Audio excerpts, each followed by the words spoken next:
Good news, info fans, the world is on the brink of multiple major regional conflicts. That means a ton more content for us to provide for your viewing pleasure. And if you got stock in Northrop Grumman or Rheinmetall, get ready to cash in because 2024 is going to be a hot one. These are the top 10 militaries of 2024. Number 10. Italy. Italy's been a surprising up-and-comer the last few years, outpacing absolute European powerhouse and NATO's favorite bad boy, Turkey. But everyone's least favorite type of bacon is going to have to take a back seat, because Italy is knocking it out of the top 10 altogether. Italy's been a curious case when it comes to defense spending. While publicly its political parties largely played down any ambitions to increase defense spending, a European tradition, secretly the government's been passing a series of defense increases since 2018. Russia's attempt to destroy Russia by invading Ukraine put the spook on the current Italian right-wing government, who vowed increased defense spending to reach NATO's goal of 2% of GDP. Currently, Italy spends only 1.51% of GDP on its defense. Big budget items include 41 more F-35 fighters, which is big news after Italy slashed its plans to buy 131 of the 5th-gen jets down to only 90. The F-35 largely is the reason why Italy has surged past a real military heavyweight like Turkey to take the number 10 spot. Turkey famously was cut out of the F-35 program altogether by US President Barack Obama after it bought S-400 units from Russia. President Obama warned the Turks that Russians could use the platforms to gather data on the F-35s in the Turkish inventory, but he was ignored. Subsequently, he pulled the plug on the F-35 deal altogether. Now, as NATO fleets of F-35s grow, Turkey is left eating their dust despite attempts at a homegrown 5th-generation fighter that have left many skeptical.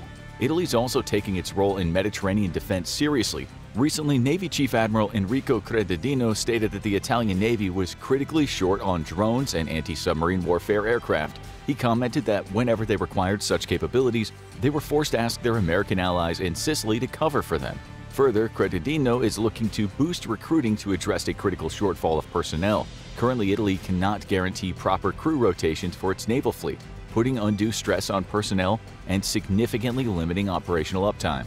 Italy's also looking to purchase the American-made HIMARS after its stunning performance in Ukraine. However, it is unknown when it'll get its hands on the weapon system, given the whole global demand for the system that surged in the wake of Russia's invasion. A pressing need for new tanks and armored vehicles is also pushing the Italian government to invest heavily in both. Italy's looking to greatly increase its presence in Africa to combat rising extremism and help ensure continental stability. As part of its refocus on strengthening ties within the United States, and in the wake of Chinese anger over Italy leaving the Belt and Road Initiative, Italy's also looking to expand its ability to project power in the Southeast Pacific theater. This includes a dramatic naval expansion, which will place a focus on anti-submarine warfare and drones. Number 9. France. France is by far Europe's most capable military power, and if you removed the nuclear option from the only other European NATO power ranked above it, it would easily be Europe's most powerful military, period. But France has a critical problem that significantly hampers its odds of rising higher on the list, and it keeps it locked in the number 9 spot. While France fields some of the best combat systems in the world, its focus on quality over quantity means that it doesn't field a lot of them.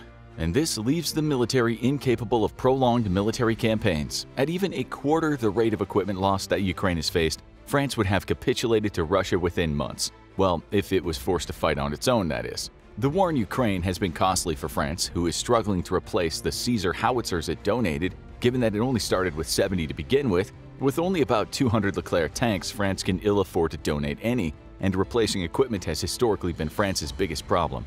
Even the French have admitted that their defense industry struggles to produce replenishment for even low-intensity conflicts in Africa, and currently the company that makes the Caesar howitzer only produces 4 a month. That production is being scaled up to 8 by mid-2024, but the point still stands. France cannot fight an industrialized conflict, even if its technology far outmatches anything an adversary like Russia can throw at it. Sadly, while the US and others look to significantly expand their military stock, France seems stuck in the old post-World War II days. The European power is continuing to bet that high technology, speed, and surprise will be able to inflict catastrophic defeats early on in a conflict, preventing a slow-burning multi-year war like Ukraine. Much like the UK, France's focus has been myopically skewed toward the use of nuclear weapons. Its Air Force and Navy are primarily designed for nuclear missions, and French military doctrine still sees nuclear weapons as the ultimate guarantor against invasion. But the war in Ukraine has shown that major industrial conflicts can still rage without the use of nuclear weapons, and if France found itself tested similarly, it would fail. France's biggest problem is not the quality of its forces or even equipment, but rather that it simply needs more of everything in its inventory. New thinking has penetrated French defense circles, arguing for a focus on adequate technology at large scale, rather than extremely capable technology at extremely low scale. What France needs the most is a happy medium, but for now the nation remains a significant cut above any competitor as long as the war is very short. Number 8. Japan. Japan's place at number 8 on the list is only temporary because the Japan of 2025 will become unrecognizable. Japan is undertaking a 5-year, $315 billion military expansion, the greatest rearmament since World War II. But Hawaii natives can rest easy, because the reason for Japanese military expansion is the increasing power of China, not the US. As China continues to antagonize regional powers through its illegal reclamation of islands to turn them into military fortresses and insistence that all waters in the infamous 9-dash line belong to it, Japan is hoping that a significant increase in military power will deter China from starting a mess in the first place. Japan's also taking lessons from the Ukraine conflict and making a massive investment in increasing the amount of spare parts and other equipment needed for maintenance. This will place the Japanese Defense Forces in an excellent position to weather the high attrition of modern conventional warfare. But more importantly, it'll address current maintenance problems forcing Japanese airplanes to remain grounded. The US and Japan also announced a joint cyber warfare venture, with Japan investing billions into cyber offense and defense, which will feature prominently in any future war. An investment in helicopters and troop landing vessels is aimed directly at denying China the opportunity to seize and hold islands in the disputed Senkaku Islands, a key concern for Japan. Japan is seeking to hit 2% of GDP in defense spending over the next 5 years, with its defense budget expanding to 1/10 of all public spending. This will catapult Japan straight to the number 3 spot of biggest global defense spenders, and it's all aimed at deterring China. But some of Japan's future acquisitions have created significant internal debate over its pacifist status. These include the purchase of about 400 of the latest variant of the American Tomahawk cruise missile at a cost of $1.4 billion. It's also tapping Mitsubishi Heavy Industries to develop 3 new long-range missiles that Japan's planning to add to its arsenal. These missiles will allow Japan to, for the first time, strike inside China itself, which has prompted a bit of a constitutional crisis in the pacifist power. Many have called Japan's military buildup illegal, and yet Japan's leadership remains clear-eyed. In the wake of the stockpiling of thousands of missiles by the Chinese People's Liberation Army Rocket Force and China's plan to build a fleet of supercarriers, Japan can no longer remain safe, striking just beyond its own borders. The nation's having a bit of a domestic problem with its new ambitions, however, mostly because its native industry is not fully on board with the plan. Mitsubishi Heavy Industries is Japan's largest defense company, and yet military sales only account for 1/10 of its total income. Other manufacturers have expressed concerns to the Japanese government that investing into building military hardware simply isn't profitable, and there is significant concern of multi-million-dollar manufacturing plants simply remaining empty after Japan's rearmament is complete. Japan is hoping that by increasing the profit margin from a few percentage points to 15%, it can compel native industries to invest in Japan's rearmament. For now, though, Japanese industry is not ready to meet the challenge, and it'll likely be forced into delaying its massive rearmament or purchasing weapons from foreign sources like the US. Number 7. Pakistan. Pakistan has seen a dramatic rise in power to the number 7 spot globally, largely thanks to exploiting its natural resources. In Pakistan, the military has been described as a military with a nation rather than the other way around, given the military's influence over the Pakistani government. Now Pakistan is in effect a military-run power, and this is causing serious problems that threaten the nation's future. With a defense budget of $7.5 billion and an active duty force of 654,000, Pakistan's military is huge. Its equipment faces significant modernity issues, though it is looking to replace its aging stocks with new hardware.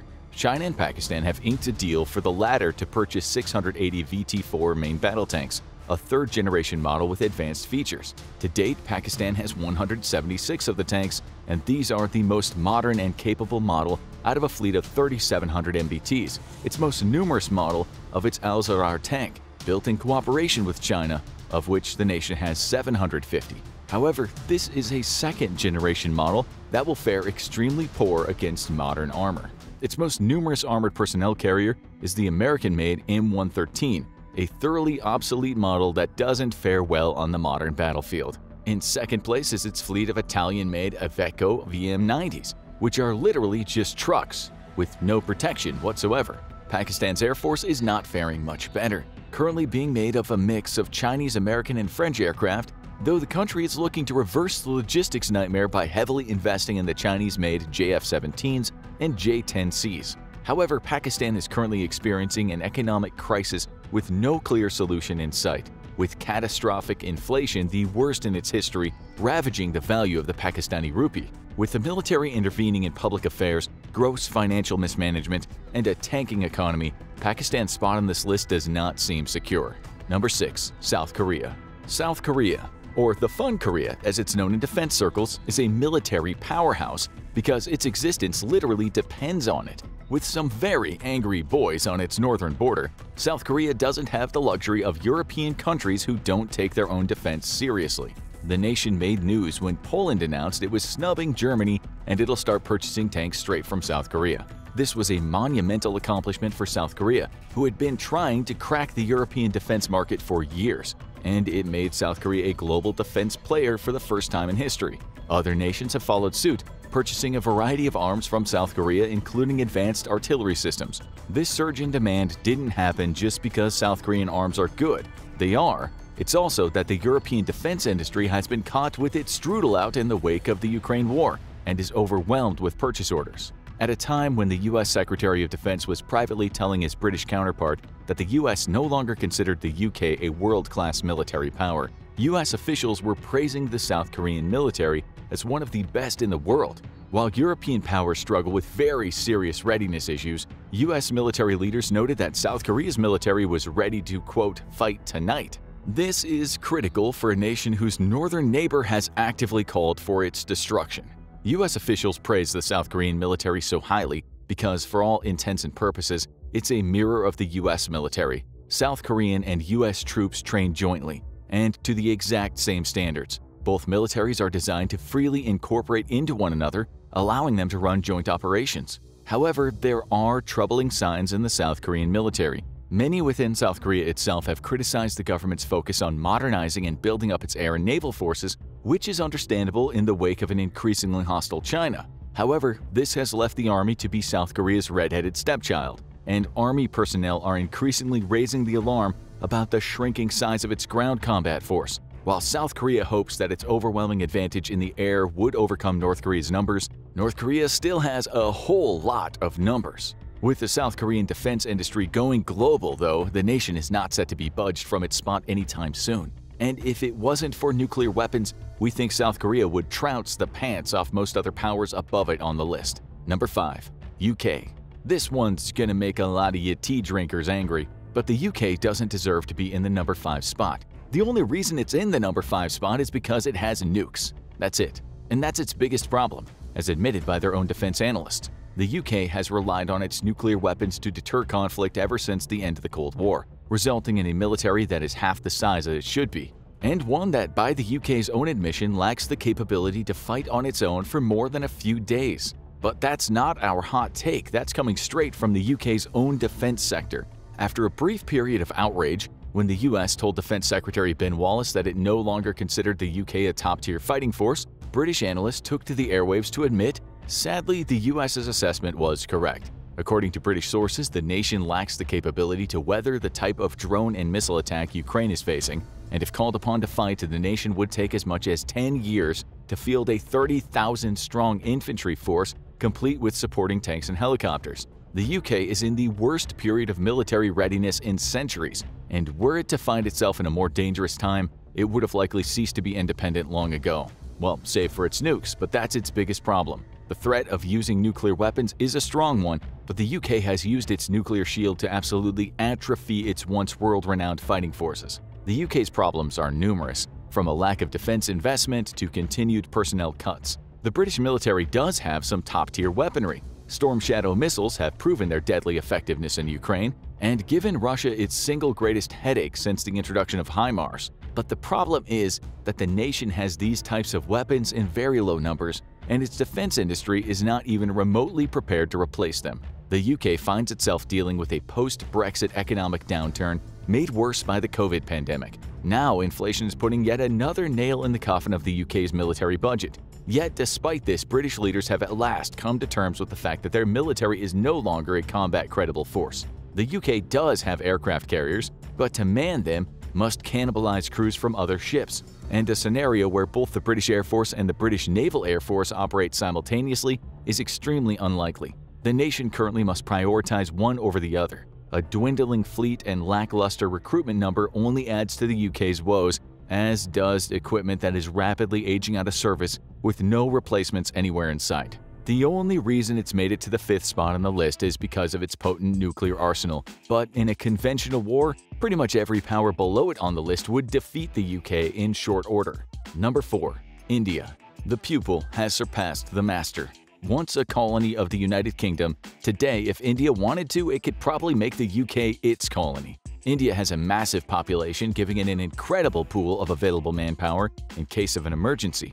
The nation also has a modern, robust military with a respectable air and naval force capable of power projection far from its own borders. As a member of the Carrier Club, India is very well suited to protecting its interests even far from its own shores. But India has its problems too. The nation finds itself at a crossroads, facing a full-blown military crisis in the near future. Historically, India has been closer to Russia than the US and its Western partners, and Russia has been India's biggest provider of arms. However, as China rapidly modernizes and the serious deficiencies in the Russian weapons have been exposed by the war in Ukraine, India is facing the troubling proposition of fighting its next war with an obsolete military.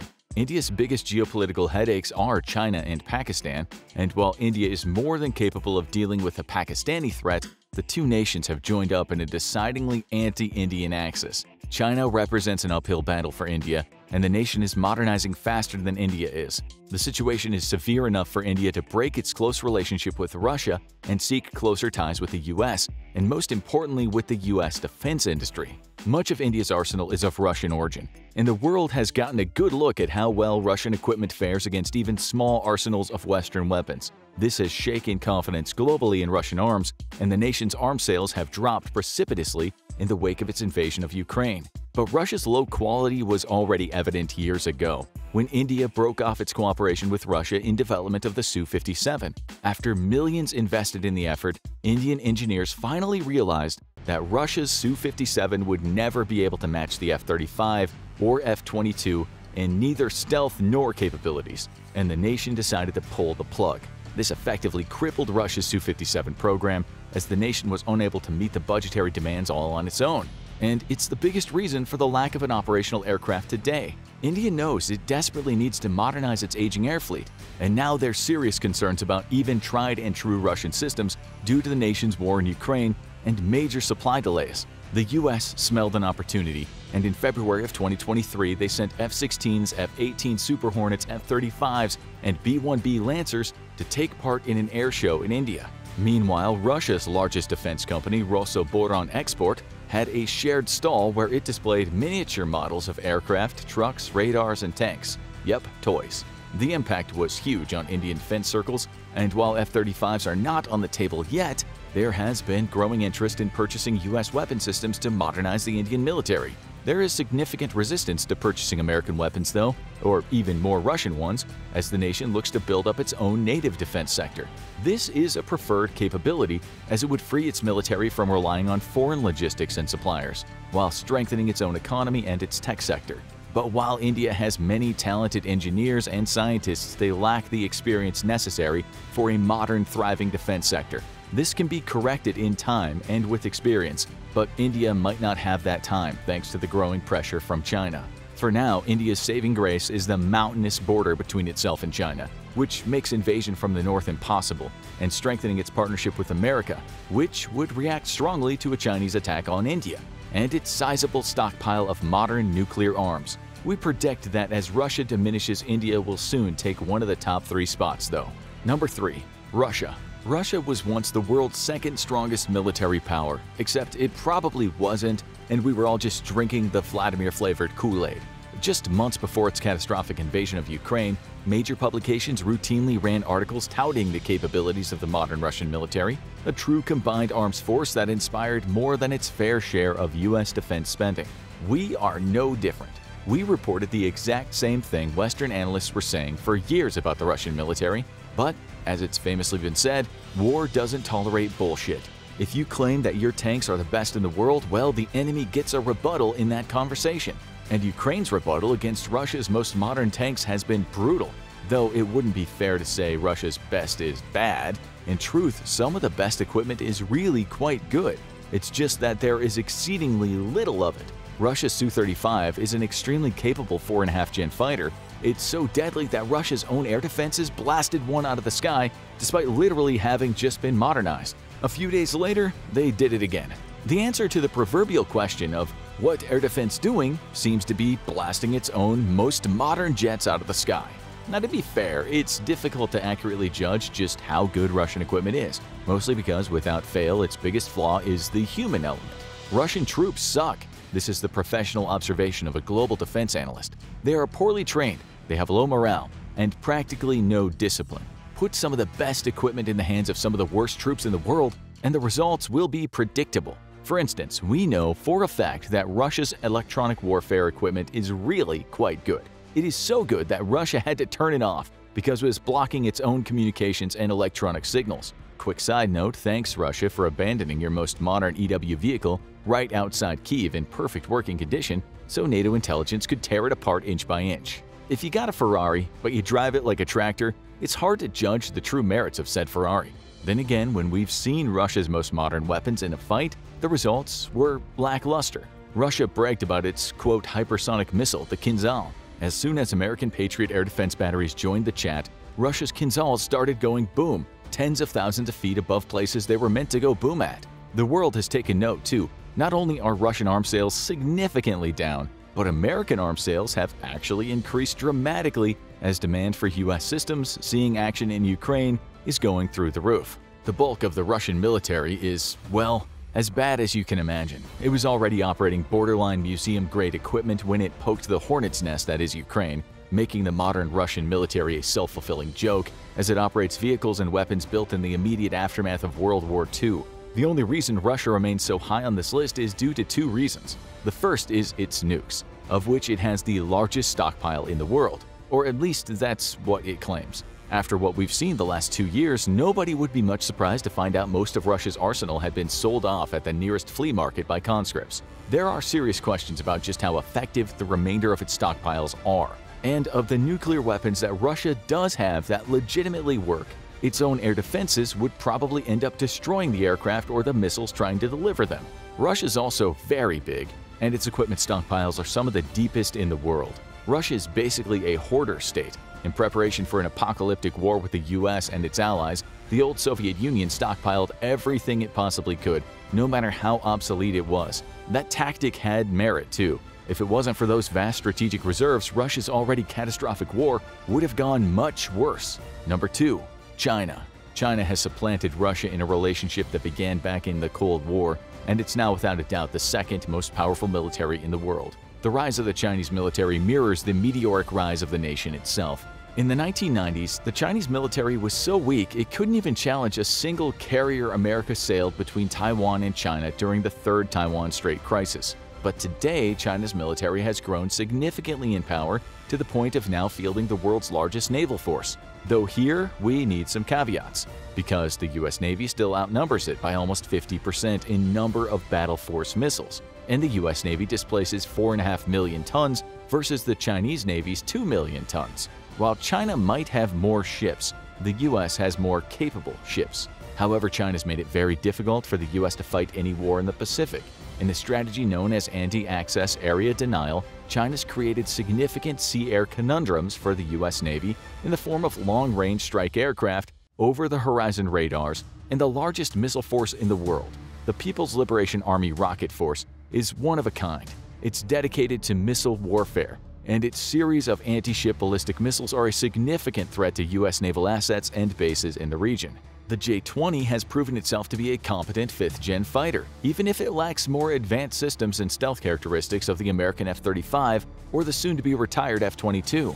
However, with the fleet suspected to be at over 200 and growing, China is the only nation in the world that can actually challenge the US Air Force. Its naval power is growing by leaps and bounds as well. Not only does China have more shipyards than the US, its largest shipyard is bigger than all US shipyards put together. While the US still retains the mass and missile advantage, it won't matter if China can simply zerg the US Navy with sheer numbers. With the Type 003 carrier coming online soon, China will be the only other nation to build a carrier capable of challenging a US supercarrier.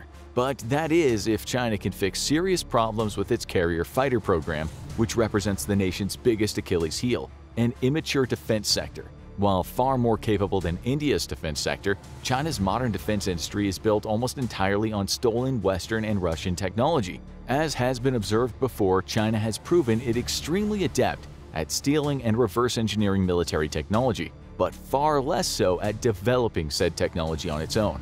This threatens to place the Chinese defense industry in permanent second place to Western firms, as the nation lacks not just experience but precision in modern manufacturing, as evidenced by its reliance on Western and South Korean tooling machines. China is capable of correcting course, but faces serious roadblocks as the world has moved to block the Chinese economy from gaining access to the most advanced computer chips. At every turn, China faces increasing hurdles to fulfilling its ambitions of taking the #1 spot. And truthfully, it's unknown just how good the Chinese military is. The nation has not fought a war since the 1970s and only recently established a joint command for its military. With so much of its military doctrine inherited from the Soviet Union, China risks facing the same catastrophe as Russia in an attempt to invade Taiwan or otherwise push the US out of the Pacific for good.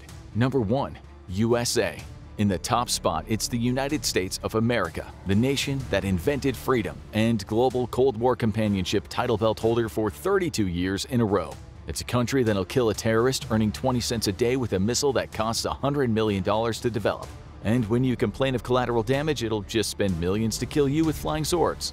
There's 3 things America does best: freedom, winning NFL World Championship titles, and fighting wars. Unlike Russia, when the US develops a new weapon system and states its capabilities, the world leans in to listen. The nation has both the largest bald eagle population and best defense industry, which we assure you is not a coincidence. Americans may not have healthcare and take Ubers to the emergency room because they'll never financially recover from an ambulance ride, but they have 11 carrier strike groups with enough combined firepower to be a top 10 military all on its own. Long ago, the US decided the best way to win a war was to wage it with the best technology around. Like any large military with literally millions of individual weapon systems, the US has some modernity issues, but these are few and actively becoming overcome. Plans to overhaul the US military, however, met with catastrophic failures in the 2000s, partly due to a shift in priorities to the low-intensity anti-terrorism conflicts, and partly because the US military went on a multi-year bender where it wasted entire nations' worth of GDP on utter boondoggles. The US Army's Future Combat Warrior program was supposed to field soldiers from the battlefields of the 41st millennium. Every piece of soldier equipment was to receive a huge technological upgrade to give each soldier unsurpassed overmatch over any adversary. In the end, after billions of dollars spent, the US Army discovered that implementing technology is, hard. Putting that technology on systems designed to be worn or carried by soldiers in a battlefield is significantly harder. So with a collective shrug to the billions of dollars wasted with no results, the Army gave up on the entire affair. The US Air Force was forced to spend astronomical sums to bring the F-35 online. But the worst offender by far is the US Navy, who should legitimately be investigated as a potential insider threat due to the incredible amounts of money it spent on garbage. In a secret attempt to destroy America by bankrupting it, the Navy invested into multiple utter boondoggle programs, like the Zumwalt and Littoral combat ship. The former would prove to have a main gun that couldn't be used, mostly because its ammunition cost $1 million a shot. The latter would produce a ship so incapable of even peacetime service that its operators have taken to calling it the Little Crappy Ship. To make matters worse, Congress refuses to cancel production contracts on a ship widely hailed as being completely non-survivable in a combat scenario.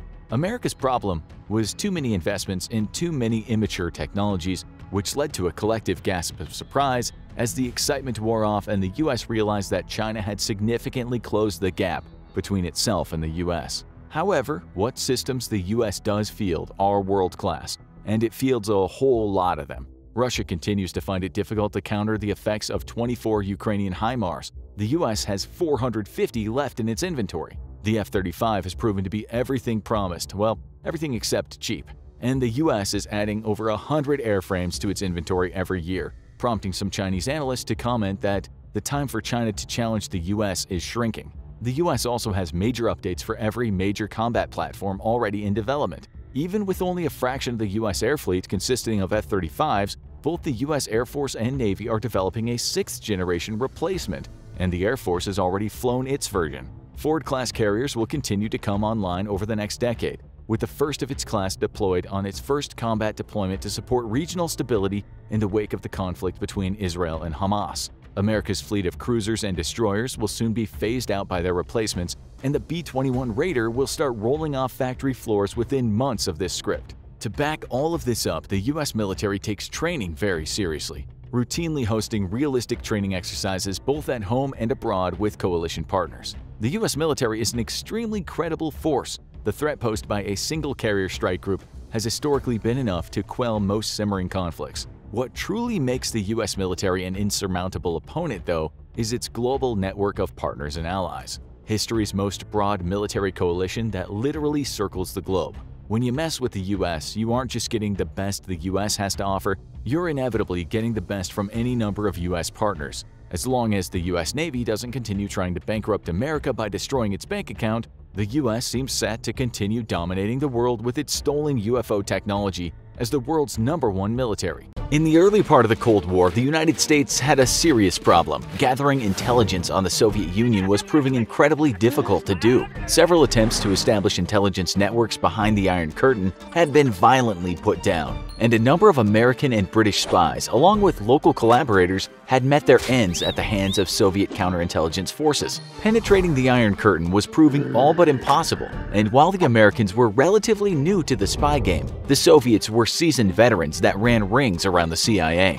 Gathering intelligence on Soviet nuclear weapons was critical. How many did they have? Where were they located? How fast could they be deployed? And what was their maximum range? In these early decades of the Cold War, the world hung on the edge of nuclear war, and knowing its enemy could prove to be the only thing that would save the United States, or at least mitigate the damage of an all-out nuclear exchange. Yet human operatives were routinely failing in their mission or winding up dead. Recognizing that they still had a lot to learn from their Soviet counterparts about spying, the US turned to the one area that it was superior to the Soviet Union in for an answer: technology. Immediately after World War II, the US, Britain, and the Soviet Union all scrambled to get their hands on all the Nazi technology they could, along with their brilliant engineers and scientists. Given the United States liberal society and deep animosity between Germans and communists, most German scientists, however, opted to turn themselves into American authorities willingly, and the Soviets were largely forced to resort to kidnapping or threats to get their hands on high-value Germans.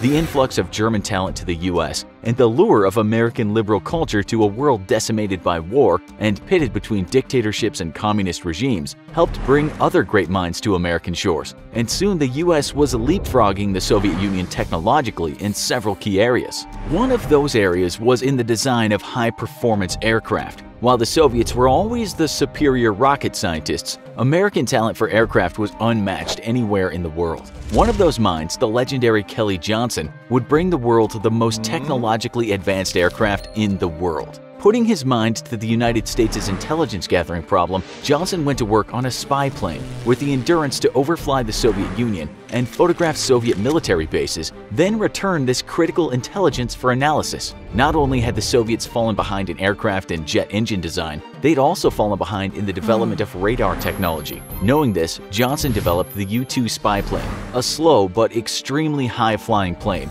that could fly over much of the Soviet Union and remain completely out of reach of Soviet fighter planes and missiles both. Taking flight for the first time in 1955, the U-2 soon proved its worth as it boldly flew into Soviet airspace, en route from West Germany to photograph the submarine base in Leningrad. As the U-2 slowly tracked its way across international waters and began to penetrate Soviet airspace, American officials waited with bated breath. Soviet radar may have been less advanced than American radar, but even their ground stations would have easily detected the incoming U-2 from dozens of miles away. Intercepted radio communications told US officials that Soviet interceptors were in the air and rapidly approaching the incoming U-2. Flying at just a few hundred miles an hour and equipped with zero weapons, the U-2 was utterly defenseless. Flying at 70,000 feet, the Americans were alarmed when it became clear that not only had the Soviet radar spotted the U-2, but had actually been able to intermittently track its course. This was a stunning revelation to American planners, who had believed that Soviet radar would be unable to accurately track such a high-flying target for any amount of time. Not only was this assumption now clearly false, but in fact turned out that the Soviet radar may have actually been a little better than American radar. Worried officials nevertheless approved the continuation of the mission, and the U-2 continued to fly toward its target in Leningrad. Though unable to accurately track the U-2 for long, Soviet ground stations nonetheless were able to guide interceptors toward the U-2. Unable to do anything about the incoming fighters, the U-2's pilot stayed on course, his faith in the assurance granted him by Kelly Johnson, the man behind the U-2. MiG-17s were soon within range, and their pilots pitched their noses up to gain the altitude needed to successfully fire on the helpless American plane. Yet their planes only had a service ceiling of 54,000 feet, and their inferior air-to-air missiles couldn't bridge the gap to the U-2. One by one, the Soviet planes climbed only to stall out as their engines flared out and then tumble out of the sky. Having avoided the MiG threat, Soviet air defense stations received an order to fire on the American plane. Within minutes, a half-dozen surface-to-air missiles rose screaming into the air, gunning directly for a plane so fragile that a too steep turn would rip the wings off the fuselage. Yet, as with the MiGs, the U-2 was too high up to touch, and Soviet missiles expended all of their fuel trying to reach 70,000 feet, and then fell to Earth. The U-2 was a success, and the US could now overfly the Soviet Union to gather critical intelligence on everything from number of bombers to missile silos with complete impunity. The Kremlin was furious, and if they were mad about the multiple U-2 incursions throughout the mid-50s, then they were even more angry when an American U-2 flew directly over Moscow. So many interceptors were being sent to try and shoot down the American planes that the photographs the U-2 took were often littered with Soviet aircraft tumbling out of the sky.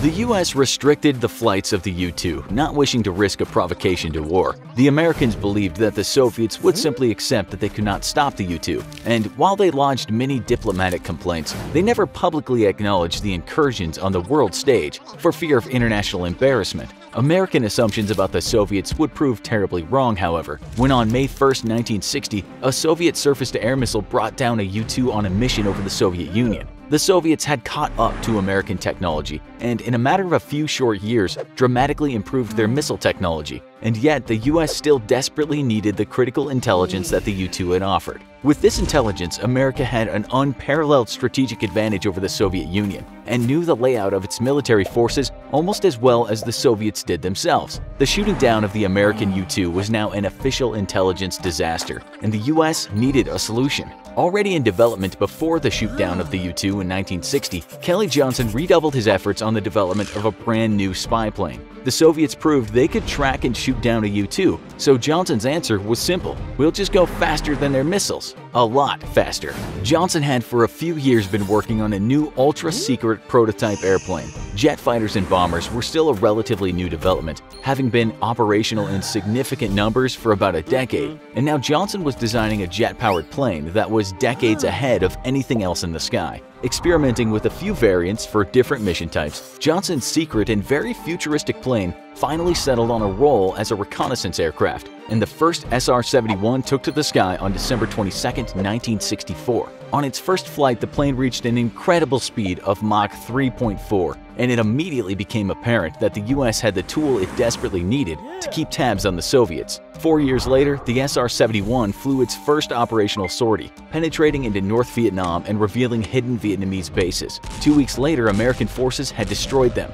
The SR-71 continued to fly deep into North Vietnam, and soon the North Vietnamese and their Soviet advisors grew wise to the airspace incursions. Not a true stealth aircraft, the SR-71 nonetheless had stealthy features designed to make it more difficult to spot and successfully track. The first incursions into North Vietnam were disregarded by the Vietnamese radar operators and their Soviet advisors as being artifacts or equipment malfunctions. Nothing in the world could be flying at that high and that fast to be real. Yet the SR-71 was very real, and flying at 3 times the speed of sound from an incredible altitude of 80,000 feet. After several of these radar glitches, it was clear that something was going on in the skies above North Vietnam. The damned Americans were at it again. On July 26, 1968, Vietnamese air defense stations tracked an incoming SR-71. The problem for ground radar was that the plane was fast, blazingly fast. And this fact, combined with stealthy characteristics of its design, meant that by the time the radar contact was made, it was typically too late to fire a missile.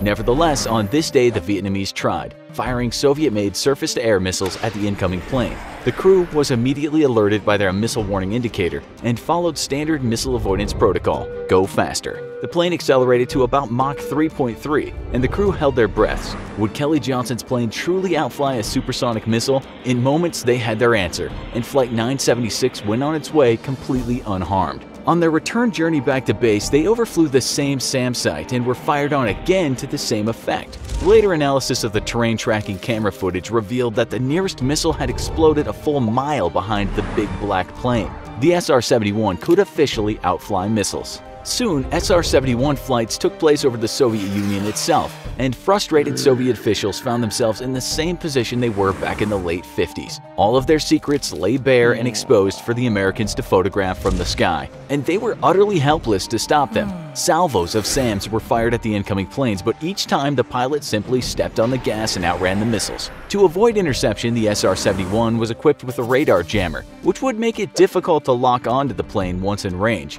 This difficulty was further compounded by the stealthy features of the big plane's body, and together effectively lowered tracking and target acquisition range to just a few dozen miles. Even at these ranges, though, a radar on the ground may spot the SR-71, but would not have a high enough resolution lock to successfully guide missiles to target. The incredible speed of the SR-71 then allowed it to simply blaze over the surface-to-air installation, and any missiles fired would spend all their energy on just reaching the 80,000-foot altitude the plane flew at, and then simply fall back to Earth. Soviet interceptors proved no better at the job than their surface-to-air batteries did. Most of them simply lacked the ability to even get high enough to threaten the SR-71 in the first place. To solve the issue and to counter the threat of secret American supersonic bomber programs, Soviet designers created the MiG-25. In essence, the MiG-25 was nothing more than a rocket with wings, and included very few avionics. Despite being highly touted by the Soviets, the reality was that the plane could operate only as an interceptor,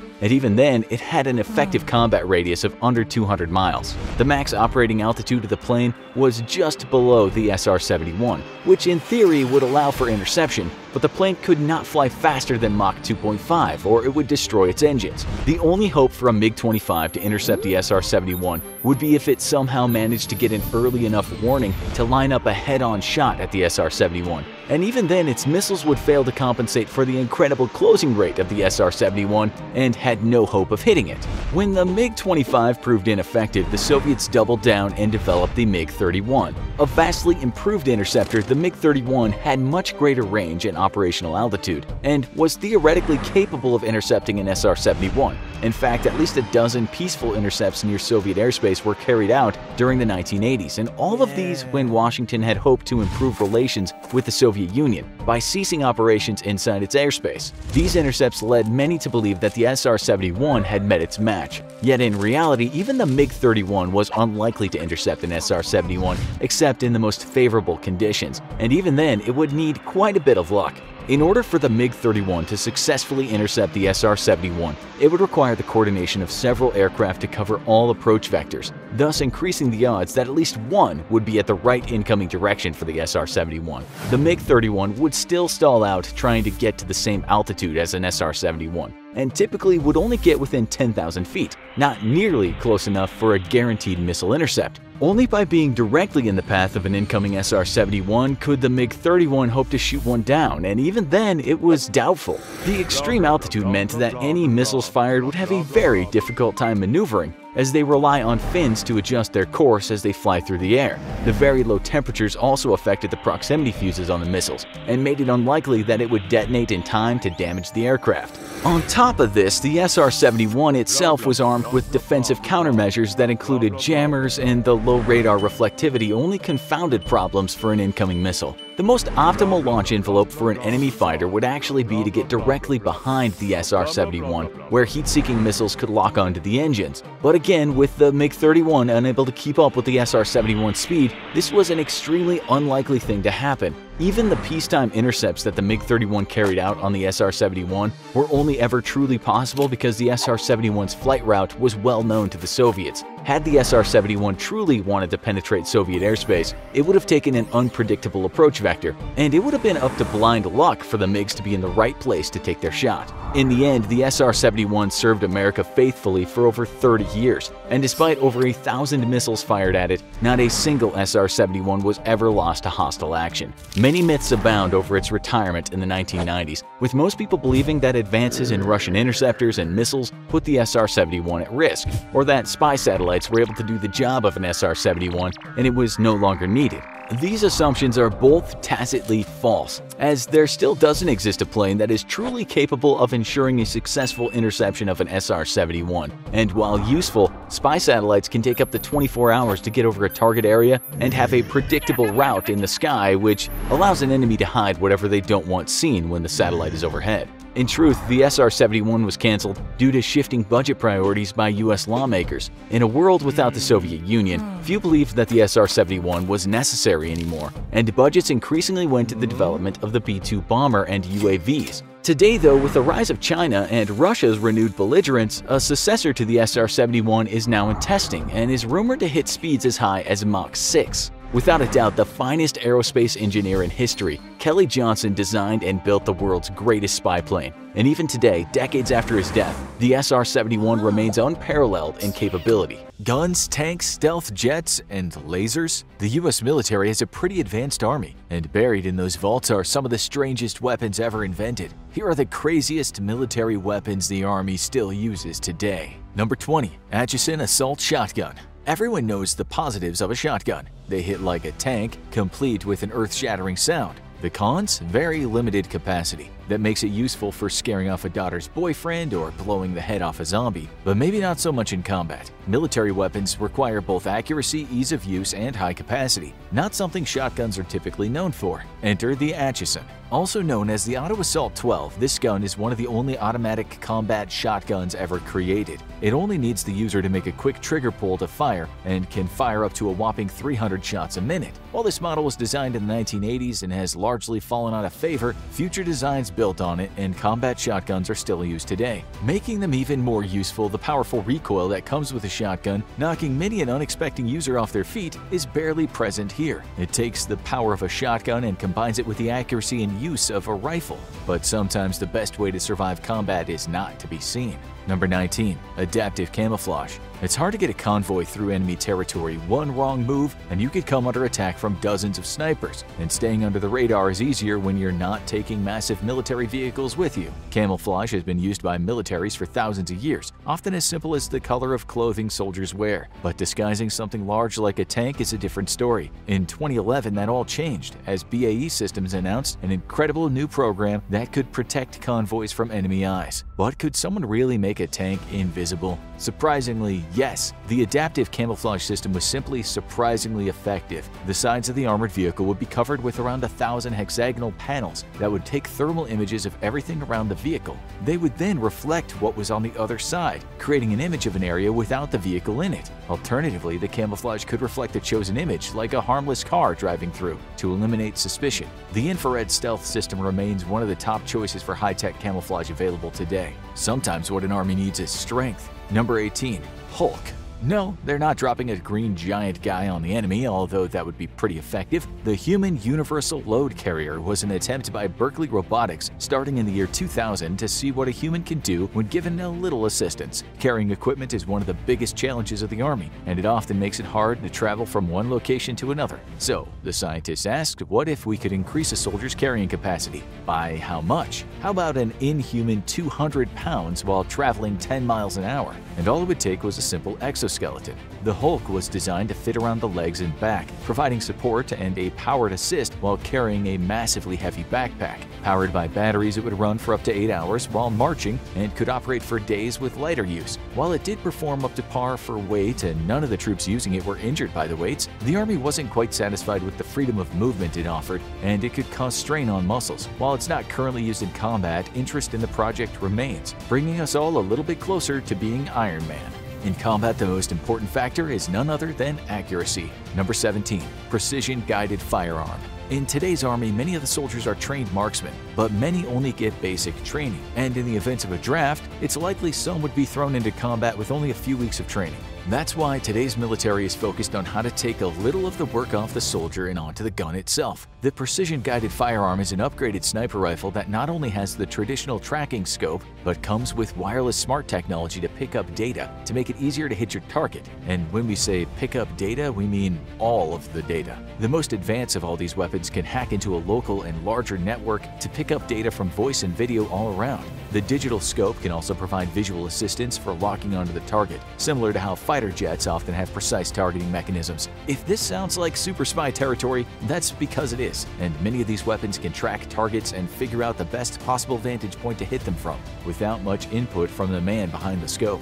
But what if it wasn't just the gun that was smart? Number 16. Smart bullets. Precision-guided munitions are not new. Missiles and torpedoes are often equipped with guiding mechanisms that can not only just lock onto targets but change their trajectory if the target moves. In 2008, the Exacto program at DARPA switched their strategy from focusing solely on smart guns to developing bullets that can have the same abilities. The earliest model would illuminate the target with a laser designator, and the bullet would be keyed to follow that. It would be able to track targets up to a mile away and change position 30 times a second. But modern designs might be even more advanced. The research into smart bullets is ongoing, and Dr. Roland Barrett developed a model that would have 3 fiber optic eyes around it for tracking. Other designed bullets would be able to be controlled by radio waves or travel around corners automatically without needing to be fired from a curved barrel. These weapons are still in development, and the biggest roadblock in their way? Money. After all, most soldiers will only use one gun, but a lot of bullets, and making every one of them a smart bullet would involve a lot of technology.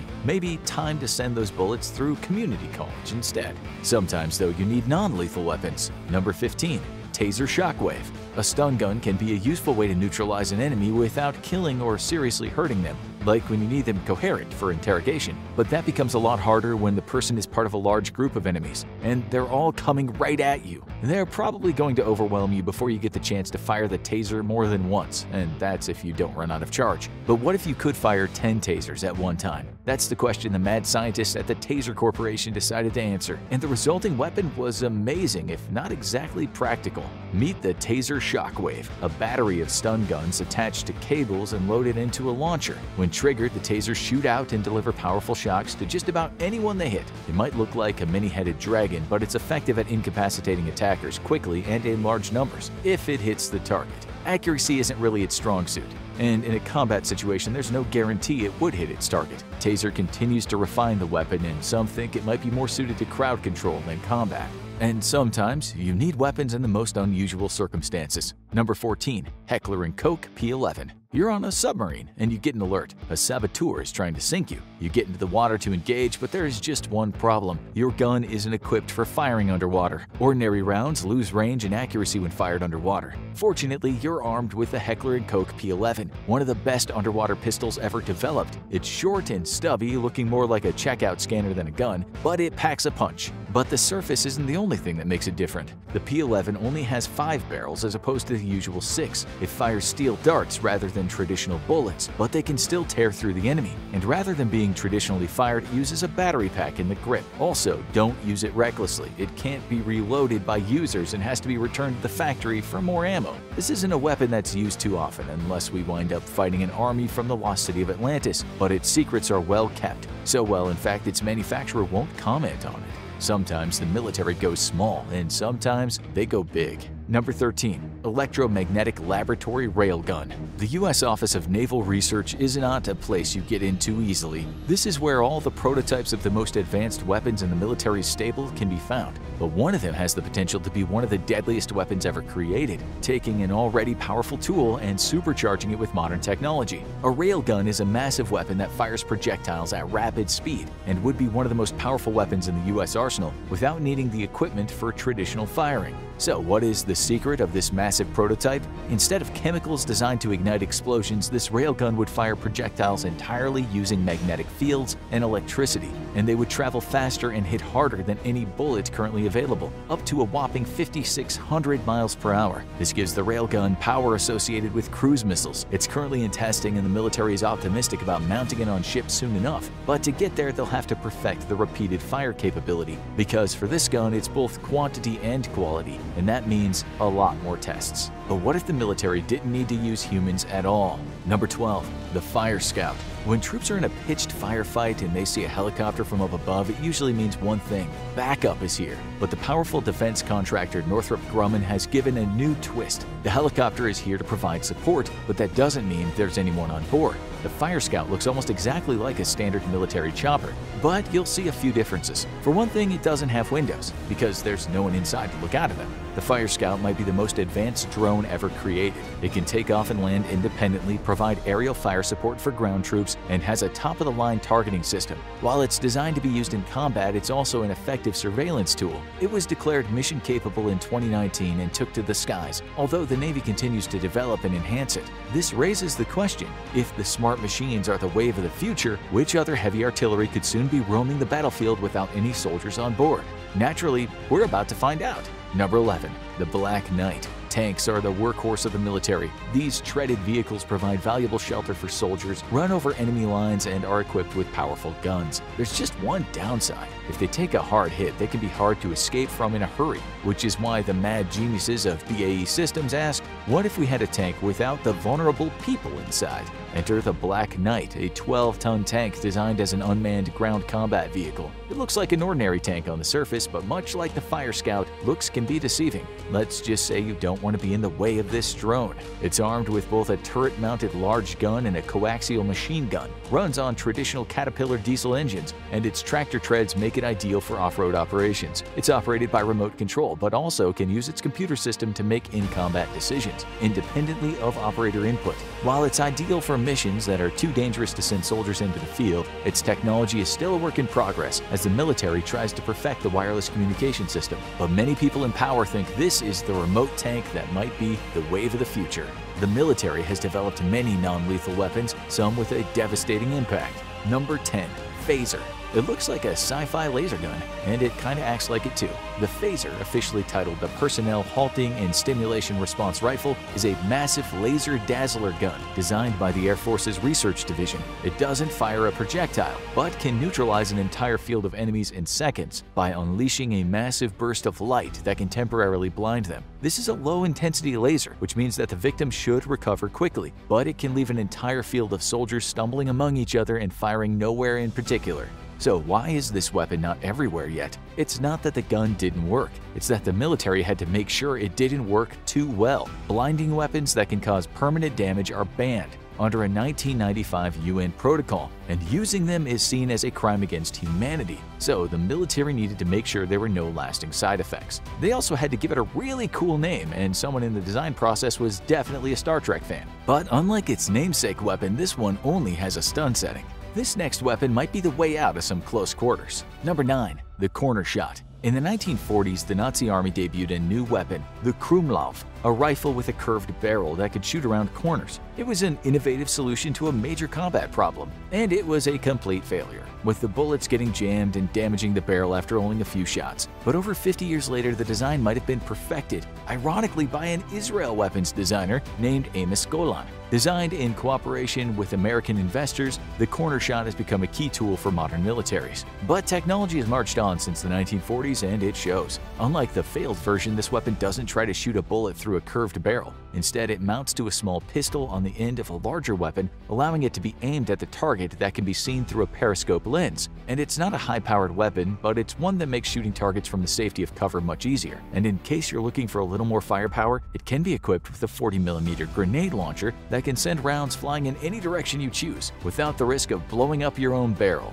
Sometimes it's not about the firepower you pack, but it's about what you see. Number 8. IVAS. Soldiers can be armed with the best weapons in the world, but in the fog of war, they're dependent on their own eyesight. If they're caught in smoke or in a snowstorm, their aim might be off, leading to missed targets or worse, friendly fire casualties. This gets even more dangerous when the enemy releases vision-clouding weapons, letting them get the drop on the soldiers, which is why teams in the United States Army are working on a unique new headset, one that will not just clear their vision but plunge the soldiers into a new world. Are our soldiers ready for virtual reality? The Integrated Visual Augmentation System, or IVAS, is an augmented reality headset that eliminates visual fog and provides soldiers with a unique array of image options. This includes a thermal setting, so soldiers will be able to see hidden enemies. It also can filter out interference and let soldiers focus on what's important. The headset is in final testing, and the Army plans to use it both as a field tool and a training tool, with soldiers able to engage against virtual enemies in the headset. Maybe exclusive headset video games will soon make some pro gamers sign up for the service too.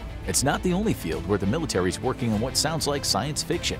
Number 7. Quantum Stealth. Guy Kramer comes from Canadian innovation royalty, being the grandson of the man who invented the first walkie-talkie. But he might be looking to outdo his granddad by cracking a concept H.G. Wells invented in fiction over a century ago. How do you turn someone invisible? The military has been working on a vehicle camouflage for a while, but options for mobile soldiers are much limited. That's where Quantum Stealth comes into play, a long-term project between Kramer's company Hyperstealth and military officials in both Canada and the USA. So what's the secret to his innovation? The keys to Quantum Stealth are being kept close to the military's chest, but what we know is that Quantum Stealth uses lenticular lenses, the same technology seen in 3D movie posters. The lenses refract light according to the angle they're viewed at, and the way that they're arranged creates dead spots where the object isn't visible, but the background is. While it doesn't render the subject completely invisible and can create a blurry spot, it's more than effective enough to confuse a soldier observing from a distance. So it's no surprise the government is investing heavily in the technology. But sometimes you need an earth-shattering kaboom. Number 6. XN1 Laws. Unleash the Death Ray. Laser weapons are part of science fiction lore, but the US government doesn't want to destroy any planets with them, we hope. The advantage of lasers is that they use a simple powered device and don't rely on ammunition, so they can deliver more than one hit in quick succession. The XN1 Laws was developed by the US Navy and first deployed for field testing in 2014, and the USS Ponce was the lucky ship to get to fire it first. It uses an infrared beam launched from a laser array to hit flying and sea-based targets. So, how does it work? For one thing, it's highly energy efficient, needing only an energy pulse to fire and none of the equipment. It can also be adjusted for power, being useful for temporarily blinding enemies at the lowest level. But when it's dialed up to the maximum level of 30,000 watts, it can deliver a massive punch. Not only can it target motors and fry sensors, but it can detonate explosive material on an enemy boat before it reaches its target. It might not be able to blow up enemy battleships from afar, but it's the most effective laser weapon yet. And when it comes to non-lethal tech, sometimes things get weird. Number 5. LED Incapacitator. The enemy is advancing, and the only thing that will defeat them is a flashlight? Well, not just any flashlight. The LED Incapacitator is one of the oddest weapons designed by the Department of Homeland Security's Innovation Research Office, and it's largely designed for use at border crossings and other locations where confrontations with suspicious individuals who might be carrying contraband are likely. Rather than using a traditional weapon, this weapon unleashes a series of random pulses of multicolored light, which switch frequencies often and cause pressure on the brain, and the effects can be messy. The first symptom is a severe headache, and subjects can experience temporary blindness because their eyes can't adjust to the flashing lights. But they also can't focus, become disoriented, and are hit with a wave of nausea, which is why this weapon has earned the nickname the Puke Ray. It's largely an effective weapon against individual targets, but some subjects have been proven largely immune. While it hasn't been deployed everywhere due to concerns over its effectiveness, the odds are it would at least be a useful distractor. But that's nothing compared to what this next non-lethal weapon does. Number 4. active denial system. The U.S. military and defense contractor Raytheon wanted a way to maintain perimeter security and crowd control without having to rely on live fire, and they developed an option that comes out of science fiction. Known as the ADS, it works by firing an energy beam of similar wavelength to the way a microwave oven works. But instead of heating up your frozen burrito, the ADS is going to heat up you. It activates the water and fat molecules in the skin, suddenly heating them and creating a painful effect that sends anyone hit with it running. But surely, microwaving people can't be ethical, right? While the technology is scary, the effects have been minimal. A microscopic percentage of those affected develop minor burns and blistering, while most retreat from the painful sensation without suffering any obvious injuries. While the device could seriously hurt someone if focused on them, the device is intended to protect perimeters and deter people from entering, meaning they'll have the option to run away as soon as they feel the heat. Authorities are now exploring deploying it in both theaters of war and as a way to keep prisoners from escaping over the fence. This next weapon raises the question, is James Bond becoming real? Number 3. The Armatix IP-1.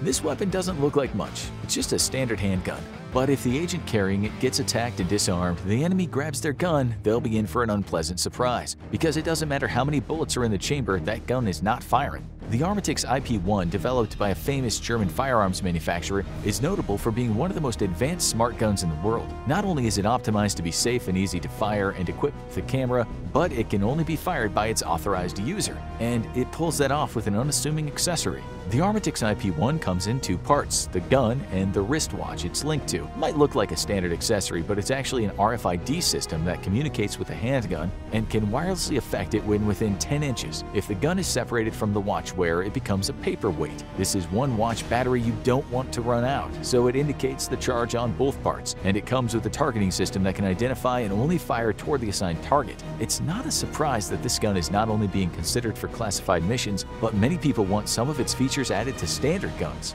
But what's the ultimate frontier in combat? It just might be droids. Number 2. Modular Advanced Armed Robotic System. What's better than armed combat vehicle drones? How about an armed robotic soldier that can head into battle instead of humans? We might be a long way from the cyborg wars, but that hasn't stopped the Defense Department from dreaming big. They've been experimenting with combat robots for a while, and the current models are more advanced than ever. Coming soon to a battlefield near you, the Mars, a nearly 400-pound robot armed with sensors, weapons, and cameras, and it's packing more firepower than any human could carry. How much? How about a machine gun? 4 grenade launchers, the capability to fire non-lethal gear like tear gas, as well as laser dazzler and a loudspeaker for communicating safely with the enemy. For non-combat missions, the Mars can be equipped with the ability to carry up to 120 pounds. While some combat robots are designed for artificial intelligence, the Mars is more analog, controlled by an operator at base like a drone. But it doesn't need to be a smart robot, it's got enough brawn to make up for the brains.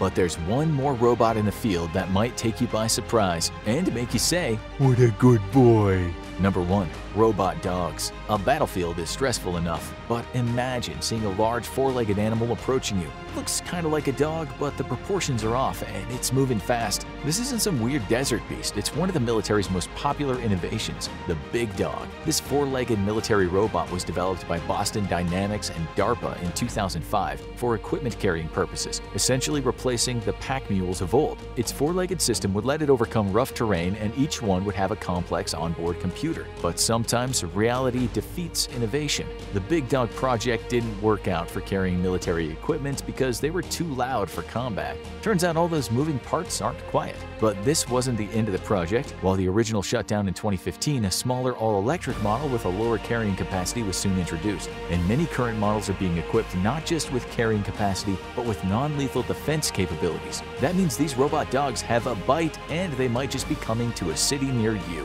In war, there's only one rule: win. Well, actually, that's not true, or at least not true anymore. In the aftermath of World War II, 196 nations ratified in whole, or with some reservations, 2 additional treaties to the Geneva Conventions, detailing the basic rights of wartime prisoners, establishing protections for the wounded and sick, and protecting civilians caught on a war zone. The conventions also laid down the framework for the international banning of certain weapons of war, which we'll look at today in this episode of the infographic show, Top 10 Banned Weapons of War. War is dirty business, and in the aftermath of the First World War, the nations of the world moved to limit the scope of its destructive impact. Horrified by the mass casualties inflicted by chemical gas attacks, in 1925, at the initiative of the United States, France, and Poland, the League of Nations drafted the Protocol for the Prohibition of the Use in War of Asphyxiating, Poisonous, or Other Gases and of Bacteriological Methods of Warfare. In essence, international law forbade the use of chemical or biological weapons in war. Since then, other weapons have been added to that list, all with the intent purpose of limiting human suffering or damage to the Earth itself. Without further ado, here are the top 10 banned weapons of war. Number 10. Mustard gas. First synthesized in 1822, it wasn't until 1860 that the dangerous properties of mustard gas were documented. As a chemical weapon and dubbed the king of the battle gases, mustard gas is surprisingly the least lethal of all the various chemicals that were used in World War I, and it's estimated that only about 1 to 5% of the people exposed to it were killed. Mustard gas's real power lay in the terror it could sow among enemy troops, as well as the incapacitating effect exposure had on unprotected soldiers. Inhaled into the lungs, it could be fatal, but while a gas mask would protect from inhalation, there was nothing soldiers could do to protect their exposed skin. The effects of exposure were not immediate, but within hours, the skin would begin to blister, specifically in moist areas such as the armpits and genitals. As the blisters popped, they would often become infected, which is where mustard gas became one of the most lethal gas weapons ever used. Infection typically kills more soldiers in war than actual combat does. Worst of all, exposure created sensitivity, and further exposure at even lower doses would cause a reaction. Number 9. Chlorine gas. Another of the gases used extensively in World War I, it was first deployed by the Germans at Ypres on the 22nd of April 1915. Though an 1899 treaty had forbidden the use of gas in war, the Germans sidestepped the wording in the treaty by releasing the gas from canisters, not projectiles as outlined in the treaty. Planning to release the gas from their own lines, the Germans waited until the wind turned towards the French forces and then let the heavier-than-air gas drift across no man's land and sink into the French trenches. The attack was successful, and 100 French troops were killed.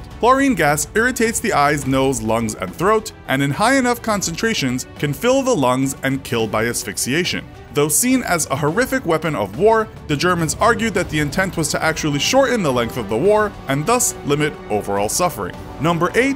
Phosgene gas. Mustard gas may have been dubbed the king of the battle gases, but when it comes to sheer lethality, no other gas used in World War I could top phosgene. Colorless and smelling like moldy hay, not an uncommon smell in the trenches of Europe, most troops did not realize they had even been exposed to phosgene until it was too late. A slow-acting gas, victims' lungs would fill with fluid and after a day or two would suffocate to death. No treatment existed at the time, and the best a medic could do is make victims comfortable. Although the Germans were the first to use phosgene, it became the weapon of choice for the Allies and would ultimately be responsible for 85% of the 1.2 million casualties of chemical warfare during World War I. Number 7. Nerve gas. In 2017, 100 people, including children, were killed in a nerve gas attack in Syria by pro-government forces, with hundreds left injured. An independent investigation later identified the culprit as sarin gas, a highly lethal nerve agent. Banned by international treaty, nerve agents are some of the most lethal forms of chemical warfare weapons and work by disrupting the ability for nerves in the body to transmit chemical messages between each other. Colorless, tasteless, and odorless, the first sign of exposure is uncontrolled drooling from the mouth, followed by foaming. Nausea and stomach cramps follow, along with uncontrollable urination and diarrhea. Eventually, the victim's lungs become paralyzed, leaving them unable to breathe. Number 6. Plastic landmines. Landmines have been around for centuries, albeit in very crude fashion. Some of the first ever used were by the Chinese during the Song dynasty against an assault by the Mongols. Filling cast iron cannonball shells with gunpowder, they had an extremely long fuse which had to be lit by hand by brave ambushers just hundreds of feet away from the enemy. Modern landmines are completely autonomous and can vary in tripping mechanisms from pressure-sensitive triggers to tripwires. With the advent of the metal detector, landmines were designed using plastic in order to avoid detection. However, they were quickly banned internationally due to the difficulty in locating fragments via X-ray by treating physicians. This would cause prolonged suffering and was ultimately ultimately seen as inhumane.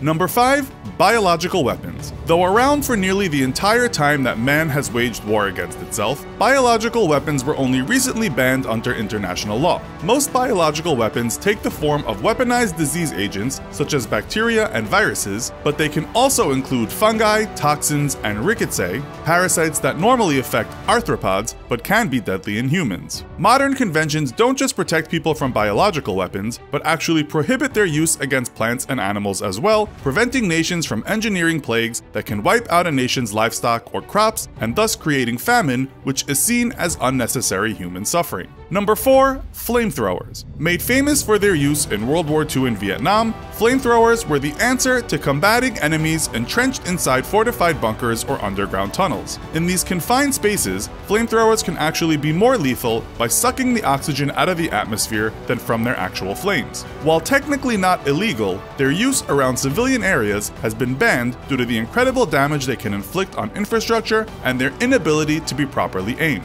Number 3. Napalm. Another weapon made famous by the Vietnam War, napalm was actually developed in 1942 at Harvard University. As a mixture of a gelling agent and some kind of fuel such as gasoline, napalm was originally designed to be used as an incendiary device against buildings, but was later primarily used as an anti-personnel weapon. As the sticky substance sticks to the skin, it produces severe burns, and sharing in many of the same characteristics as a flamethrower, it can also make it impossible for individuals to breathe. Though not outlawed for military use, its use in civilian population centers is illegal, once again due to their propensity for incredible property damage and inability to fully control its effects. Number 2. Poisoned bullets. Early bullets weren't very accurate or powerful, so militaries around the world would spike them with small amounts of poison or fecal matter. While not adding any immediate lethality, a poisoned bullet could deliver toxic compounds deep into the body and result in serious infection that would set in long after a battle took place. In modern projectiles, the addition of poison would be largely pointless as well, as modern bullets are already devastatingly powerful. Because of the lack of immediate lethality and suffering caused long after a conflict is over, poison bullets have long been banned by international law.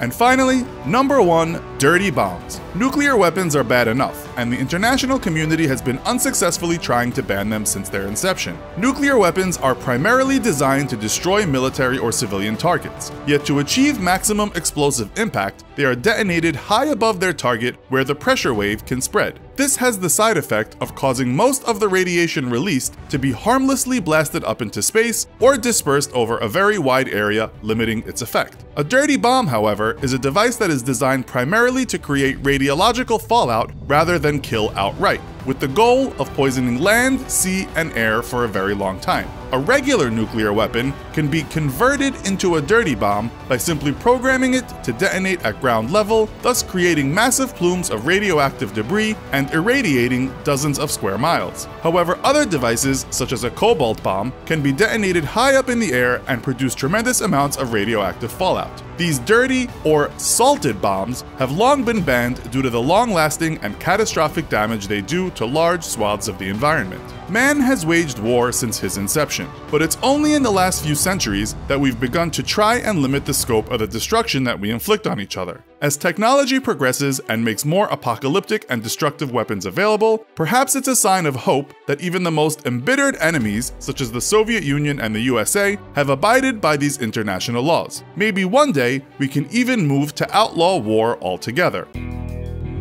It's burning hot outside. Temperature's well over 100 degrees, and the air conditioning on our up-armored Humvee barely does a thing unless you press yourself right up against the vent. I'm really tempted to let down the window, but even when the wind blows out here in the desert, it just feels like a blow dryer to your face. Also, we're stopped, and it's hardly safe to let your bullet-resistant windows down in this part of the country when your vehicle's at a dead standstill. I'm a fire team leader. My team and I are providing escort security for a VIP in the Humvee in front of us. Directly in front of his Humvee is two others, and the lead Humvee stopped because of a suspicious pile of trash on the road ahead. But now everyone's on edge when they travel these roads. The insurgency has been hiding IEDs in everything from children's toys to random piles of trash and triggering them as a NATO column moves by. We've stopped for about a minute now, and I'm getting really nervous. This is my first deployment. and I've heard stories about what happens when your convoy sits still for too long. On the radio, I hear the VIP, some general, call out to the lead vehicle, "Just shoot the damn thing and drive past." That actually sounds like a good idea. It's moments later and the lead vehicle opens up with a 50 caliber machine gun in its turret. There's a dull thump sound, and past the 3 vehicles in front of me, I can see a cloud of dust rising up into the air. Yep, it was an IED after all. Suddenly, I'm more nervous than I was before, if that's even possible. We were supposed to have an MRAP with us to clear the way. That's a mine-resistant, ambush-protected vehicle that we've been told can take an IED to the face and keep on trucking. They just got in theater though, and as usual, maintenance issues means they weren't ready to go when we needed them. The lead vehicle is waiting until visibility is restored before pressing forward again. No point driving straight through a thick dust cloud into whatever may have been waiting for our lead vehicle to take that IED and get knocked out. There's zero chance any insurgents in the area know of our VIP cargo, but to them, hitting one convoy is as good as any other. They just want to score casualties. Still nervous about sitting still, I tell our Mark 19 automatic grenade launcher gunner, who's looking behind us and providing rear security, to keep his head on a swivel. Then it happens. There's a dull thwack thwack thwack sound, and 3 cracks appear on the driver's side bullet-resistant front window. I can see dull sparks from rounds pinging off the armor of the Humvee in front of us. Without needing to be told, the M60 gunner in that Humvee immediately spins his turret and starts putting out fire into the field to our left, where the firing is coming from. My mouth goes dry. This is it, and I very desperately want one of 2 things to happen. I want the convoy lead to order us to dismount, because sitting in a Humvee is not a good place to be when the bad guys have RPGs, even if you're driving an up-armored version like we are. I also want the convoy to just press forward, pedal to the metal, get the hell out of here. That's exactly what doctrine states in most situations. You push out of the ambush zone, but we don't move. Then we get a question over the radio. Are we receiving fire to the rear? Negative. After a moment, the convoy lead asks for our gunner to lay down a 100 meter by 100 meter barrage on the field we're taking sporadic fire from. I yell at my gunner, who seems eager to obey the order. A half second later, there's the dull thumping from the huge automatic grenade launcher, and in my stomach I can feel the impact of the 40mm grenades exploding. He puts out fire in a 100 by 100 meter square as instructed, because we can't see the shooters, and in my head, I remember practicing the same tactic when I too qualified on the Mark 19. I always pictured myself painting a giant box, the grenades being full of paint, and making sure every single square inch of that box got filled in. The fire we were taking dies off long before our gunner finishes his job, then immediately turns his turret around to provide rear security again. We sit in silence for a few moments, and the order to go forward is given. I look down at my watch, and incredibly, only 2.5 minutes have passed since we stopped for the suspected IED. My first combat felt like hours, and it was barely 150 seconds. Later we get word that a security sweep of the area found the remains of 3 bodies. When I hear the news, I realize that these guys weren't the real deal. Probably just some fired up kids hoping to take out some Americans and make a name for themselves. The real insurgency is a lot better at their jobs.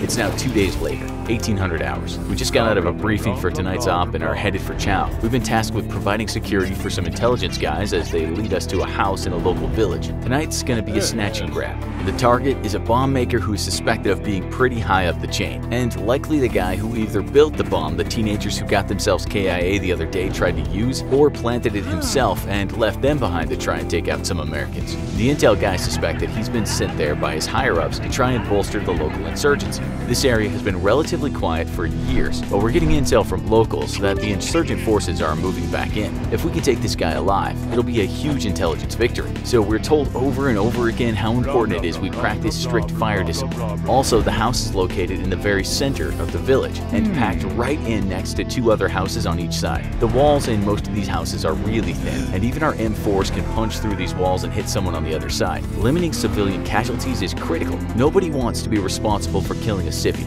I'm scared to death, but I try not to show it for the sake of my team. The prospect of going into the middle of a village to try to snatch a high-ranking enemy VIP makes my stomach churn. We've trained extensively for urban combat, even went through FBI training in close quarters battle or CBQ, and I know it can be a nightmare. There's too many places to hide or get ambushed from. Civilians everywhere. In military parlance, it's a total shit show. Also, tonight we can't go in with heavy weapons. We're limited to just M249 saws on the Humvees, and even those are for emergencies only. The M249 is like the smaller cousin of the M60 or the M240 Bravos, and there's something about seeing the big 60s or 240s on a turret that makes me feel safer, or preferably a 50 cal in a Mark 19. Everyone's in high spirits though. Only one other guy in our team has seen combat before, our sharpshooter. He doesn't really like to talk about it, but none of the snipers ever really do. Through a long-range scope, you can see the faces of the people you shoot at, and that makes the war real personal for those guys.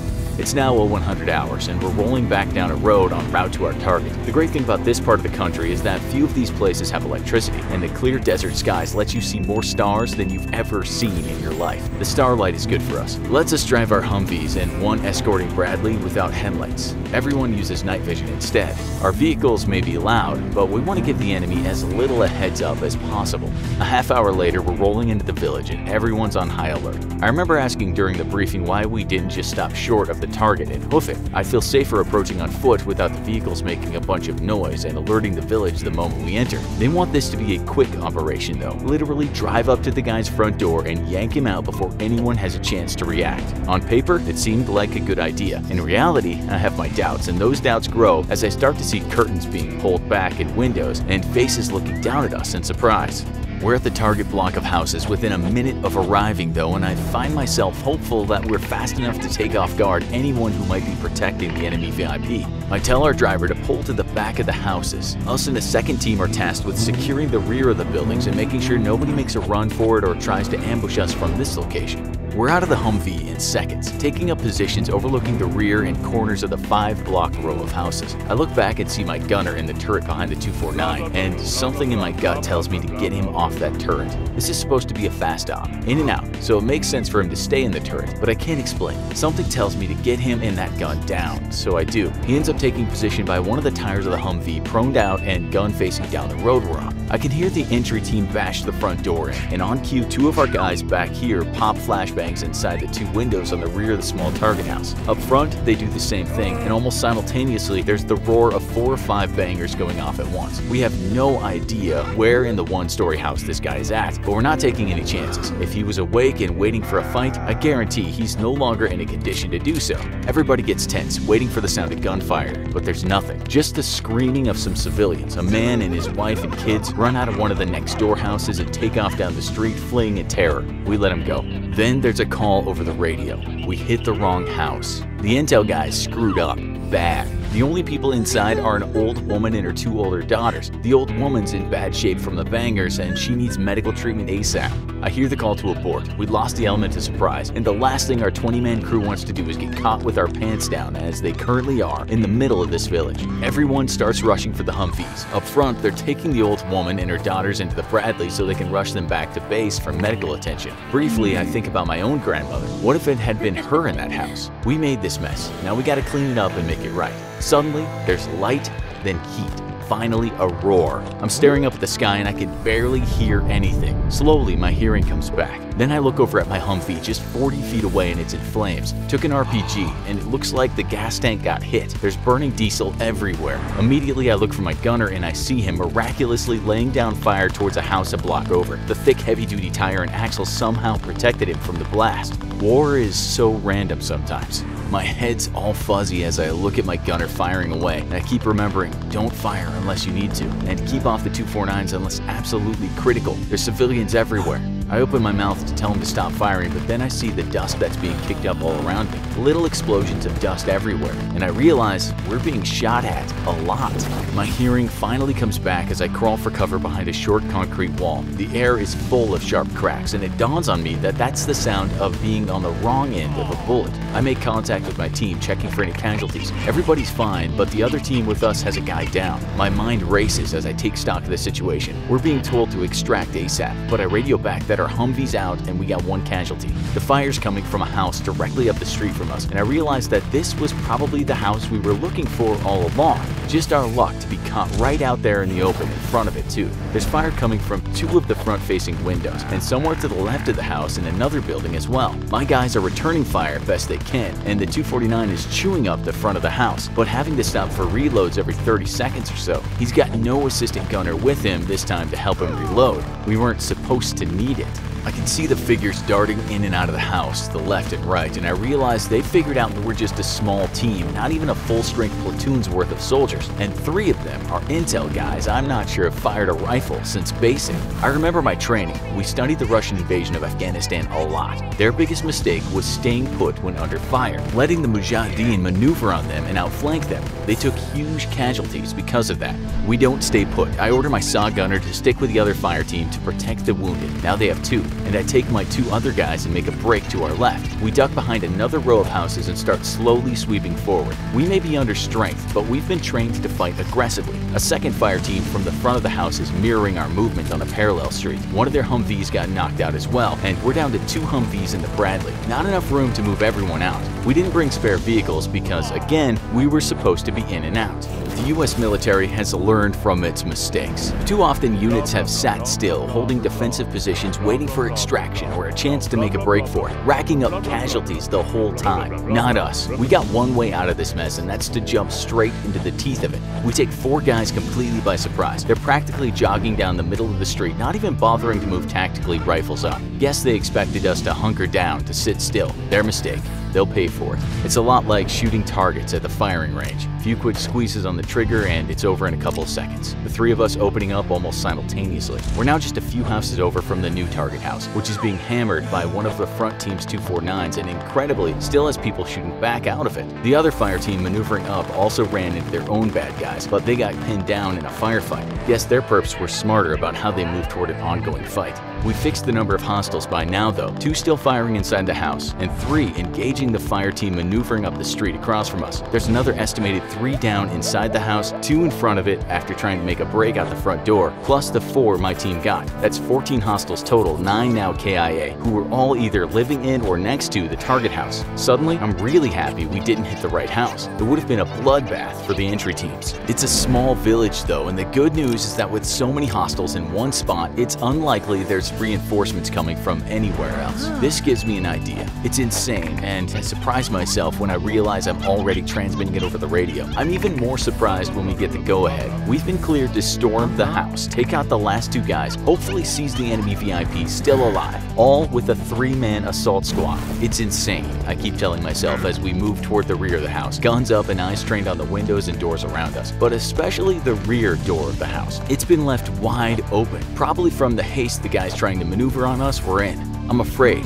Damn afraid. I'm about to literally jump into the shark's mouth and take guys with me, but I push it out of my mind. I realize that this is the first time I've been afraid since the fighting actually started. I've been running on pure adrenaline, brain falling back on training. I go back to that place and I try to think about what's coming next as just another training exercise, just another breaching exercise. Move in, shoot the stationary target dummies, don't shoot the civilian dummies, reset the course, do it all over again. At the back of the house, I peer into one of the rear windows. There's what looks like a messy bedroom that sleeps at least a dozen guys. Blankets all over the floor, but it's clear. The back door leads to what I'm assuming is a hallway. Slowly, the 3 of us maneuver on that door, stopping just to the right of it. This was my stupid idea, so it's my head that peers out and into the open door. Long hallway, and I can hear what sounds like 2 guys firing from one of the rooms at the end of the hallway. Looks like they didn't leave any rear security. Again, probably expected us to sit tight, defend our casualties, and wait for extract. This is a new war though, we don't sit and wait for air support anymore. Hit us, and we're going for the jugular. I call for the gunner, still putting fire on the house, to aim high. The machine gunner is now shifting his fire up, hitting the roof of the building so he doesn't inadvertently put rounds through the thin walls and into us. By keeping up the fire though, he's drawing the attention of the 2 guys still inside, making them think they're still taking direct fire. I take point. Again, it's my bad idea, might as well be the first in. Also, it's my team. The thought of one of the guys buying it and me going home safe because I was 2nd or 3rd in scares me more than this firefight. We stack on the side of the door, just like in training, ready to burst in almost simultaneously. The 3rd man on the stack squeezes the shoulder of the 2nd guy, who in turn squeezes my shoulder. That's the cue. And on getting that squeeze, I silently whip into the door, rifle up and ready. It's supposed to be a 4-man stack, but we adapt. I push past the first door on the left and the 2 men behind me whip into the room. I hold position just past the door, still focused dead ahead where the shooting is coming from, a room further down the hall on the right. A second later, the 2 come out of the door, whispering all clear. We press forward once again. The hallway is tight, too tight for the the guys behind me to safely fire if anything happens without running the risk of hitting me in the back, so I'm all the security we have as we move forward. I'm duck walking, my feet spread widely apart and chest forward to the enemy. That way if I do take a round, it'll go straight into the thick armor plate covering my chest. It's an awkward technique to learn at first, but we've practiced it so long that it's easy as regular walking for me. I keep expecting someone to pop out ahead of us, but nobody does. The two firing away in the room ahead to our left are still completely unaware we're in the house. There's a body up ahead lying in the hallway. By now we're close enough to the front that I can see all the bullet holes in the walls where our rifle and machine gun fire tore straight through the thin walls of the home. This guy must have caught rounds that came through the closed front door when the fight started. I take a quick look at the body, which is lying face up, and then call for the man behind me to cover me as I take a knee real quick. His rifle goes up as I duck down, checking a photo in my pocket the intel guys provided us with. Yep, it's him, the bomb maker. Now, just another KIA. The entire mission is basically pointless now, just two loose ends left to tie up. The saw gunner out front has been strafing the far left side of the house and the roof to make it seem like he's still opening up on the bad guy shooting out the window. Now I call him over the radio. He pulls his fire up even higher, putting it clear over the roof of the building and into the sky. Me and my team are directly outside the bad guy's door now. I don't feel anything. Just another run through the CQB course back home. Nothing to it but swing in, fan out, take out your dummy targets, and press on. I feel that squeeze on my shoulder, and operating purely from instinct, I swing into the doorway and press forward. In CQB, you slice up a room into individual fields of fire, and each man has his own slice. It's vital you clear your slice first, even if there's no bad guy there, because if you ignore it to open up on a bad guy in somebody else's slice, you could miss someone. And now that bad guy you didn't put down is going to put you down and your team down. I swing into the room and press forward just like in training. First man in, I'm responsible for the far left rear corner of the room, away from the front-facing windows, away from the bad guys. The second and third man are in the room just split seconds after me. There's silence at first, then the roar of gunfire coming from my guys. My slice of the room is clear, so I turn to the known threats, but they're already down. They never saw us coming, never dreamed we would do anything but hunker down and try to defend ourselves. In combat, whoever has the initiative is typically the victor. We've been trained to be aggressive, to seize the initiative and deny it to the enemy, keep him off balance. Tonight, that training saved our lives.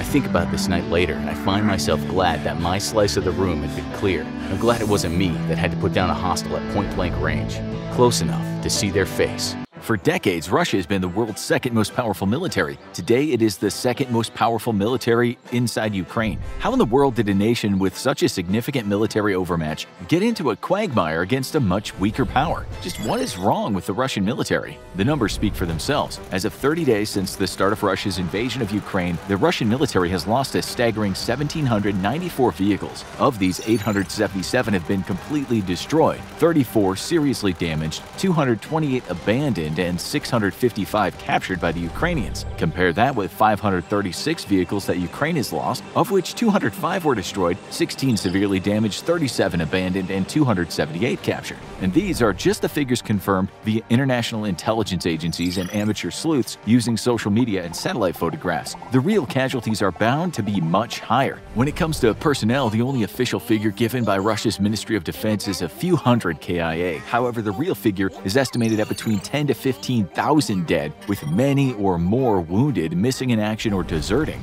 U.S. intelligence estimates that Russia is suffering an incomprehensible 1,000 casualties a day. Simply put, this makes victory in Ukraine impossible for Russia. So, what in the world is going on with an army every Western analyst had touted as the second best in the world and a near-peer competitor to the United States? The problems are numerous, but like all great tragedies, start out with the smallest things. Maintenance is something nobody likes doing. It's a downright pain for all involved, but preventative maintenance is vital for keeping the complex machinery of war working, and the United States military places a premium on it. There are rules, regulations, and all sorts of detailed checklists for everything from maintaining proper tire pressure in a vehicle to oil changes and probably even how to adjust your seat properly. But in Ukraine, Russia has shown with startling clarity what happens when you ignore even the most basic of maintenance. One of the most common images of the war is abandoned Russian vehicles littering the Ukrainian countryside by the hundreds. And while there's numerous reasons for this that we'll get into shortly, by far the dumbest is a simple failure by the Russians to turn their vehicles around once a month while in storage. Logistics and maintenance experts from Western armies were quick quick to spot the telltale signs of sun damage on many tires found flat on abandoned Russian vehicles, which let them know exactly how those tires got flat. As the sun beats down on a vehicle kept parked in storage, it weakens the rubber, which is why it's important to routinely rotate a parked vehicle so that the sun doesn't have a chance to break down the rubber on the sun-facing tires. Russians didn't do this, and inevitably, their multi-million-dollar vehicles ended up as scrap for Ukrainian farmers when they were forced to run them at low pressure through mud and their tires popped. There's ample evidence of a failure to conduct even basic maintenance across hundreds of captured Russian vehicles, but tires once more betraying the Russian military for one reason: they're cheap. Russian vehicles appear to be equipped with Chinese military tires, specifically the Yellow Sea YS-20 tires, which, according to a former quality auditor of U.S. Army tactical vehicles, Trent Telenko, is a bad copy of the Michelin XCL military tire. The Chinese tires aren't rated to carry as heavy loads as the vehicles they've been placed on, and they're riddled with construction defects. While Western military tires are more expensive, they're also much higher quality and even undergo X-ray testing to ensure integrity. Chinese tires are not held to the same standards, and Russia has bought them by the thousands, ironically making things like $40 million air defense systems completely useless thanks to a few cheap tires. That's far from the only cheap equipment being fielded by Russian military, though, as it's become abundantly clear that the world's second most powerful army is a paper tiger, sometimes so literally it's frightening. Recently, Ukraine's National Agency on Corruption Prevention sent a thank you letter to the Russian Minister of Defense, Sergei Shoigu, praising his efforts in ensuring high levels of corruption in the Russian military. Ukraine's discoveries have been nothing short of shocking. For example, tank explosive reactive armor is supposed to defend the vulnerable vehicles from anti-tank weapons fire, something that has been abundantly mauling Russia's armed forces. Yet, upon capturing several Russian tanks, the Ukrainians cut open the armor panels and discovered that instead of an armor package, the tanks were protected by egg cartons.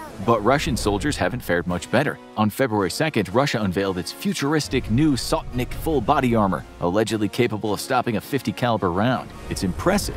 But in the real world, Russia's actual soldiers are protected once more by cardboard. Ukrainian forces have found time and time again that the plates inside a Russian body armor are nothing more than stiff cardboard. The Ukrainian NACP thanked the Russian defense minister for ensuring that Russian troops would be so easy to defeat, and advised that they include training for their soldiers on how to properly surrender to Ukrainian forces. So why are Russian soldiers going to war wearing cardboard body armor and in tanks protected by egg crates? When Vladimir Putin inherited the Russian military, it could barely keep its own ships afloat, and soldiers were wrapping their feet in cloth instead of wearing socks. For 2 decades, though, Putin has channeled hundreds of billions into modernizing the Russian military, prompting the New York Times on January 27, 2022 to write the following headline: "Russia's military, once creaky, is modern and lethal." But they weren't the only ones to seriously misjudge the state of Russia's armed forces. In 2020, The Economist ran the headline, "Russian military forces dazzle after a decade of reform," followed by the subheadline, "NATO will need to step up." Over and over again, Western media and defense publications have been awash with tales of a resurgent Russia investing hundreds of billions into creating a modern lethal force. But the truth has been laid bare. Much of that money has obviously been siphoned off by individuals across the length and breadth of the Russian leadership and acquisition chains. Corruption is nothing new in Russia. Putin himself is likely the world's richest man thanks to all the wealth he's stolen from national industries and oligarchs he disliked. What is new is just how jaw-droppingly pervasive Russian corruption has been, stretching so far and gobbling up so much funding that Russian soldiers are using egg crate tank armor and cardboard armor inserts. Cheap Chinese tires show a further siphoning of funds, with untold millions pocketed by spending well under allotted procurement budgets. It's all but a certainty then that Russia's infamous maintenance problems aren't just a sign of bad leadership and poor standards, but also a result of the corruption that has eaten up funds meant for maintenance of equipment and procurement of quality replacement parts. We have evidence of this from the many reports of Russian armored vehicle crews scrounging through Ukrainian junkyards for replacement parts, which in at least one verified instance led to Ukrainians stealing other parts from a broken-down vehicle while its operators were themselves trying to steal parts from the Ukrainians. When they returned, they installed the stolen part and then realized they were missing other parts, and thus set off once more to raid the junkyard. Ukrainian citizens took that opportunity to steal back the original part in question and disappear with it. The vehicle was eventually abandoned, and Ukraine might have officially caused the first combat casualty of warfare through trolling. Ineptitude is yet another of the staggering number number of problems affecting the Russian military. We have seen this at the highest lengths, with the Russian intelligence services completely failing to properly assess how Ukrainians would respond to an invasion, or how well prepared the military was to defend its homeland. Russia expected an easy victory, so easy in fact that on day one, Russia launched multiple air assaults just outside of Kyiv, expecting that it could simply create an air bridge by seizing runways and fly reinforcements in, with the capital falling within 3 days. Instead, the air assaults were almost all destroyed, inflicting horrible casualties on Russia's much-vaunted airborne forces. In Russia, its airborne forces are legendary and even enjoy an entire day dedicated to them, called Paratroopers Day. However, when put to the test, Russian paratroopers failed to achieve even one of their objectives in the opening days of the war, being thoroughly defeated by Ukraine's rapid response forces. It would be unfair to place all the blame on Russia's paratroopers, though. Truthfully, they were let down by the massive incompetence of Russian leadership, who believed lightly armed paratroopers could hold airports long enough for heavy vehicles to simply be flown in.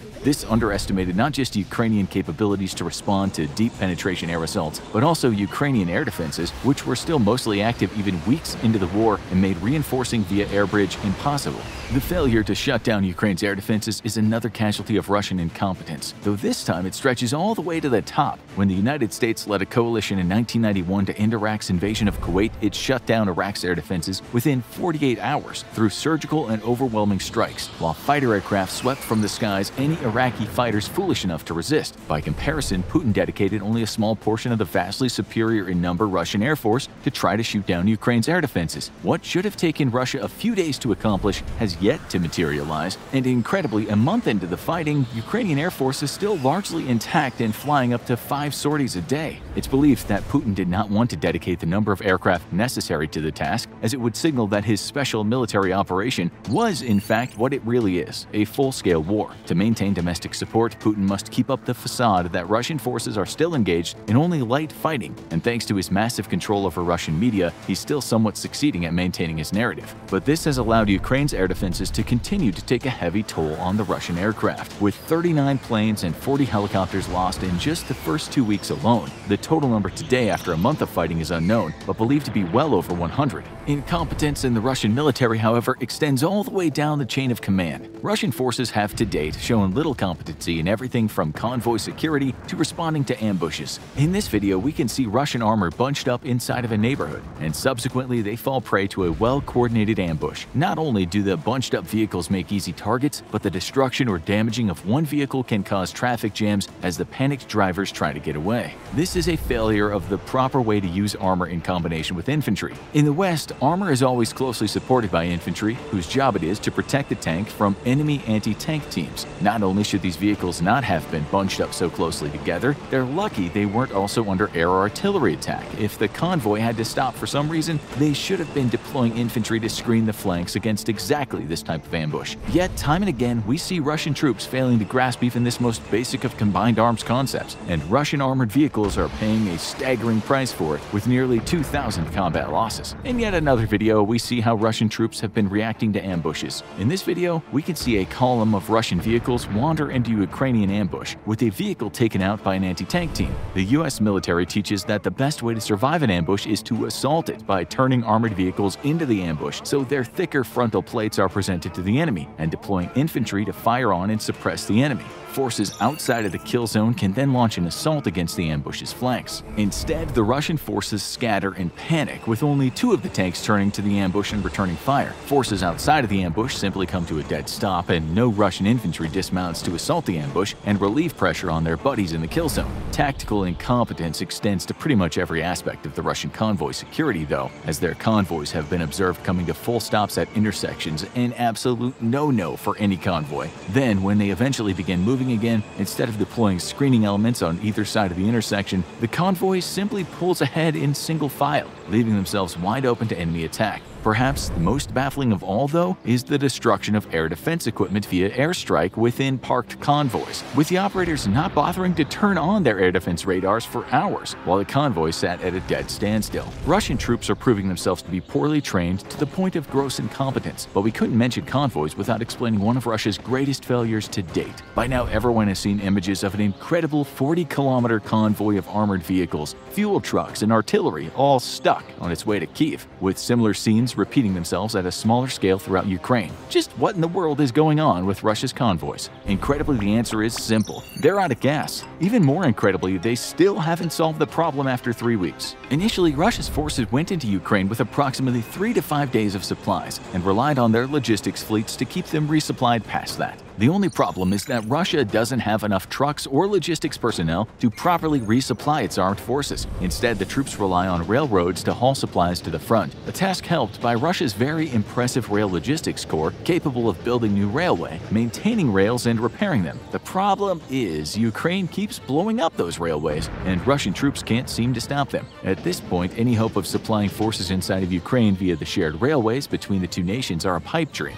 But you still need to get supplies from a railhead to where the combat is actually taking place, and Russia's lack of supply trucks makes this impossible in a meaningful way once an offensive has moved a few dozen miles out of friendly territory. Each Russian combined army is assigned a material technical support brigade, consisting of 2 truck battalions with a total of 150 general cargo trucks with 50 trailers and 260 specialized trucks per brigade. This gives Russia enough logistical capacity to resupply forces no further than 90 miles from a supply dump, as increasing distance lowers the number of trips each truck can make and adds further delay to full resupply. With forces now inside Ukraine's borders and far outside the range of supply depots safe behind enemy lines, resupply has become slow. But adding to Russia's problems is the fact that the Ukrainian forces are very good at finding Russian trucks and destroying them. In fact, Ukrainians have shown a preference for destroying trucks over armored vehicles and have a saying, "Tanks can't fight without resupply." With each lost truck, resupply takes even longer, leading to stalled-out offensives and an incredible 40-kilometer-long train of parked vehicles. But the general ineptitude of Russian leadership makes orderly resupply difficult, causing massive traffic snarls of their own creation and further miring Russian troops down. This lack of leadership highlights yet another of Russia's massive deficiencies: the complete lack of trained and disciplined non-commissioned officer corps. In the U.S. military, non-commissioned officers, or NCOs, make up the backbone of its armed forces. These are the men and women responsible for the everyday running and maintenance of the American military, and Russia lacks any similar capability. Thanks to its hierarchical nature, the Russian military has placed little emphasis on properly training a professional NCO corps, and now that it's facing its first modern foe, the military is suffering for it.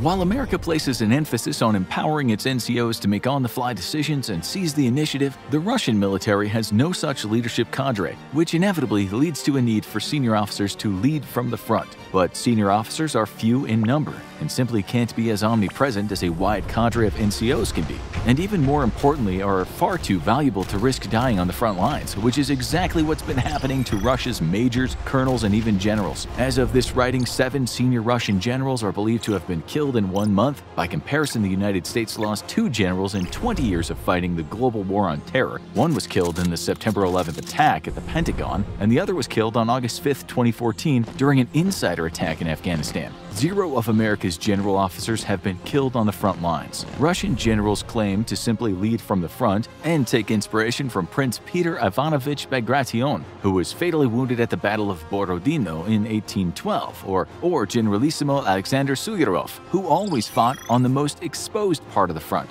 However, the truth is that the Russian generals are having to fight at the front because they don't trust their subordinates to follow orders, and because of the complete breakdown of their communication abilities. Communications, though, is yet another of Russia's mind-boggling failures in its execution of this invasion. Once more, likely due to corruption, the world has learned that a significant amount of Russia's armed forces are operating on civilian-quality unsecured radios. Radio broadcasts between Russian units have been recorded by civilian observers using basic equipment, with some civilians taking the opportunities to simply jam Russian frequencies or troll them with the Ukrainian national anthem, the popular American Yankee Doodle song, or other random audio. Incredibly, even Russia's strategic bombers have been recorded operating on completely open and unsecured radios. Not only has Ukrainian interruption of these unsecured communications caused massive problems for Russia's military, it's even led to strategic defeats of its forces. At least 1 Russian general has been killed after his position was pinpointed by listening in on these unsecured broadcasts. Ukrainian artillery has also been very successful in using these broadcasts to pinpoint Russian units and saturate them with fire. Perhaps most baffling of all, though, is the failure of Russia's highly secure cryptophone system.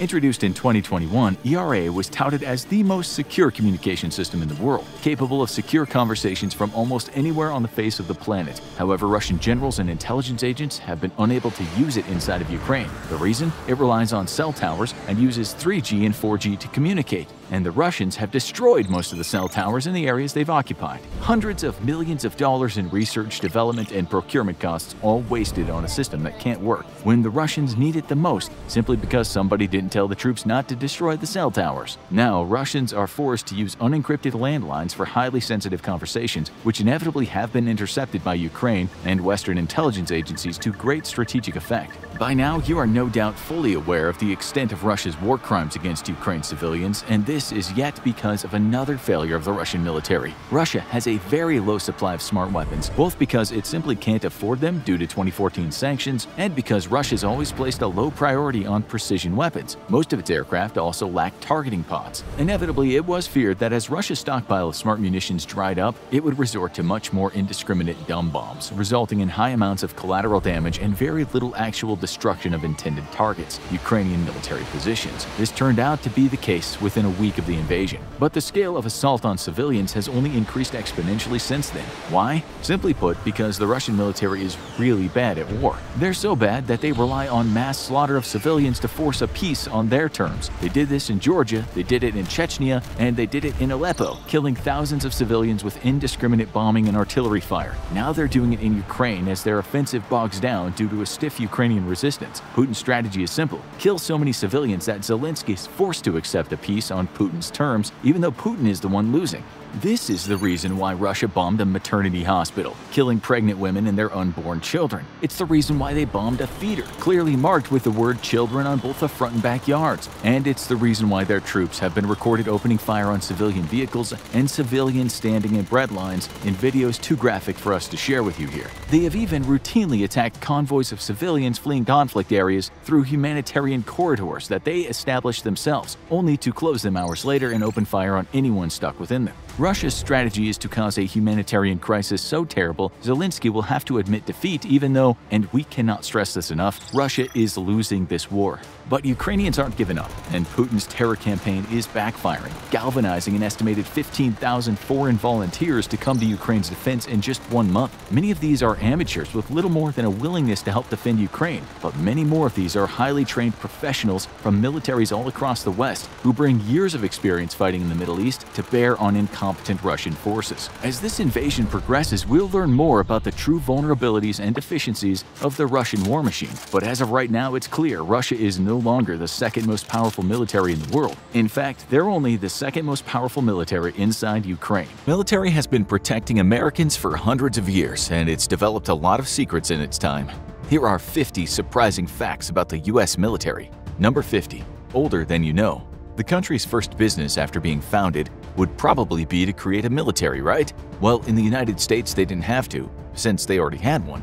About 13 months before the United States declared independence, the Second Continental Congress passed a resolution creating a United Continental Army. It would be led by George Washington, and that army was trained in preparation for increasingly likely hostilities with the British Crown. So at least in this country, the US Army is older than the United States, and it's grown a lot since then. Number 49. Bigger than you know. The military is run today by the US Department of Defense, and it's laid its claim to a large swath of land. It controls federal land in the US, land it leases abroad, and land the US government has claimed as territory in past military engagements. Altogether, that comes to around 30 million acres of land worldwide. Not only is that larger than the state of Pennsylvania, but if all combined, it would be larger than all but 99 countries. And it's a path to success. Number 48. Honored men. You'd think that most people who would become US presidents probably grew up in the elites, and they might be less likely to serve. But actually, around 2/3 of the men who became US presidents were US military veterans, starting with the very first, George Washington. The most decorated was probably Theodore Roosevelt, who even received the Medal of Honor. Ulysses S. Grant and Dwight D. Eisenhower were probably the most renowned generals in the Civil War and World War II. But we're in a dry spell right now. Of the last 5 presidents, only 1 served in the military, and George W. Bush only served stateside in the Air National Guard, and it came from humble beginnings. Number 47. No, not guerrillas. During the first days of the military, the US Army didn't have much to work with. They were ill-equipped, only had a short time to train, and were facing one of the world's largest empires. But they had one advantage. They were on their home turf, and they knew how to use it. General Francis Marion took full advantage of the swampy terrain and used it for the surprise attacks against unsuspecting British patrols. The US soldiers would emerge from the swamp, attack, and just as quickly retreat rather than engaging, a tactic that would become the blueprint for modern guerrilla warfare. But today it's spread pretty thin. Number 46. All over the place. There are 195 recognized countries in the world, and the US military is present in over 2/3 of them. The US military's 3 million current employees, 450,000 of those are soldiers deployed to foreign countries. But the US isn't involved in any current war since we withdrew from Afghanistan. So what exactly are we doing there? It's complicated. While in some countries the US is engaged in active operations against terror groups, in others they've been invited as peacekeepers or to maintain a presence as a deterrent. The US also has permanent military bases on the soil of many other allies that coordinate with other militaries. But what happens when the US is considering leaving? Number 45. Cash cow. For many years, budget-conscious politicians and activists in the US wondered, why does the US still have military bases in places like Europe? After all, that's not exactly a military flashpoint anymore. Okay, that take aged pretty poorly. But people still wondered if bases in places like Germany were worth the investment. Well, if you ask the Germans, they were. When word got out that the US was considering closing bases in some locations, the locals were strongly opposed. The local economy was heavily based around the presence of United States soldiers, and they didn't want to face a budget crunch. And the US military has had a lot of mouths to feed. Number 44. Top of the heap. The top employer in the United States, it's not ExxonMobil, the largest energy company, which has just under 1 million employees. It's not even Walmart, the mega-sized shopping chain, which has 1.3 million. It's the United States Department of Defense, which, in addition to all the active duty and reserve soldiers, maintains enough civilian personnel to have a whopping total staff of 3 million people. And unlike many businesses, it's going to be around as long as the US is, so that's a lot of job security, and it keeps on growing. Number 43. Recruits welcome. Each year, the military takes in around 79,000 new recruits. The U.S. Army alone has more people in it than major cities like San Francisco, and it's only one of the 5 branches, with the smaller Coast Guard, Navy, Air Force, and Marines joining in. Today, all 5 branches of the military are volunteer-only, with recruits getting details on their pay rate and all the potential benefits they'll get after they complete their term. Many people's first exposure to the military is at recruitment fairs, where they often make it sound like an awesome adventure. But it wasn't always this way. Number 42. Anyone feel a draft? For the U.S. military's first 80 years, it was also mostly an all-volunteer force, and it was capable of winning both the American Revolution and the British revenge strike in the War of 1812. But then came the Civil War, and the U.S. was split in two, as the Confederacy took a lot of the military's manpower with it. Soon, both armies were instituting the U.S.'s first military draft, requiring people to sign up under penalty of law. It didn't go over well. Many people were angry about how some were able to buy their way out of the draft, and it led to bloody riots in New York City. But it worked, and the draft would be brought back for the 2 world wars, Korea and Vietnam. But it wasn't the only time young men had to check the mail nervously. Number 41. A draft, just in case. The first peacetime draft was created in 1940. But was it really peacetime? Everyone knew that World War II would likely make its way over to the United States eventually, and Pearl Harbor proved them right. But the second peacetime draft was more controversial. Passed in 1948, it wasn't as widespread, but it deployed countless young men around the world just in case they were needed when hostilities with the Soviet Union broke out. There was no formal declaration of war, but many men drafted under the law wound up in Korea or Vietnam. And there was no allowance for celebrities. If your number came up, you had to serve, even if you were Elvis. Number 40. The King in fatigues. When the King was drafted in 1958, there was no war going on, something his millions of fans were no doubt happy about. He insisted he didn't want to be treated any differently than the average soldier, despite the mob of fans waiting for him as he arrived at boot camp. He served as a private, did his duty quietly, and chose not to apply for a transfer to Special Services, where he could have given concerts as part of his service. His label was prepared. They had stockpiled musical material before his induction, and his fans would barely notice he was in the Army now. But one group wasn't allowed in the Army until recently. Number 39. Women's Day. Women have been aiding the military since the beginning, but often in limited roles or with many roadblocks in their way. A disguised woman, Deborah Sampson, even became a decorated Revolutionary War veteran. But women weren't allowed to join the military until 1948. Before that, many served unofficially as spies, nurses, or support staff. but weren't eligible for honors despite being in as much danger as the armed soldiers. Since then, though, the laws have changed and now women are eligible to serve in all combat roles. There is, however, one exception. Number 38. Selective indeed. The draft has been off the table since the 1970s and the military does not want it back. However, all males between 18 and 25 are still required to register for selective service, which means if a draft is needed, it can be snapped into action and people can be pulled into the military in only days. However, it doesn't include women, despite them being eligible for all combat roles and serving in the same way as men. Should this change? Some say it's only fair, and others are telling the military to get their hands off their daughters. But not all the recruits are human either. Number 37. Good boy. There are 2,700 recruits in the US military who don't follow regular rules. They don't sleep in the barracks, they chase birds in their off time, and they might even greet a commanding officer by licking them.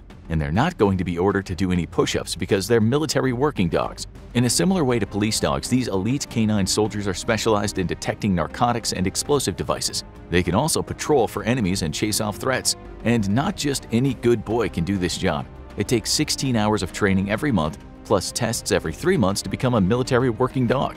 And then there's the surprising heavy-duty soldiers.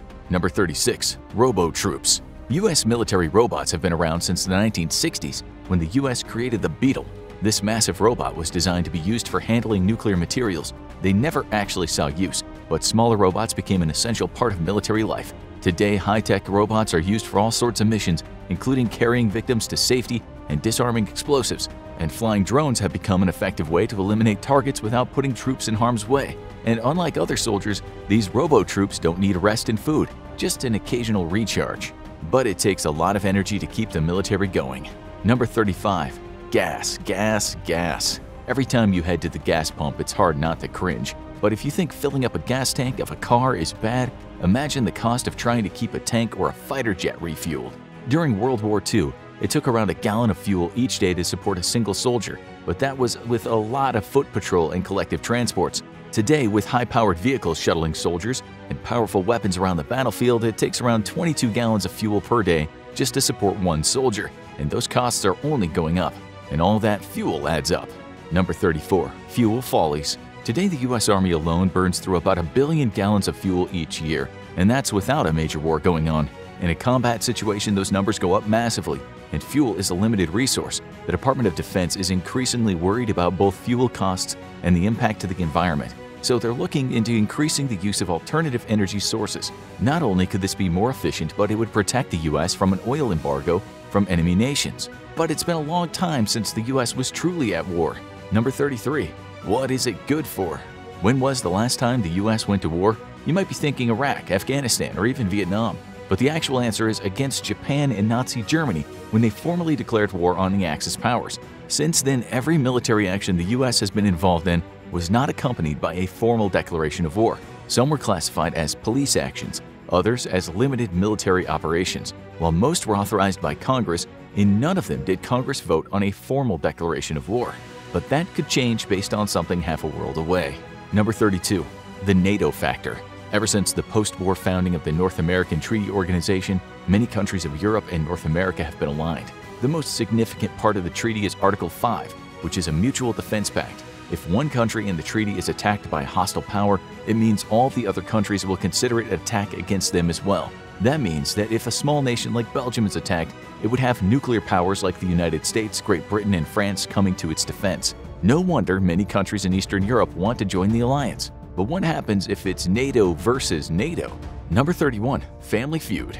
Say a soccer match between Belgium and the Netherlands gets out of control, and the next thing you know, soldiers from both sides are aiming guns at each other. There are actually no official bylaws on how to govern an attack by one NATO member against another, because the treaty is supposed to prevent exactly that. However, most legal experts believe that NATO would be obligated to assist the country that was attacked. Of course, it's common for parties to disagree on who started the war, even if one fired first. So there's a good chance that NATO might wind up splitting down the middle on who to support, with the US having to choose a side. And they would have to be careful to avoid sending in soldiers that they might not want to.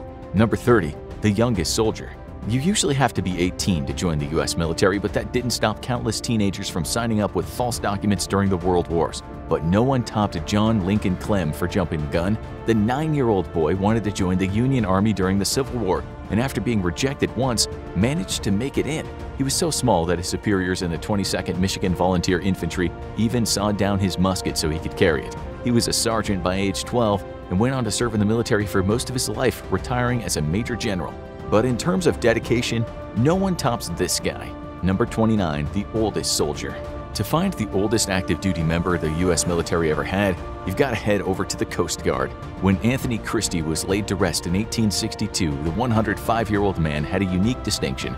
He was still on active duty. How's this possible? He served as a lighthouse keeper, a job that generally didn't involve heavy exertion.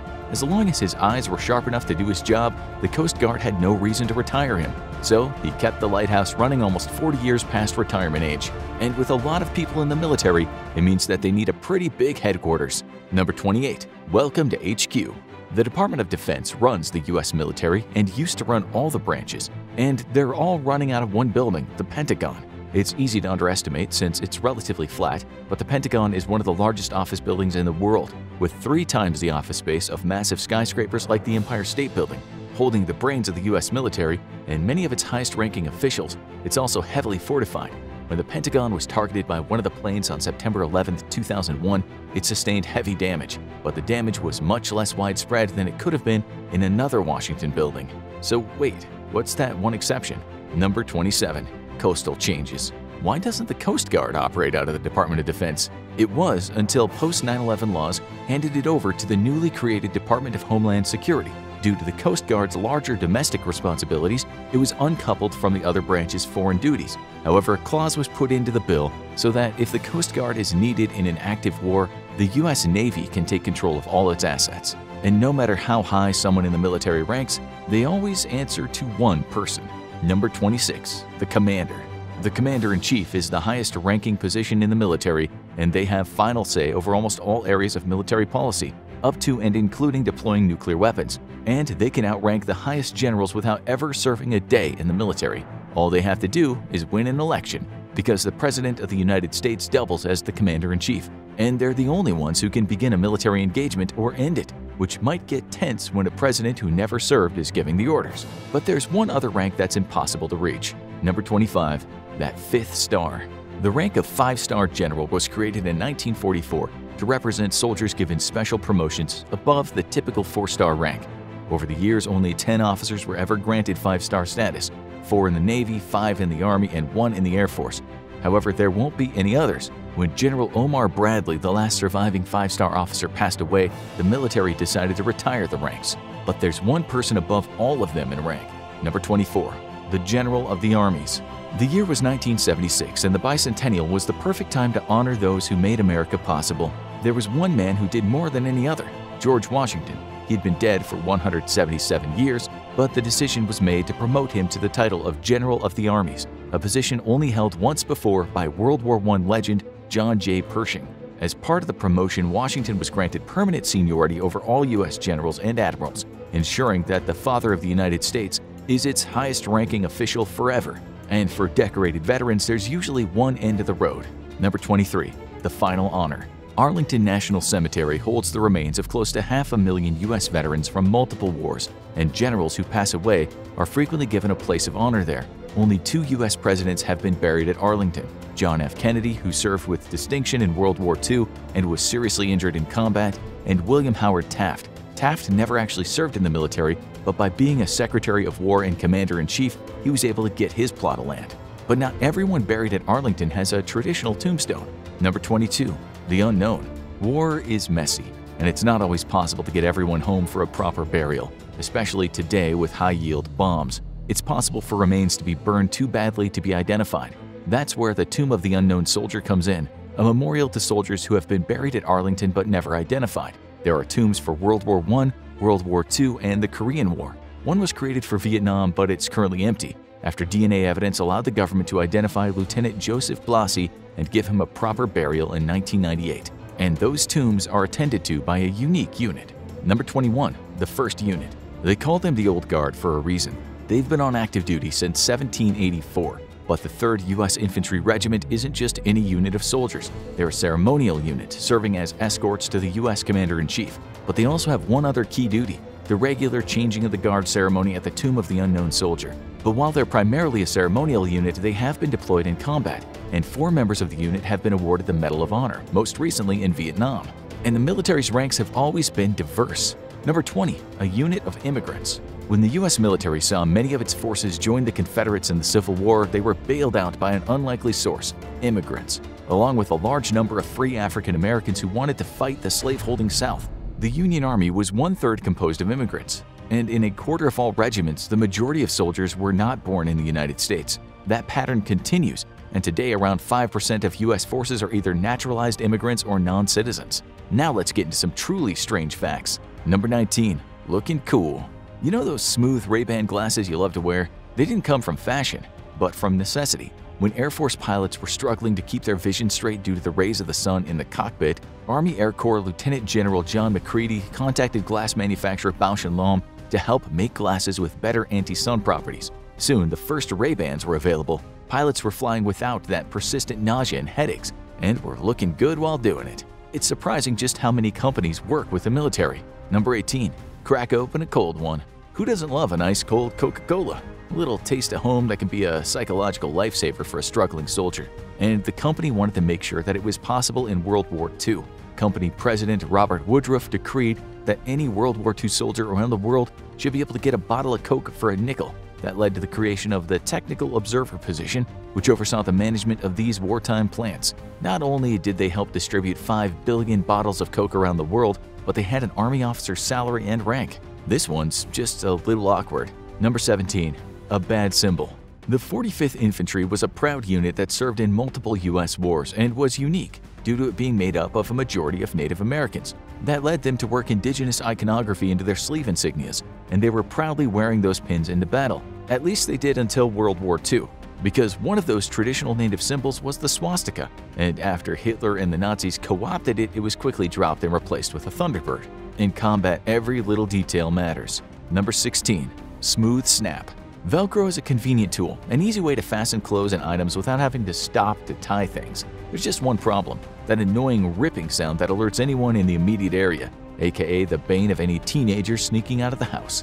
Of course, in a combat situation, the consequences of waking up the wrong person might be far more dire. That's why the military developed a silent version of Velcro that reduced that annoying sound almost to nothing.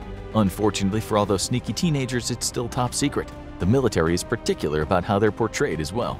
Number 15. Hollywood military. You know all those times the military swoops in to save the day? Be it a modern war movie or a ridiculous action movie where the army fights off aliens, they all have one thing in common. If a movie wants to portray the military, they usually work with the Department of Defense's entertainment unit. Many producers want to borrow military equipment or film on military bases for accuracy, and in those cases the Department of Defense gets script approval. Of course, they're not too picky. Some of the movies the DoD approved included Batman and Robin and Last Action Hero. But one movie might have had a bigger impact than any other. Number 14. The Top Gun. When Tom Cruise's military adventure Top Gun was released in 1986, Navy recruiters started hanging out around movie theaters. The men who saw the movie suddenly thought being a pilot was the coolest thing in the world, and some even decided that they would like to sign up on the spot. According to official Navy reports, the position of naval aviator saw a 500% jump in applications in the aftermath, and the brass is no doubt excited for the sequel to finally come out. The U.S. military is always prepared, in more ways than one. Number 13. A useful tool. U.S. military members who do air missions are given a parachute pack survival kit in case they get shot down and need to survive on their own.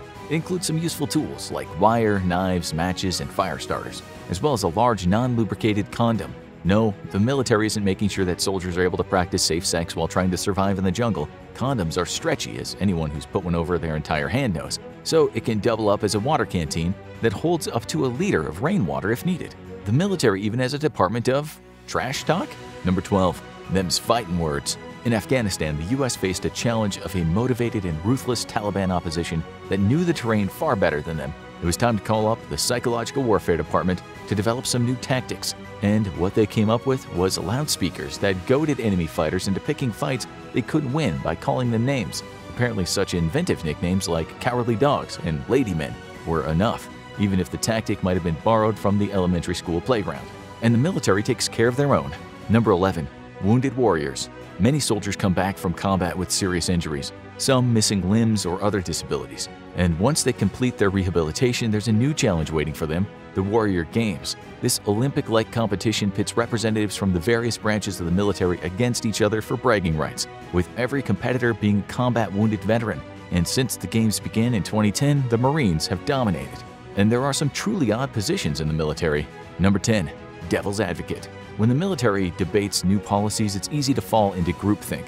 Not only is there a lot of money at stake, but there's always a high-ranking member in the room, and it's easy to defer to him. But if no one's willing to say no, costly mistakes can happen, which is why some graduates at Fort Leavenworth are trained with the art of being skeptical. These red teamers are unafraid to play devil's advocate in heated debates and can save the team from the bane of consensus. And some things are older than you think. Number 9. Down Under. The submarine is one of the military's most useful tools, able to take command of the seas and deliver powerful and clinical strikes from underwater. It saw the most use in the World Wars, but actually goes back far earlier than that. The Turtle, an early example of a submersible weapon, was deployed during the Revolutionary War to sink a British ship off New York, and failed miserably. But it was an effective test of future weaponry. But for all the US military's efforts, they can leave a big footprint. Number 8. Eviction Notice. The island of Diego Garcia, a British possession, had a population of over 1,000 people living happily in the Indian Ocean paradise until the US military came calling. They wanted to build a military base there. They needed total security, and so the entire island's population needed to go. The British government agreed, and soon the entire population was being sent to the island of Mauritius, which took them after a hefty payment. And the US military's experiments even hit the homeland. Number 7. Spray Test. In the 1950s and 60s, residents of cities including San Francisco, St. Louis, and areas of Minnesota, South Carolina, and Georgia saw something alarming. Motorized blowers spraying odd, colorful substances all over the city. It looked almost like a chemical attack, and the zinc-cadmium sulfide wasn't a weapon, but it was related. The fluorescent substance was sprayed because the military wanted to see how chemical or biological weapons could spread by the wind, and there's no better way than actually spraying a close substitute. But other places got it far worse. Number 6. In the Depths. In the aftermath of World War II, there was an enormous amount of spare hardware to dispose of. Much of it was dangerous and couldn't simply be scrapped, so the government came up with another solution. Just dump it in the ocean. Much of this started after the First World War and continued until 1970. A wide range of military hardware was dumped, such as 64 million pounds of nerve gas and other chemical weapons, plus hundreds of thousands of bombs, rockets, and landmines, and they're still down there. But no one really knows exactly what's lurking where, and sometimes the military just gets it wrong. Number 5. Firing at nothing. The Great Los Angeles Air Raid of 1942 was one of the biggest military operations in the homeland in a long time. It was World War II, and the military was on high alert for an attack on US soil. So when reports came in of an enemy aircraft, the military responded with overwhelming force. They fired 1,400 anti-aircraft weapons and countless rounds at the mystery object until it was brought down and found that it was a lost weather balloon. Hey, better safe than sorry.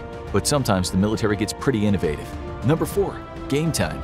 When the military needed a new supercomputer in 2010, they came up with many plans, but few of them were cost-effective. The solution that did pass muster? They collected 1,700 PlayStation 3 consoles, removed and combined much of the hardware, and wound up with an amalgam processing core that had all the power and memory they needed, at a fraction of the cost and carbon footprint. And some of their ideas sounded a little like science fiction. Number 3. Mad Science. DARPA, or the Defense Advanced Research Projects Agency, is where the military's wildest ideas become a reality. One of those ideas? A computer chip that could be implanted directly into the brains of soldiers. This will allow them to connect remotely to computers without a device, which would allow vital intelligence to be put into their minds directly from headquarters. But not all of DARPA's ideas are that out there. Number 2. Master of Invention. DARPA has been responsible for some of the military's wildest and longest-lasting inventions, but they've also given the general public a lot. 2 of their biggest contributions? The Internet, which was heavily funded by the US government along with private tech companies, and the GPS systems that help get you where you're going in your car. Both are used by the government today, but most people can't live without them. But this one last fact about the US military might shock you. Number 1. Boom. The US has only used nuclear bombs twice in combat, and they're currently the only country to do so, but they've used many more nuclear bombs than that. To develop their nuclear arsenal, they've conducted over 1,000 nuclear tests over the decades, more than half the number conducted around the world. 800 of those tests have been underground nuclear tests, while 200 have been atmospheric and created a signature mushroom cloud everyone fears. But for now, that's all they are, tests. It's a showdown that's been brewing for years, and 2022 is increasingly looking like the year that the war everyone has feared will finally happen: the United States versus Iran. How do the two sides stack up to each other, and how would a war between the two play out? Iran is ranked in 14th place amongst the world's top militaries. Not bad for a nation that's been under severe sanctions for years. But today it's facing off against the world's #1 ranked military and only global superpower, the United States of America. A conflict between Iran and the US is unlikely to become severe enough to cause a need for the US to fully mobilize its population, though Iran might certainly need to. However, more population means a bigger economy and more capabilities, and here the United States takes the cake, with a population of 335 million versus Iran's 86 million. That's a difference of 249 million more Americans than Iranians. Of that population, though, the US could call on 147 million for potential military service, though only 122 million of them are physically or mentally fit enough to actually serve. Iran, on the other hand, has a manpower pool of 48 million, with only 40 million actually fit for service. If a war between Iran and the US were to turn into a multi-year stalemate, it would be important to quickly replenish losses, and here too the United States holds the advantage, with 4.3 million teenagers reaching military age annually, versus Iran's 1.3 million. Currently, though, on active duty, the United States has the world's third largest military, with a 1.39 million strong military versus Iran's 575,000. Reserves are important for replenishing casualties and rotating out exhausted troops to give them a chance to recoup and recover, and both countries are pretty evenly matched there, with the US having a reservist force of 442,000 versus Iran's 350,000. Iran enjoys such large amounts of reservists thanks to the fact that its military service is compulsory for all males upon reaching adulthood. This means that the Iranian active duty military is largely made up of conscripts, with few professional volunteer soldiers. These conscripts are typically drafted at age 19 and made to serve 2 years, though few receive much useful military training during that time. Most Iranian soldiers rarely ever fire their weapons and have to work with equipment that's mostly from the first half of the Cold War. This is in sharp contrast with the US military, which maintains an aggressive year-round training cycle. Training is frequently punctuated with small-scale exercises and occasionally with larger multi-unit exercises. The US Navy's RIMPAC exercise, for example, is a massive event that takes place every 2 years and involves the military forces of over 24 partner nations across the Pacific Rim. Not only do conscripts traditionally perform very poorly against professional all-volunteer forces, but Iran's conscripts undergo very little useful training and would be completely overwhelmed against America's professionally trained warfighters. A military is only as good as the equipment it can afford, and war is a costly affair. Iran has an annual budget of $5 billion for its military, though the nation spends significant amounts of money under the table carrying out various military-related activities in its sphere of influence. By comparison, the United States has a defense budget of $770 billion, absolutely dwarfing what Iran spends annually. In the realm of military hardware, Iran fields an air force of 543 planes versus the US's 13,247. Of these, on Iran's side, 197 are fighter aircraft, while the US maintains a fighter fleet of 1,957. If Iran and the US were to come to blows, the US might find itself surprised to be taking on one of its own most capable fighters ever built during the Cold War. That's because Iran is still fielding the F-14 Tomcat, having an estimated 40 of them still in service. This is thanks to a pre-revolution deal with the Iranian government that saw them buy 80 of the planes, though only 79 were delivered. After the revolution, the United States shut down all support for Iran's Tomcat fleet, and it feared having to go up against the formidable fighter so much that it actually destroyed every single Tomcat it retired to prevent Iran from having any opportunity of seizing badly needed parts for maintenance. Without US support for parts replacement, its Tomcat fleet has been steadily shrinking as planes are cannibalized to keep others flying. Today, it's believed between 40 to 43 of them are still mission capable, with 20 fully mission capable and 20 only partially mission capable. The rest of Iran's air fleet is made up of Cold War-era MiG-29s, American F-4 Phantom IIs and F-5 Tiger II, Chinese J-7s, Mirage F-1s, Su-22s, and domestically made at HESA Kosar and HESA Saeke. The latter are only available in very low numbers and are both light attack jets, widely considered to be very inefficient machines. In a ground attack role, Iran is forced to use multi-role planes such as the Su-22 and domestically modified F-5E, known as the HESA Azarash. Both planes are only suited for small-scale strike missions, and with a lack of targeting pods are incapable of precision strikes. Iran's fighter fleet is largely non-modern, though some of their planes have received 4th-generation avionics. However, so many different aircraft models are a nightmare to conduct maintenance on, so it's unlikely many of these planes are actually operationally ready, and even less likely they would remain so during high-tempo combat operations. Such a diverse and mixed air fleet drives up both maintenance costs and time. and can make sourcing replacement parts a nightmare. By comparison, though, the United States fields the world's most modern air fleet, though some of the planes are showing a growing lack of modernity. The F-15 Eagle and F-16 Fighting Falcon are both extremely capable fighter aircraft, capable of both air superiority and ground attack, but are showing their age against increasingly sophisticated modern fighters and air defenses. America's F-22 remains the single deadliest airplane in the sky, with significant capability overmatch against any other fighter aircraft in the world. However, it's also one of the most expensive aircraft in the world, forcing the U.S. Air Force to limit its production run to just under 200. Today, 195 remain in service, and no further Raptors will ever be built. Instead, the U.S. Air Force is already looking ahead to a 6th-generation fighter for air superiority, with a prototype already tested and flown. In the meantime, it relies on its fleet of F-15s and F-35s for the air superiority mission, with 283 5th-generation F-35s across all arms of the U.S. military. This number grows every year, with a planned purchase of 1,763 F-35s for just the U.S. Air Force alone. Lockheed Martin is set to provide the U.S. military with approximately 135 planes per year until the contract is completed, making U.S. Air Forces deadlier with every passing year. The U.S. Navy and Marines, meanwhile, operate the vaunted F-18 Super Hornet, which replaced the F-14 Tomcat in 1985. One of the most agile jets on the planet, it's light enough to be launched from carriers, but capable of bringing large weapons packages to the fight, making it perfect as a multi-role fighter. To support ground troops, though, the U.S. Air Force relies on the A-10 Thunderbolt II, an impressive ground attack aircraft that has achieved legendary status since its introduction in 1977. Strategic bombing is carried out by a mixed fleet of B-52 Stratofortresses, B-2 Spirits, and B-1B Lancers. The B-52 was put into service first in 1955 and incredibly is set to remain in service until the 2050s, making it the longest service aircraft in history. Thanks to aggressive upgrades, the plane remains one of the deadliest bombers in the sky and proved itself against the Soviet defenses during the Vietnam War thanks to its aggressive suite of electronic warfare countermeasures. The American B-2 fleet was originally designed to slip behind enemy lines and deliver strategic nuclear strikes, and remains the world's only stealth bomber. An upgrade after the fall of the Soviet Union saw it geared for more conventional combat, and now is tasked with slipping through the densest enemy air defenses and eliminating high-value targets. The B-1B Lancer is a much faster strategic bomber that has less endurance than the B-52, but can fly at supersonic speeds to deliver bombs quickly where they're needed the most.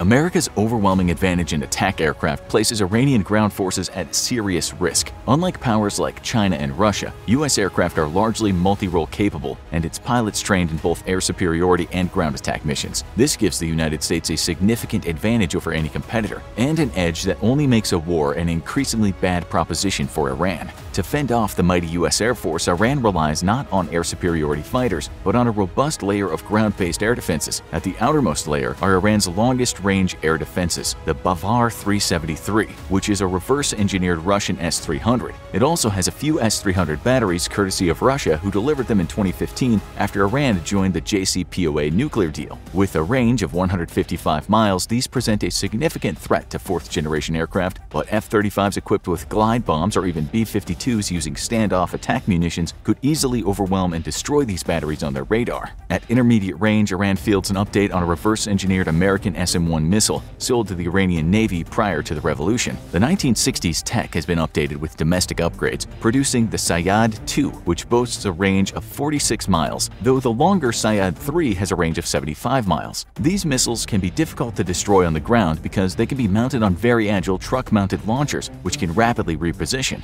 For short to intermediate range engagements, Iran has the Salimcha missiles, produced from reverse-engineered American Hawk missiles provided to Iran in the 1960s. Iran also has a new triple-rail launcher system called Mersad and has the ability to engage up to 2 targets simultaneously. Various other foreign-source SAM systems have been cloned or reverse-engineered by Iran, and the nation fields a sizable quantity of low-altitude defense systems meant to be used against helicopters. However dense Iranian air defenses are, most of them are static and well known to the U.S. By using a combination of stealth aircraft, standoff attack munitions, and electronic jamming, the U.S. with its overwhelming air fleet could easily dismantle the Iranian air defense system, just like the U.S. did with zero or minimal losses in Iraq, Libya, and Syria. To support its ground forces, Iran has nothing more than a token attack helicopter fleet, which would not survive initial contact against U.S. forces equipped with short-range air defenses and manpads. The U.S., on the other hand, has the world's largest attack helicopter fleet, made up of 910 helicopters, including the Apache and Super Cobra used by the the American Marine Corps. These attack helicopters are both heavily armored and can provide flexible close air support, as well as engage in reconnaissance and hunter-killer missions. The Apache in particular is an incredibly robust aircraft, with only a single Apache lost to heavy anti-aircraft fire during an ambush by Iraq's military at Najaf. However, the 32 Apaches were forced to retreat and unable to carry out their deep attack mission behind enemy lines, which is their primary purpose. This has prompted the need by the U.S. Army to replace its aging Apaches with more capable variants who can survive modern combat. In a conflict between Iran and the U.S., tanks will largely be the dominant weapon of choice, thanks to a largely flat, open terrain of the country. Iran brings 2,831 tanks to fight, while the United States has the world's second-largest fleet at 6,612. Iran's tanks, however, are mostly Cold War relics, though it does field capable T-72s upgraded with modern armor, sensor, and cannons. However, Iran's tanks are largely considered to be inferior to any Western model, let alone the vaunted American Abrams. An effort to build a next-generation domestic tank failed in the late 2010s and was likely just a big publicity ploy to get Russia to lower its asking price for supplying the country with tanks. The Zulfikar series of domestically made tanks suffer from weapons embargoes, leaving Iran incapable of equipping them with truly modern systems. The United States' own Abrams have been continuously upgraded since their introduction to the U.S. Armed Forces. Currently, the Abrams tank fleet is being upgraded to System Enhancement Program version 4, which finally brings a third-generation thermal imager to the Abrams tank, a key weakness plaguing American tanks for years. Trophy anti-missile defense systems have also started to be integrated into American tanks, using radar and explosive charges to defeat enemy anti-tank missiles. To see why this has become so critically important, one only need to look at the performance of Russian armor in Ukraine today, with Ukraine forces killing hundreds of modern Russian tanks with anti-tank missiles. With each upgrade, though, the Abrams tank is becoming heavier and heavier, a serious problem for the tank fleet, as it's now feared the tank might be too heavy to cross some bridges. Greater weight also means more fuel expenditure, lowering its already short combat range between 93 and 124 miles in cross-country conditions. However, American Abrams would prove absolutely lethal to Iran's own tank fleets, and their improved protection against RPGs and IEDs means that they'll even be more survivable in urban environments, where most of the fighting will likely end up taking place. Armored personnel carriers are important for helping support one's infantry and protecting them in a deadly modern battlefield. The United States can boast total mechanized capabilities for its infantry, while Iran struggles to do the same. The U.S. fields a fleet of over 45,000 armored vehicles versus Iran's 7,600. Again, Iran's armored vehicles are early Russian or late Soviet models, and severely lacking in modernity upgrades thanks to budget limitations and sanctions. American Bradleys, meanwhile, are capable of engaging other lightly armored vehicles and even taking out tanks thanks to 2 anti-tank missiles on each vehicle.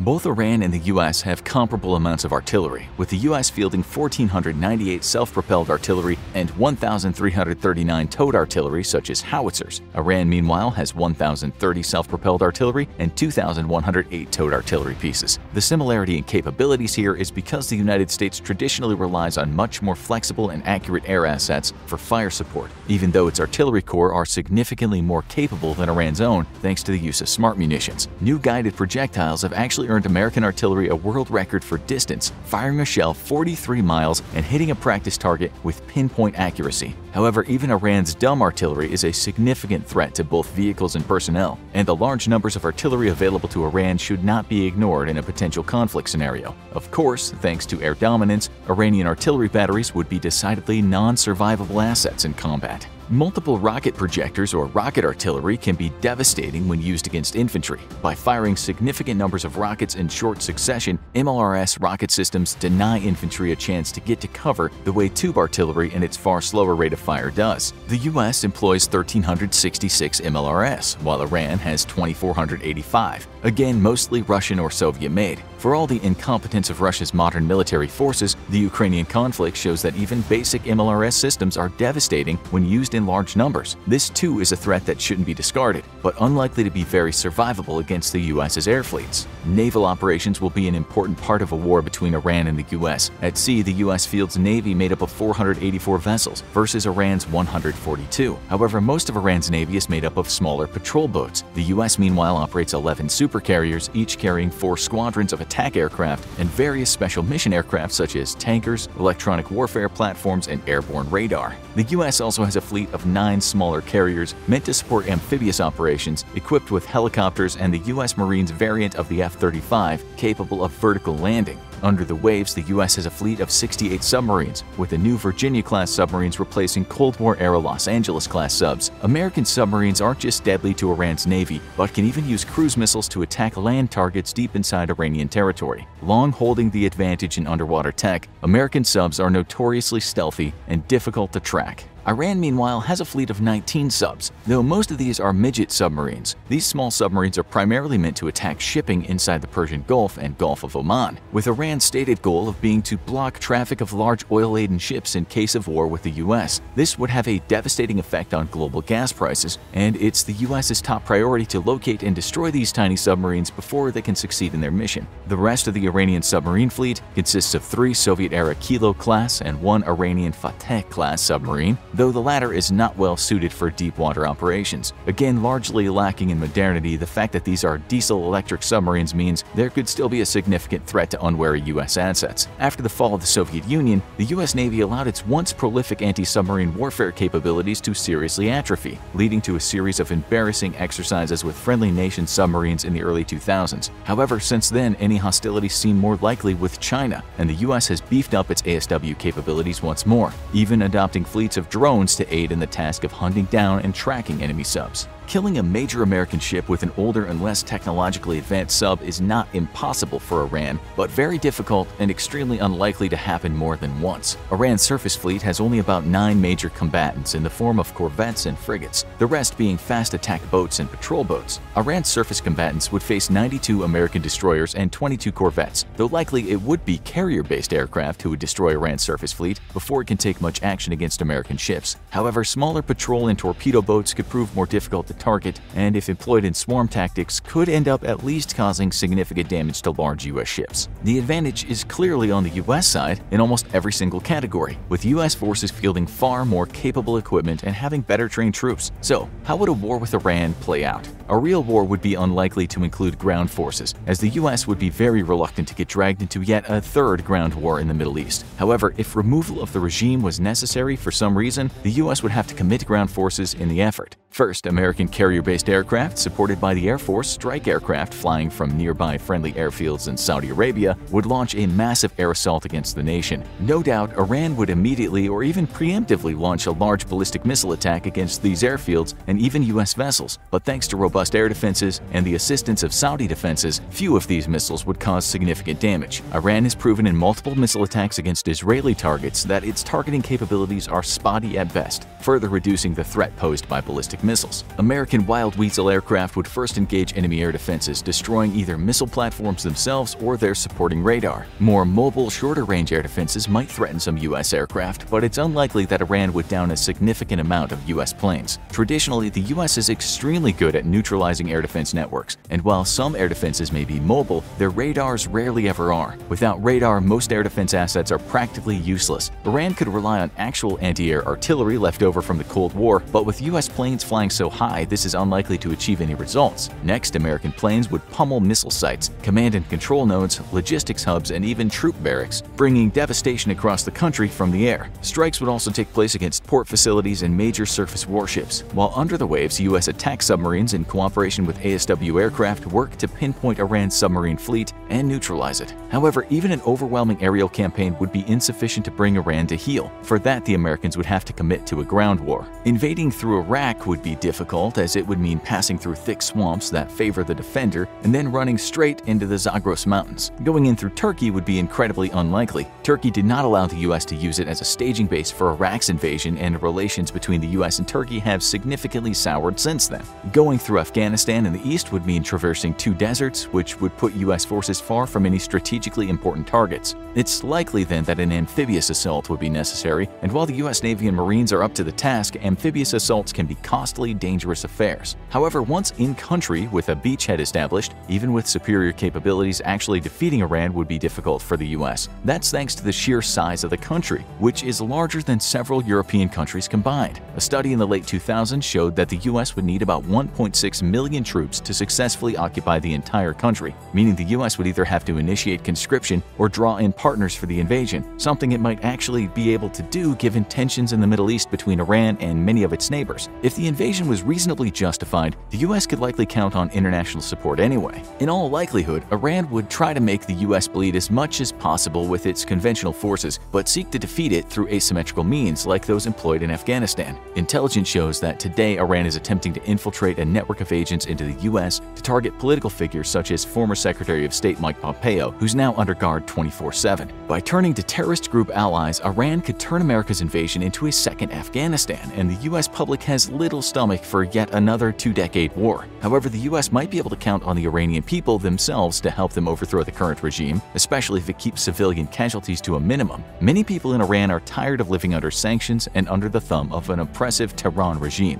and it's likely that the US would be welcomed as liberators across much of Iran. In this regard, Iran is different from either Iraq or Afghanistan, and a lack of popular support could hinder Iran's ability to launch a successful asymmetrical campaign against US forces. The war in Ukraine has proven one thing: the United States military would wipe the floor with Russia. No, we're not funded by the CIA, as many have claimed in the comments section. This is simple objective truth. Let's look at why. If you want to evaluate the capabilities of the two militaries, we must first understand the core philosophy of each fighting force. The Russian military has traditionally been a ground power with heavy focus on its army and artillery, with few warm water ports and almost none that would be immediately under threat from NATO forces. Russia and the Soviet Union before it held no illusions that they could become a major maritime power.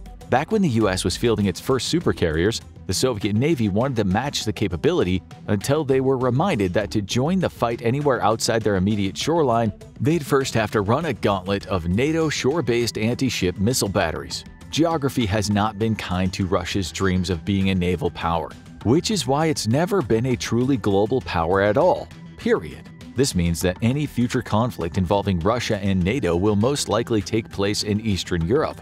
The Russian military is well suited for that task, with the largest armored vehicle fleet in the world, which it has aggressively used to destroy Ukraine's stockpile of anti-tank missiles.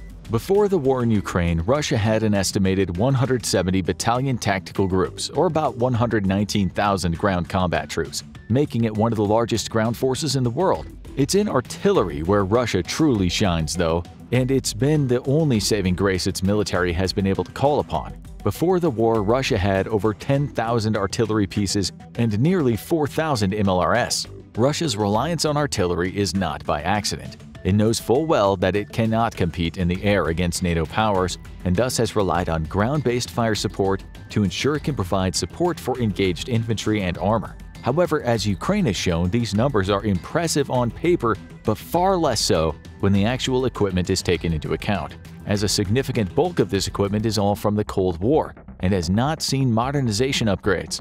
Also, a lot of it simply doesn't work anymore due to poor maintenance or storage or outright theft of critical components. Ultimately, Russia is a ground power meant to fight a war against the West and Europe. However, it's far from a modern professional military. Rampant corruption has hollowed out every single facet of the Russian war machine and made it an ineffective lumbering giant whose only real advantage is sheer mass. That works against a power like Ukraine to a degree, but it would never work against the American military.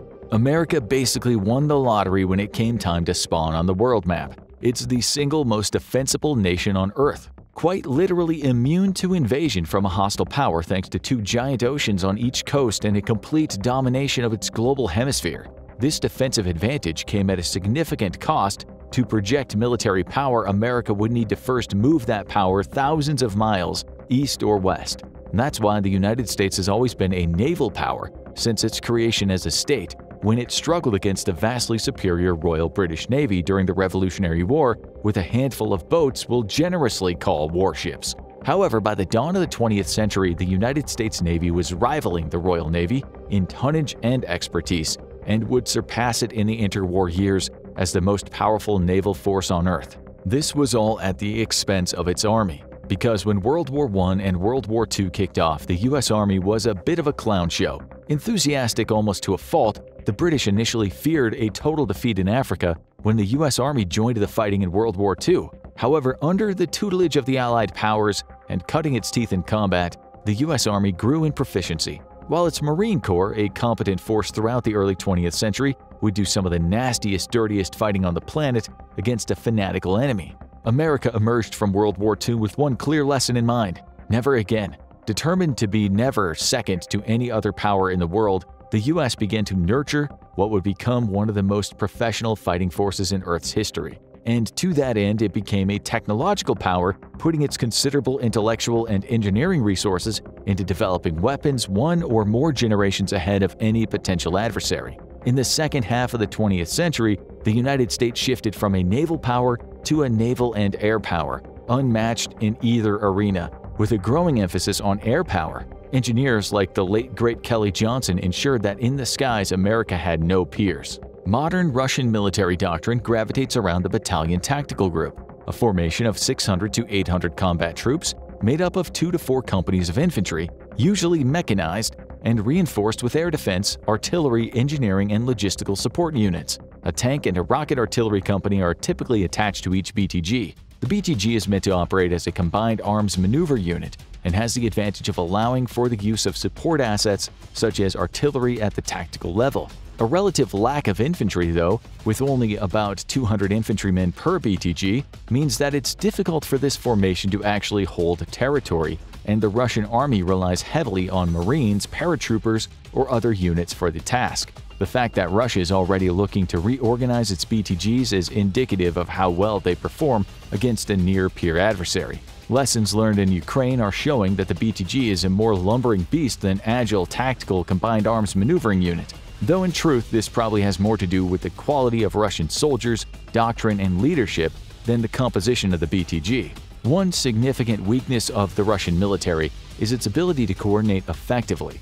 This has made the BTG a fundamentally flawed composition, as it decentralizes Russia's greatest asset, its artillery. Unable to coordinate its massive advantage in artillery, as big as 20 to 1 during the first 6 to 8 months of the war in Ukraine, and 8 to 1 on average today, Russia has had far less success in leveraging its only real overmatch against the far smaller and less equipped Ukrainian military. British intelligence indicated that as of November 2022, Russia was already starting to move away from the BTG concept. The U.S. Army's Brigade Combat Team is everything the Battalion Tactical Group tried to be, and more. A BCT can come in 4 flavors: infantry, striker, armored, and strawberry lemonade. BCTs are meant to be fully self-supporting units and deployable anywhere in the world for any mission that the U.S. Army requires of them. As such, they have various assets native to them.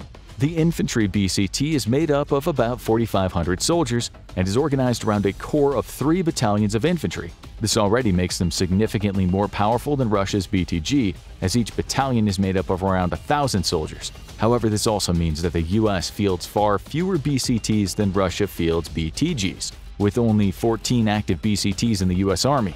American infantry is either mechanized or motorized, deployed in Bradley infantry fighting vehicles or using HMMWVs or their equivalent replacement, giving the BCT an emphasis on high mobility.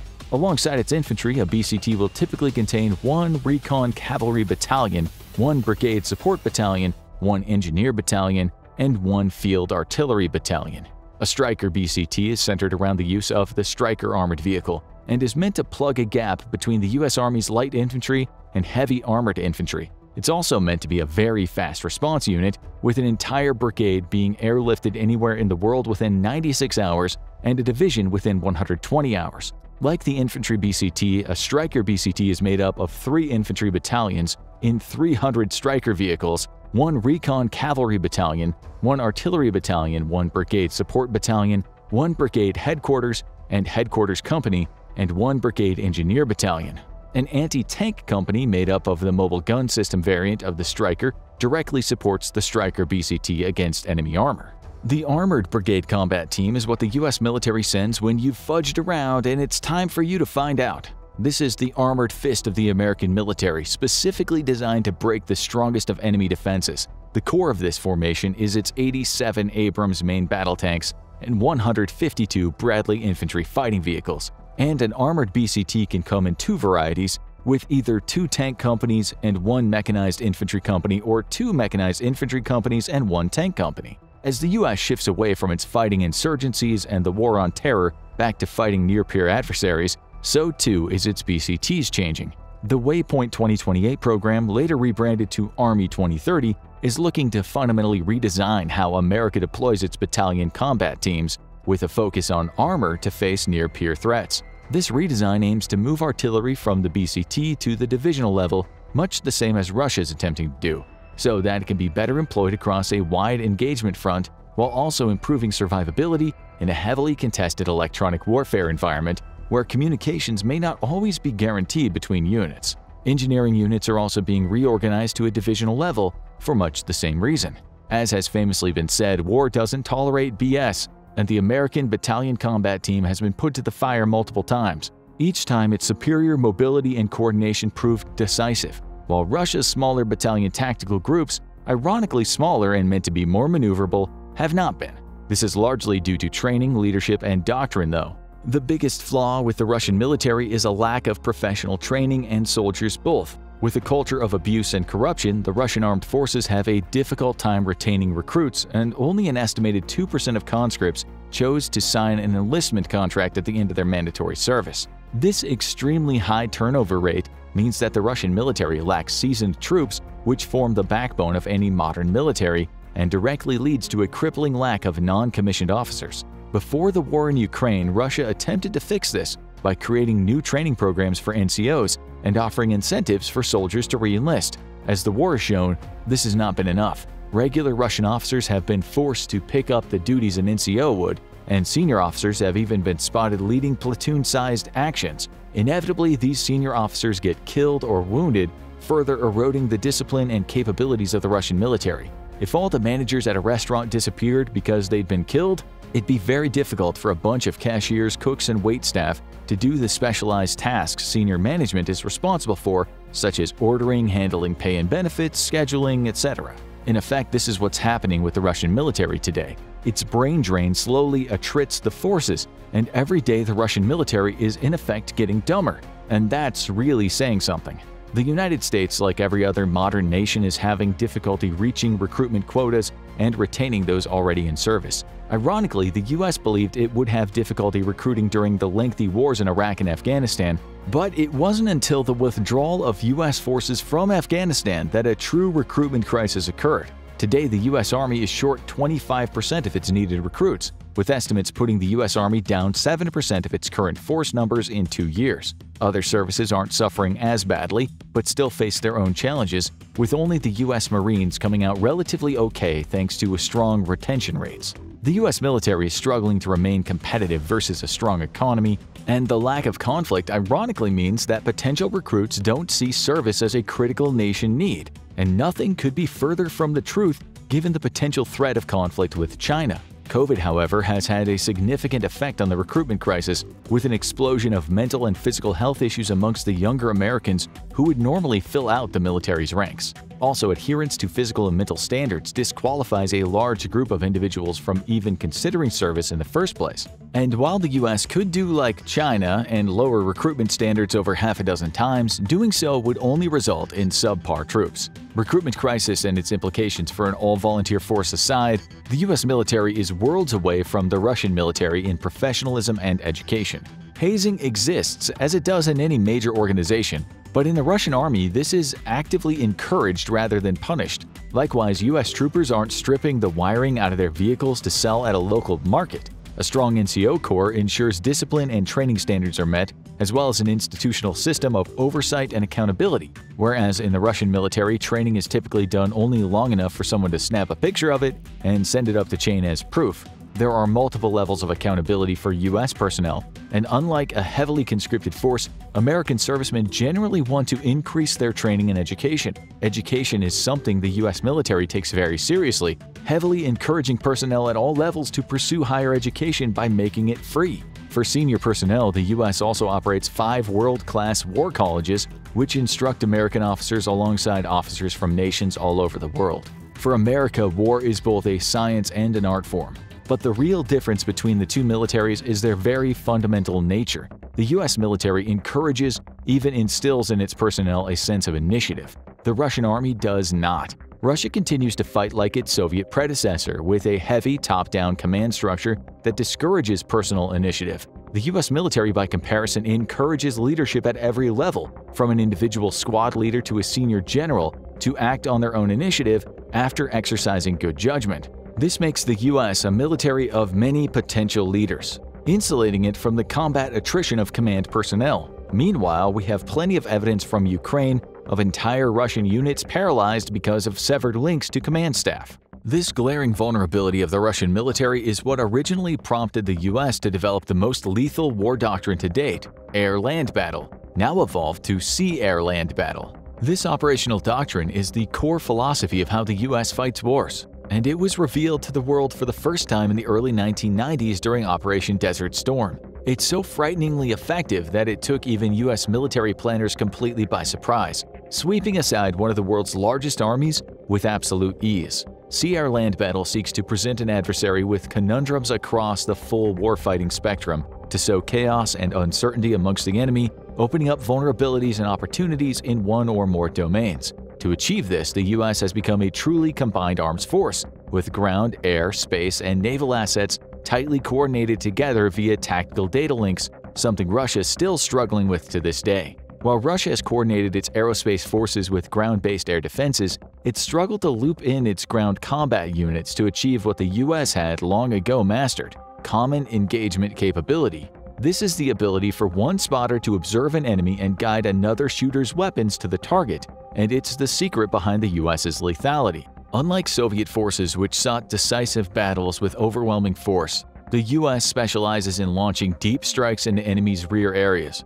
specifically targeting logistics and command and control, or C2 nodes. This is why the US has placed a heavy emphasis on its air forces, stealth, and standoff attack capability, as well as extreme precision rocket artillery, soon to be supplemented with ground-based ballistic missiles with extremely long ranges. While the Air Force is busy making a mess of the enemy's communications and supplies, ground forces strike at the enemy in smaller, more mobile formations that attack from a variety of different directions. This makes it difficult for the enemy to coordinate a defense, especially when their command and control has been disrupted or destroyed.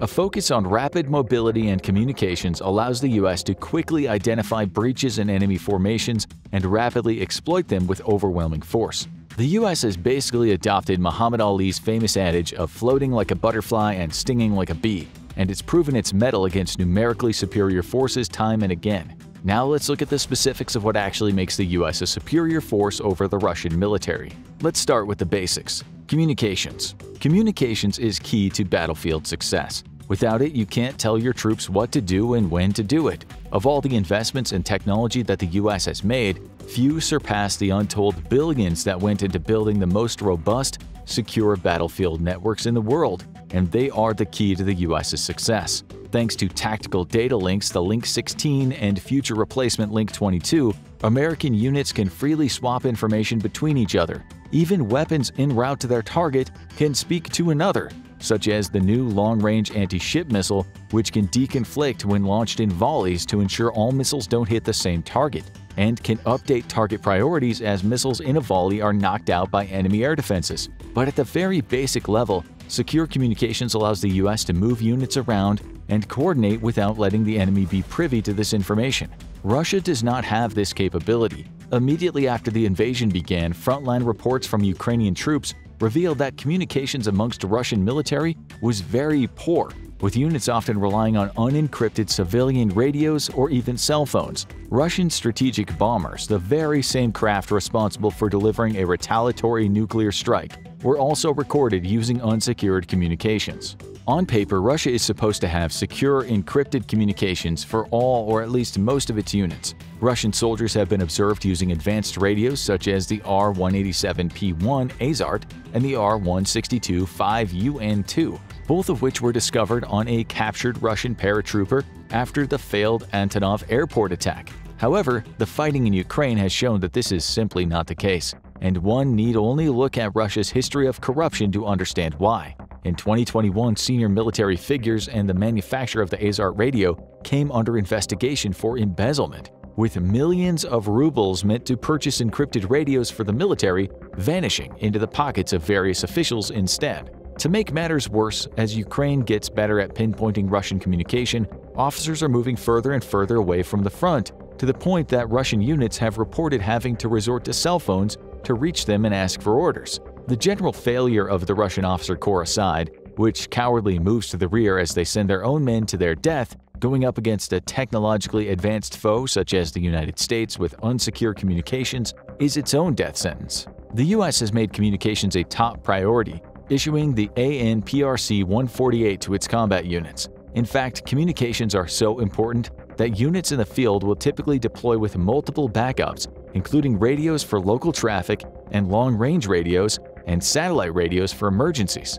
Embedded personnel such as Air Force combat controllers will have their own radios to communicate with overhead aircraft, waiting to bring the boom when asked. And they can even stream video directly from overhead assets to get a bird's eye view of the battlefield, taking advantage of superior sensors on US aircraft. If there is one flaw with US communications, it's that there are too many different radios, and efforts to consolidate them into a single system have so far failed. That hasn't stopped the US from throwing millions at the problem until eventually, hopefully, it goes away, something that it's exceptionally good at to a fault. The next significant difference between the two militaries' infantry is their equipment. Take a look at these two photos and see if you can spot the differences. Anyone who served in the ground combat role can probably spot them immediately, but don't feel bad if you can't. The differences are subtle, but make all the difference in the world and makes US soldiers far superior to their Russian counterparts. Need a clue? Look at the helmets, specifically the front of the helmets. You might notice that Russian helmets have no mounts for night vision.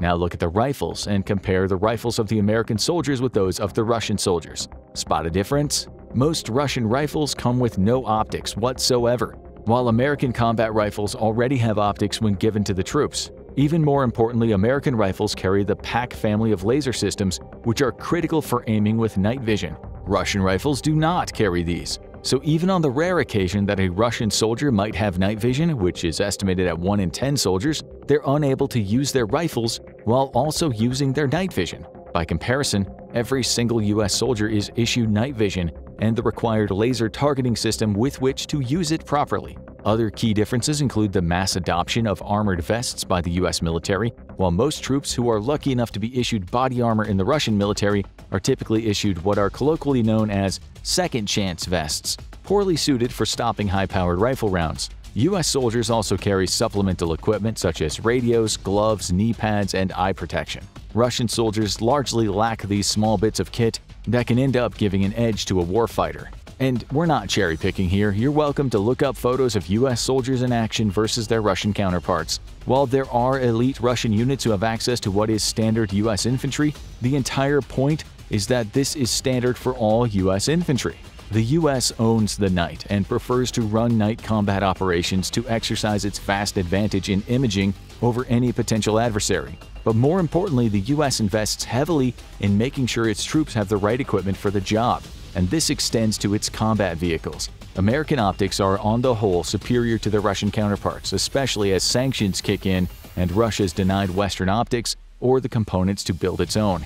New Russian tanks are being sent to the front with nothing more than gunner sights, significantly lessening their effectiveness against Western tanks being donated to Ukraine. By the way, Russia had invested heavily into developing a native capability to build advanced night vision devices. However, the entire affair collapsed in on itself when corruption inevitably took a massive bite out of the budget, and the officials overseeing the company set up to produce domestic night vision kit were discovered to be siphoning off funds for themselves instead. Now, when Russia needs it the most, it's unable to produce the specialized components required for night vision optics. The entire Russian military suffers from a lack of kit that would be considered standard in the US military. Russian aviation, for example, has only a few aircraft capable of providing accurate air support for ground units, as the bulk of its air fleet lacks the targeting pods necessary for the task.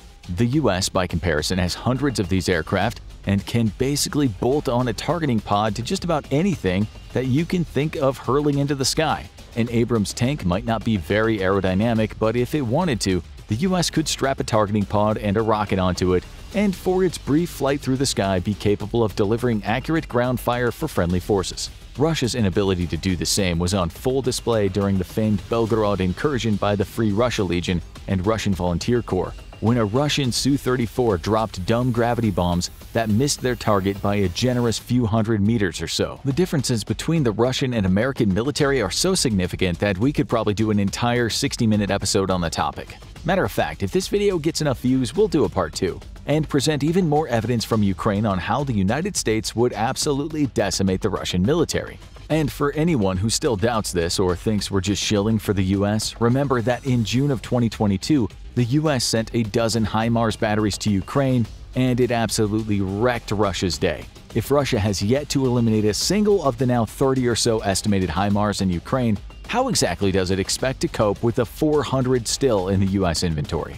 Since the end of the Cold War, the United States was quickly dubbed the only superpower in the world. But Russia and China soon rebounded from the collapse of the Soviet Union in their own ways to challenge the US supremacy. Because of these countries' increasing military power and economies, the paradigm of the world has shifted from a monopoly of power to a more multipolar power world. While these countries and organizations like NATO have been traditionally seen as the world's top powers now and for years to come, with advances in technology and ever-increasing global economy, there are still plenty of opportunities for other countries and organizations to join the elite club of top powers. So what does the future hold? A single superpower like today, and one that's not necessarily the US, or multiple superpowers? Let's take a look at two possibilities for powers that could dethrone not just the US, but China and Russia as well. Number 1. India.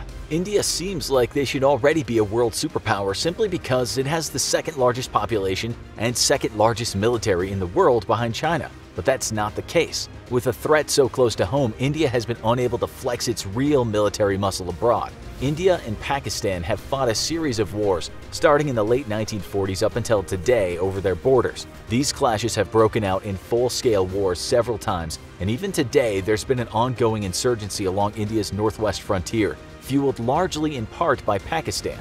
It's not just its western border that's seen conflict though, because along its northern border, India has also been focusing on preventing Chinese intrusions into their territory and has had several skirmishes and disputes with the Chinese along its northeastern border with Tibet. Most recently, India suffered heavy casualties from a skirmish between India and Chinese troops, though luckily all-out war was averted. But in recent years, India has decided to shift its military and economy toward a more global focus. The Indian military in of itself is massive, with its army boasting over 1 million active duty soldiers, its navy having almost 300 ships in its fleets, and an air force with thousands of combat aircraft. India is one of the few countries in the world to have a nuclear triad, meaning they could launch nuclear missiles from the land, sea, and air. Despite all of these advantages, the Indian military still has some issues that need to be resolved to get them from a regional to a global power. The first of these is modernizing its equipment and producing its own military hardware. India still to this day imports most of its military equipment from the US, Russia, and Israel. Some of their most important assets for power projection, like their bomber aircraft and ships, are decades old. These aging platforms, though still serviceable and well kept by the Indians, would be outmatched by most of today's ships and aircraft. The Indian military also needs to democratize its military spending. Though the Indian defense budget is the fourth largest in the world at almost $57 billion, the vast majority of it goes to the army. While this is particularly understandable since the army has been fighting various insurgencies for decades, especially after the 9/11 terror attacks, it showcases just how much influence the army has on politicians and in the government. In order to fully modernize its air force and navy to project power abroad, larger sums of money need to be spent on these two services since the army gets more money than both of them combined. Their naval strategy also needs to be figured out. Without a doubt, having a strong blue water navy is a precursor to becoming a superpower. The Indian Navy is quite capable since they're only one of a handful of countries in the world to operate an aircraft carrier, and they've started producing their own nuclear-powered submarines. However, these positive attributes are outweighed by the debate amongst Indian naval leadership over what kind of strategy they should adopt for the future. One side wants to take a more conservative regional approach known as the Soviet Fortress Fleet Doctrine in order to keep the Navy subservient to the Army and just worry about protecting the coast, where it can be supported by land-based power. Other Indian officers of the British School of Thinking want to model their Navy after the Royal and US Navies that conduct operations globally well past their shores. Until this conflict is resolved, it's unclear if the Indians will have a unified naval strategy. While there are several issues for the Indians to work on, they have taken steps in the past decade to get themselves known as a player on the global power scene. One of the ways they've done this has becoming the #1 contributor of troops for UN peacekeeping missions. Since its foundation, the UN Security Council has authorized 46 different missions, and Indian soldiers and police officers have served in 43 of them. By being so involved in peacekeeping abroad, India has been and will continue to build powerful relations with fledgling nations across the globe. This might not seem important now, but once these conflicts are over, the influence the Indian people have will be enormous. Because they helped provide the peace and security of the nation, they'll have set themselves up to build future allies with strong military and economic ties across the globe in places other powers might not have a foothold in yet. India has also taken steps to produce more of its own technology. Over the past several years, there have been various indigenous programs created to develop new technology. Some of these programs, like their program to build unmanned armed drones like the US, have met with limited success compared to some of their missile programs, which just last year was able to shoot down a satellite in orbit. This test ranked India among the few nations in the world who've been able to accomplish such a feat. These somewhat impromptu programs have finally been codified in official defense policy as of July 2020. Released by the Defense Ministry as the Draft Defense Production and Export Promotion Policy, this plan calls for a number of significant defense industry reforms. One of the biggest ones is calling for the indigenization of thousands of critical defense technologies, so India does not have to rely on imports as much. The government also wants to streamline the procurement process and create special defense industrial zones within the country. The plan also calls for the private sector to take over more of the market and put more money into research and development. Indian policymakers also hope that this investment will increase their arms exports by 100% over the next 5 years and aim to make India a leading exporter in the world arms market. While India is not a superpower today, they are without a doubt making positive progress to get there by 2050. If their ambitious plan for revamping their defense industry works, and they can create a unified global strategy amongst their different military branches, it's quite likely India will be a superpower in the years to come. Number 2. The African Union. For over the past 50 years, the nations of Africa have been working together to unite under common political and military lines to leverage the combined power of the African continent.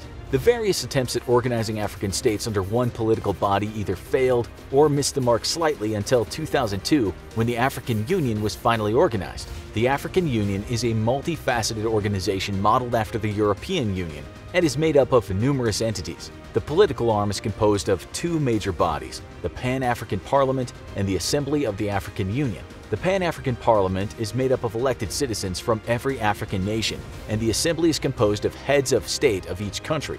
The judicial wing is made up of the Court of Justice, whose purpose is to interpret the rules and disputes about treaties within the organization, as well as the African Court on Human and People's Rights, which seeks to adjudicate human rights violations among signatory nations. Unlike the EU, the AU also has a military component called the Peace and Security Council. The council is made up of 15 member nations who are all elected. The purpose is to stop and end conflicts wherever they arise. African nations voluntarily contribute soldiers and police officers to these missions, and since its inception have already deployed troops in 12 different countries. The AU has significant leverage in terms of people, natural resources, military, and economic power. There are over 1.25 billion people within the AU borders, and 7 of the 13 members of OPEC are also members of the AU. The AU also has tremendous military power at its disposal. Just the top 10 member states have a total combined strength nearly equal to the United States, at least in terms of manpower. Over the last decade, the continent of Africa has also emerged as the #1 developing economic powerhouse. Though current economic output is about $7 trillion compared to the US output of $21 trillion per year, that has been rapidly growing year over year. Some countries like South Africa, Nigeria, Tanzania, and Ethiopia have been pressing double-digit GDP growth each year for the past several years. It's expected that by 2050 the continent will nearly double its population and have an estimated output of $29 trillion. Africa is already well on its way to get there, since over the past 10 years, the number of people living in extreme poverty has decreased by about 1% per year, while the number of people living in urban areas has also increased 1%. Living in urban environments has been shown to increase economic productivity, leading to the number of African nations to enter what is called middle-income countries, that's countries where the average GDP per person is above $1,000, to slightly increase. In 2013, the African Union also developed an aggressive economic plan to propel the continent forward as a global economic superpower. That plan, called Agenda 2063, intends to institute a number of what the AU calls flagship projects. There are 15 such projects that include things like creating an African industrial base to process its own natural resources, a high-speed train network connecting all major economic centers, developing a pan-African air route for goods, creating a joint economic forum, eliminating all visas and creating a new common passport, and implementing a common currency, creating centralized banks, and increasing education, among others. So far, the AU has made excellent progress toward reaching these lofty goals. In its first report issued in February of 2020, the AU and UN were both amazed at what had already been accomplished and the fact that they were already ahead of schedule. Then, just 5 months later, the Continental Free Trade Agreement was ordered to be put into its first operational phase by the AU. This agreement will eliminate practically all tariffs among members and will promote more trade, especially among the less developed nations. But for all of this progress made, the AU still has a lot of challenges to overcome before it becomes a world superpower. For one, everything that the AU does depends on the participation of its member countries. Since membership is voluntary, there's nothing that can force members to adopt or follow any treaty that the AU adopts. For instance, when the Human Rights Court makes its rulings, if the member does not recognize the court, as many members do not, then there's nothing that can be enforced. Likewise, with the Continental Free Trade Agreement, not every member chose to participate, with fewer than half of member nations sending forward their plans to implement the agreement. Not to mention that to become a superpower, issues such as education and corruption need to be addressed. On average, African nations educate their citizens far less than other countries. While some nations such as South Africa and Ethiopia perform quite well, there are many that lag behind the rest of the world. And the education for women is of particular concern in most AU countries. The AU is also home to some of the most corrupt countries in the world, with nations like Libya, Sudan, and Somalia among the most corrupt in the world. Most AU nations do not break the top 100 least corrupt countries on the globe. There have also been many objections from member nations about implementing a common currency called the Afro, and there does not yet exist a Central African Bank. Though the AU wants a central bank along with central investment and pension fund managed by the AU, these projects have not yet come to fruition. Even though the African Union was founded less than 20 years ago, it's made an extraordinary amount of progress since its inception. The combined economic and military might of all the African nations is a force to be reckoned with, and the AU's plan have already set themselves up for long-term success. However, the biggest challenge to the AU becoming a superpower is getting all the member nations to agree and fully comply with AU policies so that countries are not just looking out for each other, but for the good of the whole. They were the two largest conflicts in human history, and the weapons used in both conflicts shaped warfare for generations to come. But how do the deadliest weapons of World War I and World War II compare?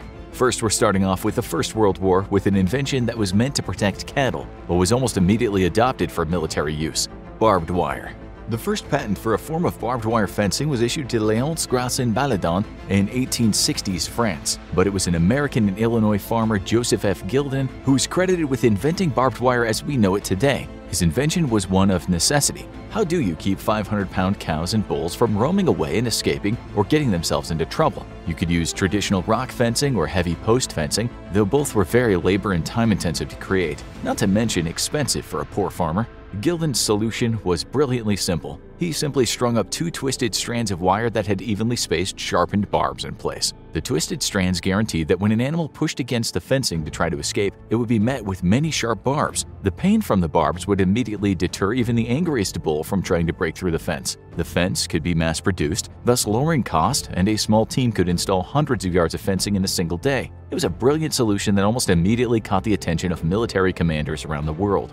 Barbed wire saw use in every major conflict in the turn of the 20th century, though it came to particularly devilish use during the First World War. While the machine gun was responsible for the trench warfare tactics we saw in the conflict and is seen as the most influential weapon of the war, few knew that without barbed wire, the machine gun would have been far less effective than it ended up being. And it was all in the way that it was deployed. As an offensive weapon, barbed wire is useless, but as a defensive weapon, barbed wire proved to be deadly for both sides of the conflict. A common tactic was to lay down belts of barbed wire in a zigzag pattern that was from 30 feet to 100 feet wide. sometimes even more. This meant that the enemy infantry had to cut through multiple tangles of the stuff just to make any progress, instead of just laying them down as independent strands, which could be cut much easier and faster. While that infantry was busy trying to cut through the barbed wire, the enemy could rain rifle and machine gun fire on them. Just a few strands of barbed wire could effectively bring an assault of thousands to a dead standstill, pun fully intended. However, barbed wire could also be used to funnel enemy soldiers into massive killing fields, and this is where it proved to be at its most deadly. Machine guns and artillery could all be zeroed in on a pre-planned killing field, making them deadly accurate against advancing enemy infantry. An account from the Battle of Selma highlights how deadly barbed wire had become. Those Newfoundlanders who did reach their own wire, 4 well-laid belts in all, had to follow zigzag lanes between pre-cut gaps which had been exactly pinpointed by German machine gunners. Those who managed to get through those gaps had to cross 500 yards of open ground exposed to German positions. Those Newfoundlanders who had reached the German wire were shot down as they tried to cut their way through it with their wire cutters. Both sides came up with attempts to defeat barbed wire, one of which was to use special mats that one could lay over the obstacle and provide safety for advancing soldiers. However, one misstep would see you tumble into a mass of the stuff, completely entangling you while you also lacerated and mauled your flesh. Hopelessly stuck, your only hope was that your side won the engagement and a rescue party could come later and cut you out. Or you could take your chances simply tearing free of the stuff, an extremely unenviable proposition. The Bangalore torpedo was also developed as a way of defeating barbed wire. It consisted of a series of 5-foot lengths of pipe which could be screwed together and were filled with explosives. Then, the entire assembly was shoved through the wire and the fuse lit. The resulting explosion would clear a 5-foot path through the stuff. However, this meant that you would be exposed to enemy fire the entire time you were busy assembling your torpedo and waiting for the fuse to go off. It was the development of one of the deadliest weapons of World War II that led to the end of barbed wire's reign as one of the most feared tools on the battlefield. While barbed wire would continue to be used throughout World War II to protect defensive positions, the tank with its thick armor and wide treads could easily smash through the stuff. Thus, the use of barbed wire dropped steeply after World War I. Though it remains in use around the world for its excellent anti-personnel properties, it just isn't as effective as it once was thanks to the proliferation of armored vehicles. Our next deadliest weapon would have its infancy in World War I, but would be responsible for almost knocking an entire country out of the war before it even joined World War II. The airplane. Almost from the advent of powered flight, man saw its potential for war, but it would take a few years for its true potential to be discovered. Before the airplane, armies relied on mounted scouts or even hot air balloons to conduct reconnaissance, but the advent of a fast mobile platform that gave its pilot a bird's-eye view of a battlefield proved to be an absolute game-changer. Now it was possible to get detailed tactical information not just on an enemy's front lines, but deep behind them. Valuable information that could be passed along to the artillery corps and used to destroy enemy supply depots and command posts, not visible to scouts on the ground or operating from stationary balloons. It was at the First Battle of Marna when the airplane first proved itself an exceptionally valuable tool for any military and prompted the need to defend one's own skies against enemy airplanes. During this battle, Allied reconnaissance planes were able to spot a gap in the German lines that was not visible from the ground. The Allies soon massed an attack against this gap and succeeded in splitting the German line, forcing them to retreat or be overwhelmed. It was clear that the airplane was necessary for modern war, and that it was just as necessary to keep the friendly skies clear of them. The first scout planes had no armaments, and instead pilots would engage in shootouts with each other using revolvers. With a pressing need to destroy enemy scout aircraft, though, engineers on both sides of the lines worked to develop armament that could be fitted on an airplane that had the ability to shoot enemy planes out of the sky. The first such weapons consisted of carefully timed machine guns that were directly linked to the plane's propeller and thus could shoot through the rapidly spinning blades without damaging them. These were known as synchronization gears. The first synchronization gear to enter service was fitted on a German Fokker Eindecker fighter and proved to be mostly reliable. Gradually, the technology improved to the point that fewer and fewer pilots were shooting their own propellers off. It wouldn't be until the 1930s that these types of machine guns would go out of style. Armed with machine guns, planes could now attack and destroy each other effectively, keeping nosy enemy scouts from getting a good fix on your troops down below. However, on top of this, from the onset of powered flight, it also became obvious that the airplane could be an excellent tool for dropping bombs on the enemy with far greater accuracy than artillery. However, this would remain a pipe dream for most of the war due to the technological limitations of early engines. In place of bombs, some planes carried great loads of sharpened wood darts that were light enough to allow a plane to carry hundreds of them at a time. However, the darts were completely unguided and their effectiveness was limited, though they did succeed at causing casualties on the ground, and the French used them all the way to the end of the war. Early planes were able to carry some explosives, but would need to drop them from low altitudes to have any hope of hitting their targets due to how light the explosives were. This in turn exposed the airplane to withering ground fire. With the development of more powerful engines, planes were able to carry larger loads at higher altitudes, and by the end of the war, the bomber aircraft began to come into its own. After World War I, though, few people saw the potential of the airplane. American General William Landrum Mitchell, however, had seen how revolutionary air power would quickly become, but his efforts to convince a staunchly traditionalist military would end up costing him his career.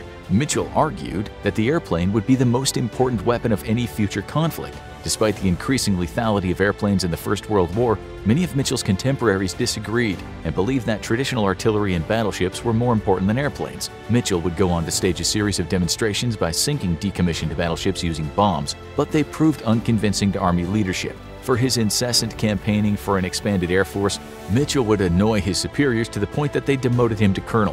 When he accused the Army and Navy leadership of almost treasonable administration of the national defense after investing in battleships instead of aircraft carriers, Mitchell was court-martialed and he resigned shortly after.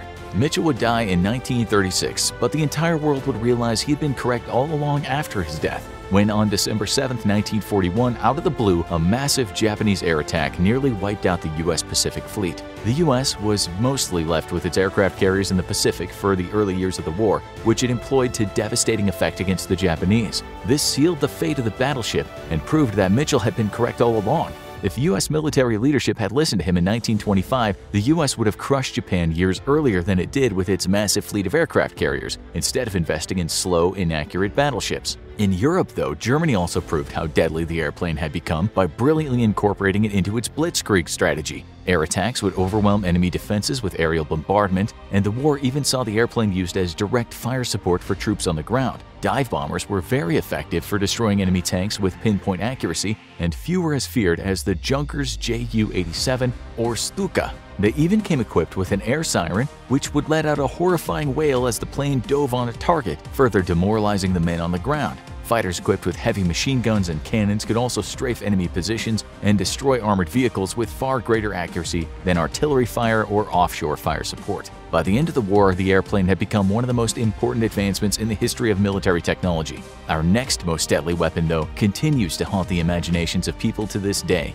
and led to global action to ban its use in further conflicts: poison gas. Sometimes it was invisible and odorless. Other times it came with a distinct sharp smell that preceded a sickly yellowish fog drifting over the landscape toward you. It was indiscriminate, and a change in the wind would end up killing friend and foe alike. Poison gas was without a doubt one of the worst weapons of World War I.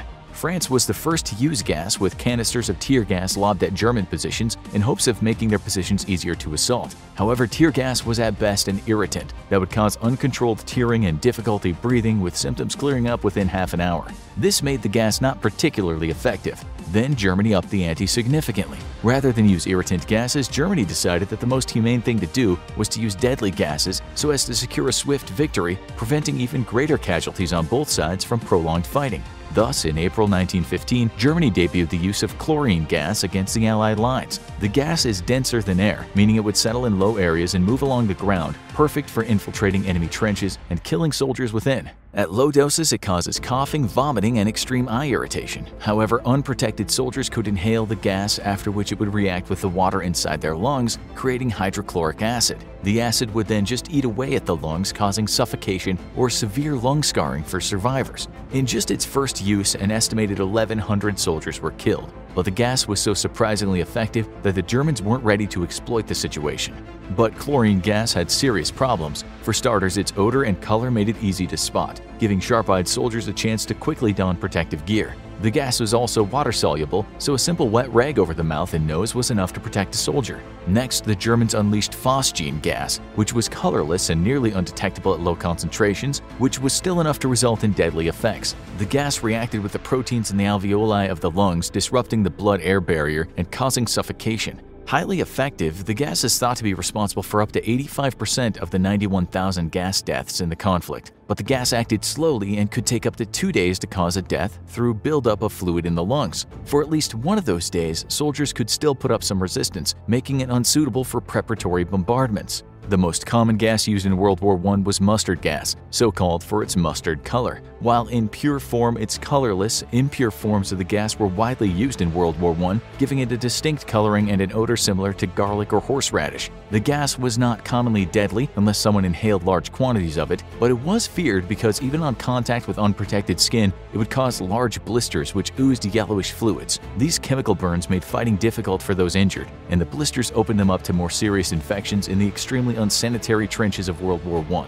Often other gases would be used, such as chloropicrin, before a second round of gas attacks. These special gases were irritants, posing little threat to life but could bypass gas masks and would often make soldiers remove their gas masks as they suffered coughing or vomiting fits. Then the second, deadlier gas could be introduced to unprotected soldiers, leading to death. Ironically, gases were banned by the Hague Convention of 1899, though to obvious little effect. While gases proved to be less deadly than their ordinary rifles, accounting for between 1 to 2% of casualties in World War I, they were extremely effective terror weapons that severely demoralized the enemy. After the war, they were banned again by the Geneva Protocol of 1925, with countries super pinky promising that this time they were serious and they wouldn't use them in war. In the Second World War, the Western powers did not use gas, though were prepared to do so. Japan feared a similar retaliation by Western armies, so used poison gases only against Chinese and other Asian forces who were viewed as inferior and lacked the technological sophistication to create weaponized gases themselves. Thus, the Japanese could launch gas attacks with little fear of their troops being gassed back. Knowing that the Japanese were using gas against other Asian countries,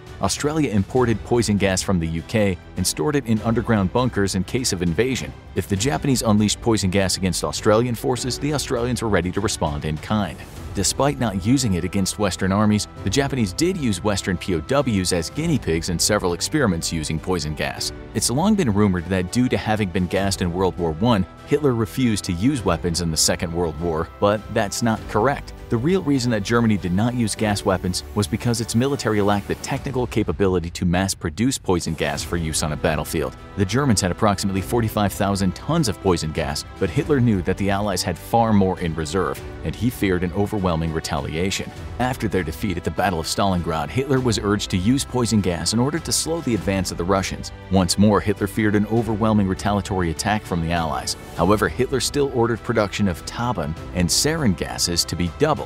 He ordered that chemical weapon stockpiles not be moved to the Russian front, though, fearful that a rogue officer would use them and spark an Allied retaliation. After the invasion of Italy, the Germans quickly either moved or destroyed their own and Italy's chemical weapon stockpiles for fear that again a rogue commander would order them used on Allied soldiers. Gas could have prevented the Normandy invasion, though, and turned it into a strategic disaster. When asked why gas wasn't used, Hermann Göring later stated that as the Wehrmacht relied on horse-drawn transportation for resupply of their combat units, and they had never been able to design a gas mask that a horse would tolerate and allowed sufficient air to pass for a horse to pull a cart, deploying a gas would harm the war effort more than it aided it. The Germans did use chemical weapons in extermination efforts, though, using toxic smoke to force Russian resistance fighters out of their positions in the caverns beneath the city of Sevastopol. They also used asphyxiating gas in the catacombs of Odessa in November 1941 and in late May 1942 during the Battle of the Kirk Peninsula in eastern Crimea. After the battle, around 3,000 Red Army soldiers and civilians were besieged in a series of caves and tunnels in the Adzumushkai Quarry, and after 3 months of resistance, the Nazis finally released poison gases into the tunnels, killing most of them. Infamously, the Nazis used poison gas during the war, but not against fighting troops, but to murder millions of what they called undesirables. Though the Allies did not use chemical weapons, they were fully prepared to do so. The British created large stockpiles and moved them close to the southern coast in anticipation of German invasion. In case of said invasion, the British were fully prepared to use gas against the amphibious assaults. The Allies also prepared massive quantities of gas to be loaded onto planes to use against German cities if the Germans used their own poison gas, especially during the D-Day landings. Such an attack would have prompted a massive poison gas bombing campaign against German civilians, killing tens of thousands. Churchill was a strong proponent of using poison gas and was restrained only by his military leadership. He wrote a secret memorandum to his military chiefs urging them to strongly consider the use of poison gas against even civilian targets so as to shorten the war, writing, "It is absurd to consider morality on this topic when everybody used it in the last war without a word of complaint."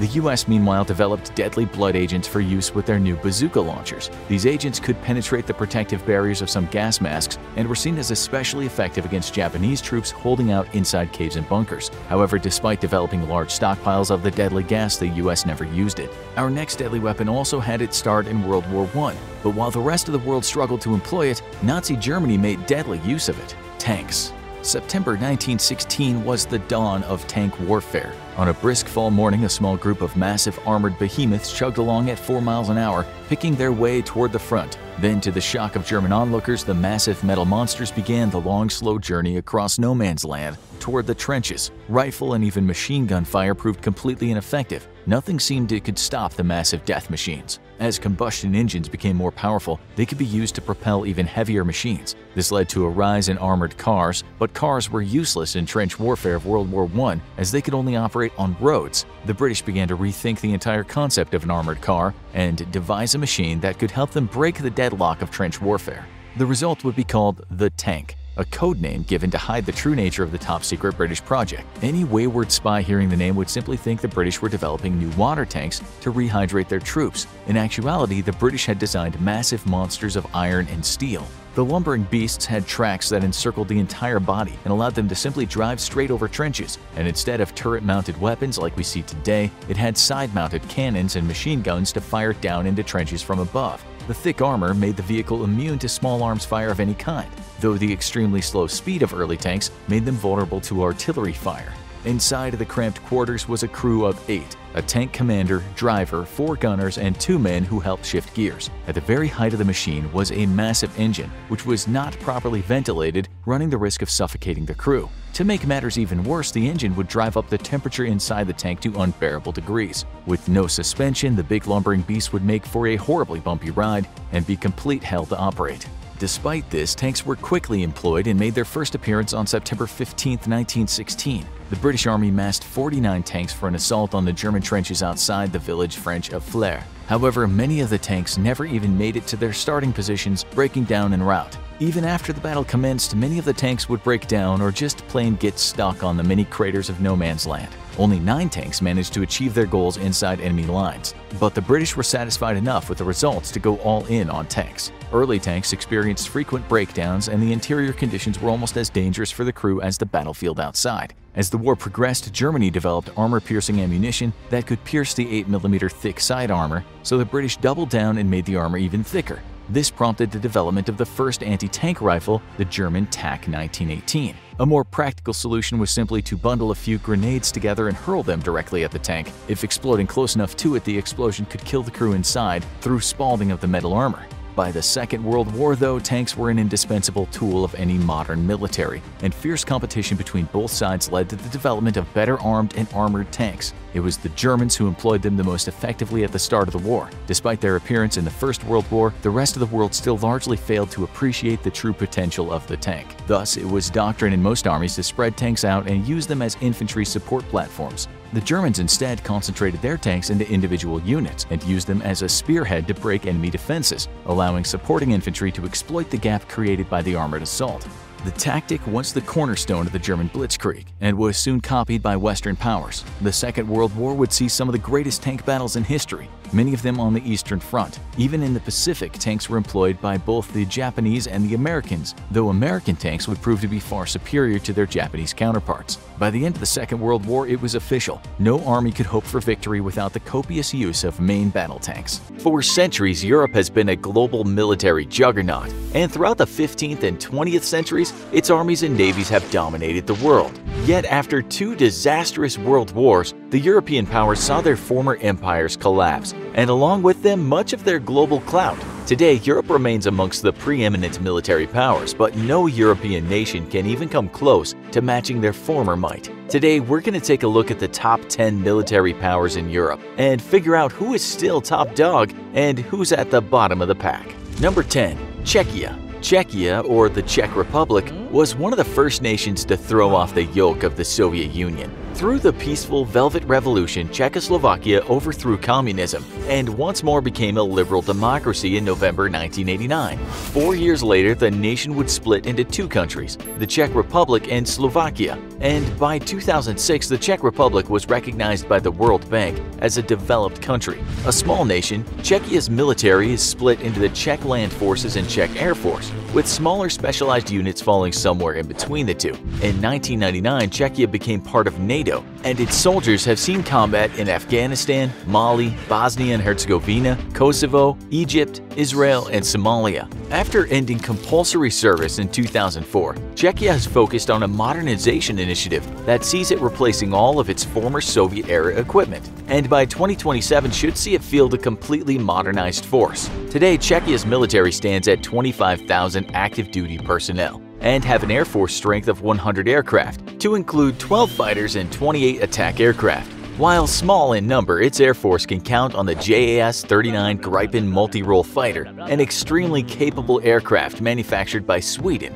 On the ground, Czechia fields 116 tanks and 437 armored fighting vehicles, supported by 86 self-propelled artillery and 85 towed artillery. Unfortunately, Czechia's tank forces are made up exclusively of Soviet-built T-72s. And as part of a $4.5 billion modernization initiative, the Czech Republic is looking at various tank models, to include the German Leopard and the American Abrams to replace its aging fleet. A lack of multiple launch rocket systems, however, leaves Czech ground forces vulnerable in either offensive or defensive operations, as MLRSs are capable of pumping out a huge volume of fire in a very short time, compared to traditional artillery, which limits how much time enemy units have to get under cover. Small but formidable, Czechia currently takes the number 10 spot in the top 10 European powers. Number 9. Ukraine. Despite a civil war lasting since 2014, Ukraine still tops the list of top European military powers and comes in at the number 9 spot. Currently, Ukrainian military forces number at 1.2 million, with 205,000 active duty forces and 1 million reservists, whom have been continuously rotated in and out of active duty since the start of hostilities against the separatist forces of Donetsk and Luhansk. Facing off against an insurgency that is financially and materially backed up by Russia, Ukraine military forces have been facing an onslaught of modern Russian-made equipment for half a decade, forcing the government to reinvigorate its defense spending. At the end of the conflict, Ukraine's military was in shambles, having sold off most of its Soviet-era military equipment without replacing it, and with a military that was poorly trained and with extremely poor morale. With the aid of the American and NATO military advisors, though, Ukraine's army has slowly been shaping up into a professional military force. The United States in particular have been providing large amounts of aid to Ukraine in the forms of military hardware, providing them with hundreds of anti-tank and surface-to-air missile systems. Against the rebel forces, however, these are largely useless, and the rebels do not operate tanks nor have an air force. But the stockpile of modern anti-tank and anti-air missile systems has ensured that Ukraine could exact a very heavy toll on Russia should it choose to interfere again. With a limited budget, Ukraine is nonetheless looking to modernize its 800 Soviet-era BMP-2 infantry fighting vehicles and has a domestic modernization program to evolve the Soviet-made BMP-1. While operating aging T-84 and T-80 main battle tanks, Ukraine has little reason to seek an upgrade to its tank fleet, as the urban nature of their conflict against the Russian-backed separatists does not favor the use of battle tanks. Believed to be weak by Russia when it backed separatist forces in 2014, Ukraine has nonetheless proven that it has a resilient military, and with the aid of the United States and other NATO nations, looks set to become a very experienced and professional force that will give Russia second thoughts about attempting to force the nation back into its Soviet-era sphere of influence. Number 8. Greece. Greece is one of NATO's most important military powers, the nation's location along the Mediterranean making it a strategic linchpin in controlling naval activities in the region. While currently undergoing serious economic troubles, Greece nonetheless is one of the few NATO allies who is currently meeting the alliance's commitment for all nations to fund their militaries at a level of at least 2% of GDP. Greece is also one of the United States' closest allies, with their military force partaking in countless exercises together and operating side by side everywhere from Kosovo to Afghanistan and Iraq. Currently, the Greek military numbers at 360,500, with 140,000 active-duty personnel and 220,500 reservists. Unfortunately, Greece continues the practice of compulsory military service, which results in low personnel retention rates and low morale overall. Ranked as the 20th most powerful air force in the world, Greece fields a total of 187 fighters, 187 attack aircraft, and 29 attack helicopters. Most of its air force is made up of American-made F-16s, and recently Greece signed an agreement with the US to modernize its fleet of F-16s with modern electronics and upgraded radar. Currently mulling purchases of the F-35, Greece is looking to balance a need to field a modern military with its current economic situation.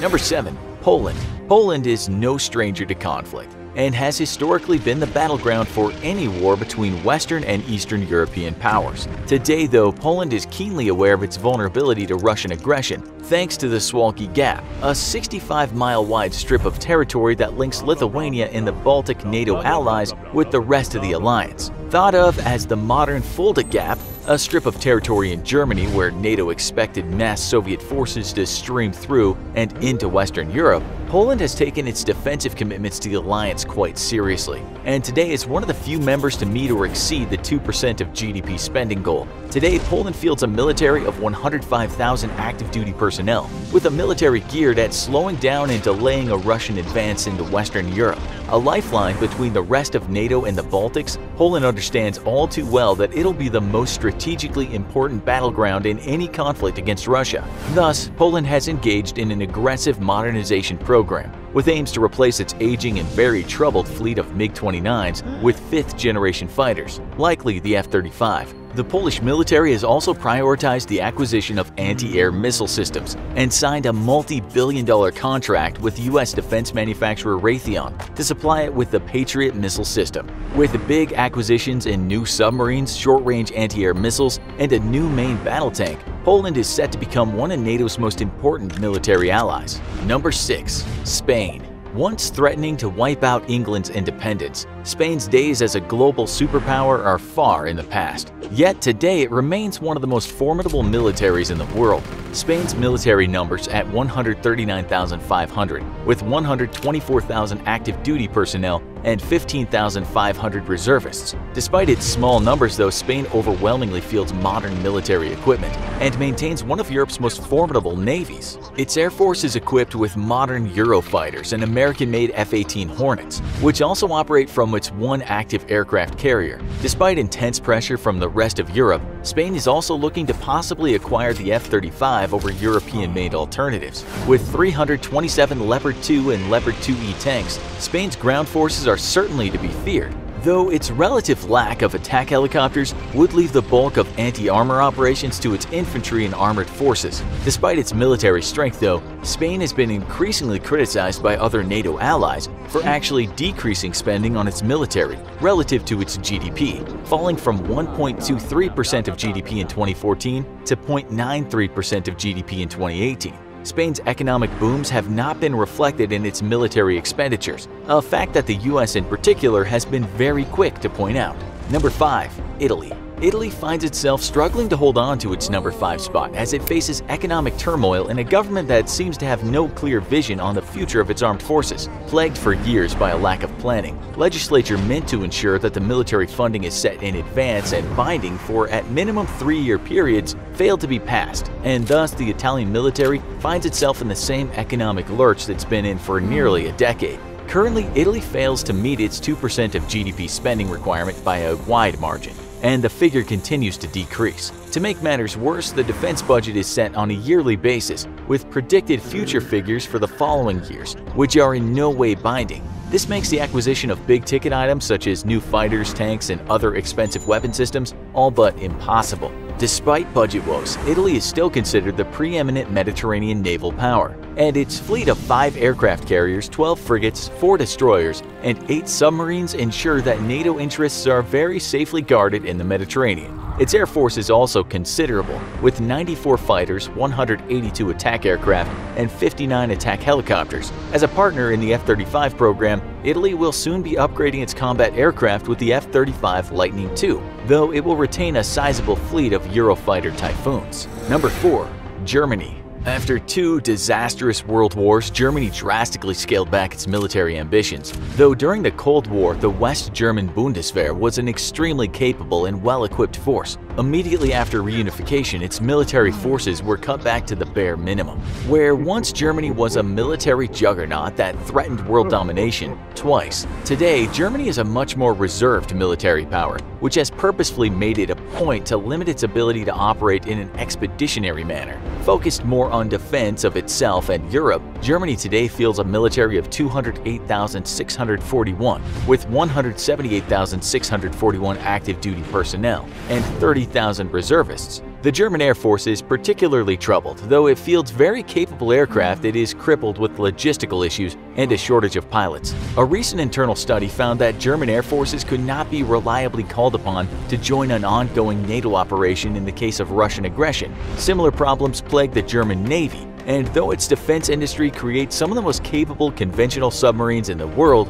its own fleet is also experiencing logistical difficulties, mostly due to bureaucratic problems. On the ground, however, Germany operates hundreds of Leopard 2 tanks, widely considered one of, if not the best battle tank in the world. Number 3. Great Britain. It was once said that the sun never set on the British Empire, thanks to the vast amounts of territory it held all around the world. Sadly, after the Second World War, British military might waxed precipitously. And though it remains a formidable military power, it's also an extremely fragile one. That is thanks in large part to the fact that the once legendary British military-industrial complex is but a sliver of its former self, and today Britain must partner either with the US or other European allies in order to develop and procure new military hardware. For centuries considered the greatest of naval powers, today Britain must seek the help of the US in order to build its new Astute-class submarines. Despite its troubles, though, Britain remains a formidable military power, though it has recently slipped from the second most powerful military in Europe to third. Its air forces are in great shape, and the RAF will soon be flying the F-35. On the ground, Britain continues to operate the Challenger 2 main battle tank, without a doubt the best defended battle tank in the world. And where its defense industry has atrophied severely, Britain nonetheless continues to develop some of the most advanced vehicle armor plating materials in the world.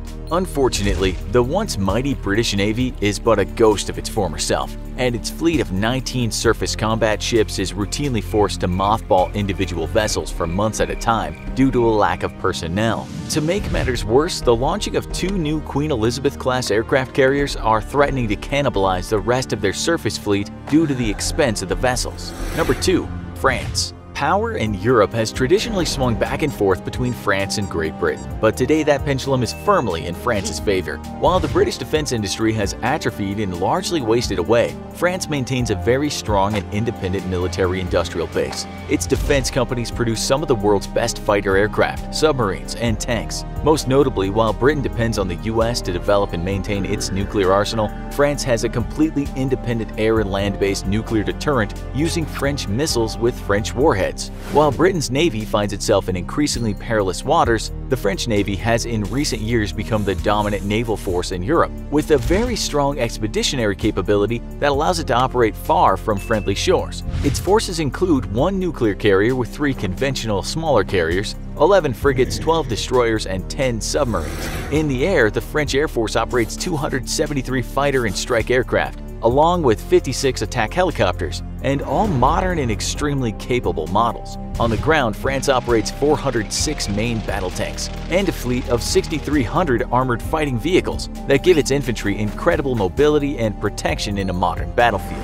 With an eye to the future, France recently established a red team of science fiction writers whose job is to hypothesize future war scenarios that the French military may one day face, proving that the French military is set to dominate Europe not just today but well into the future. Number 1. Russia. Russia once operated the largest military force in the world, with hordes of tanks and armored vehicles so vast that NATO military planners feared that war with the Soviet Union would be unwinnable without the use of tactical nuclear weapons. For decades, the Soviet military-industrial complex delivered cutting-edge military technologies, and just years before the end of the Cold War, a CIA study showed that though at the time the US led the Soviet Union in total areas of scientific superiority, the Soviet Union would not just catch up but exceed defeat the US within a decade.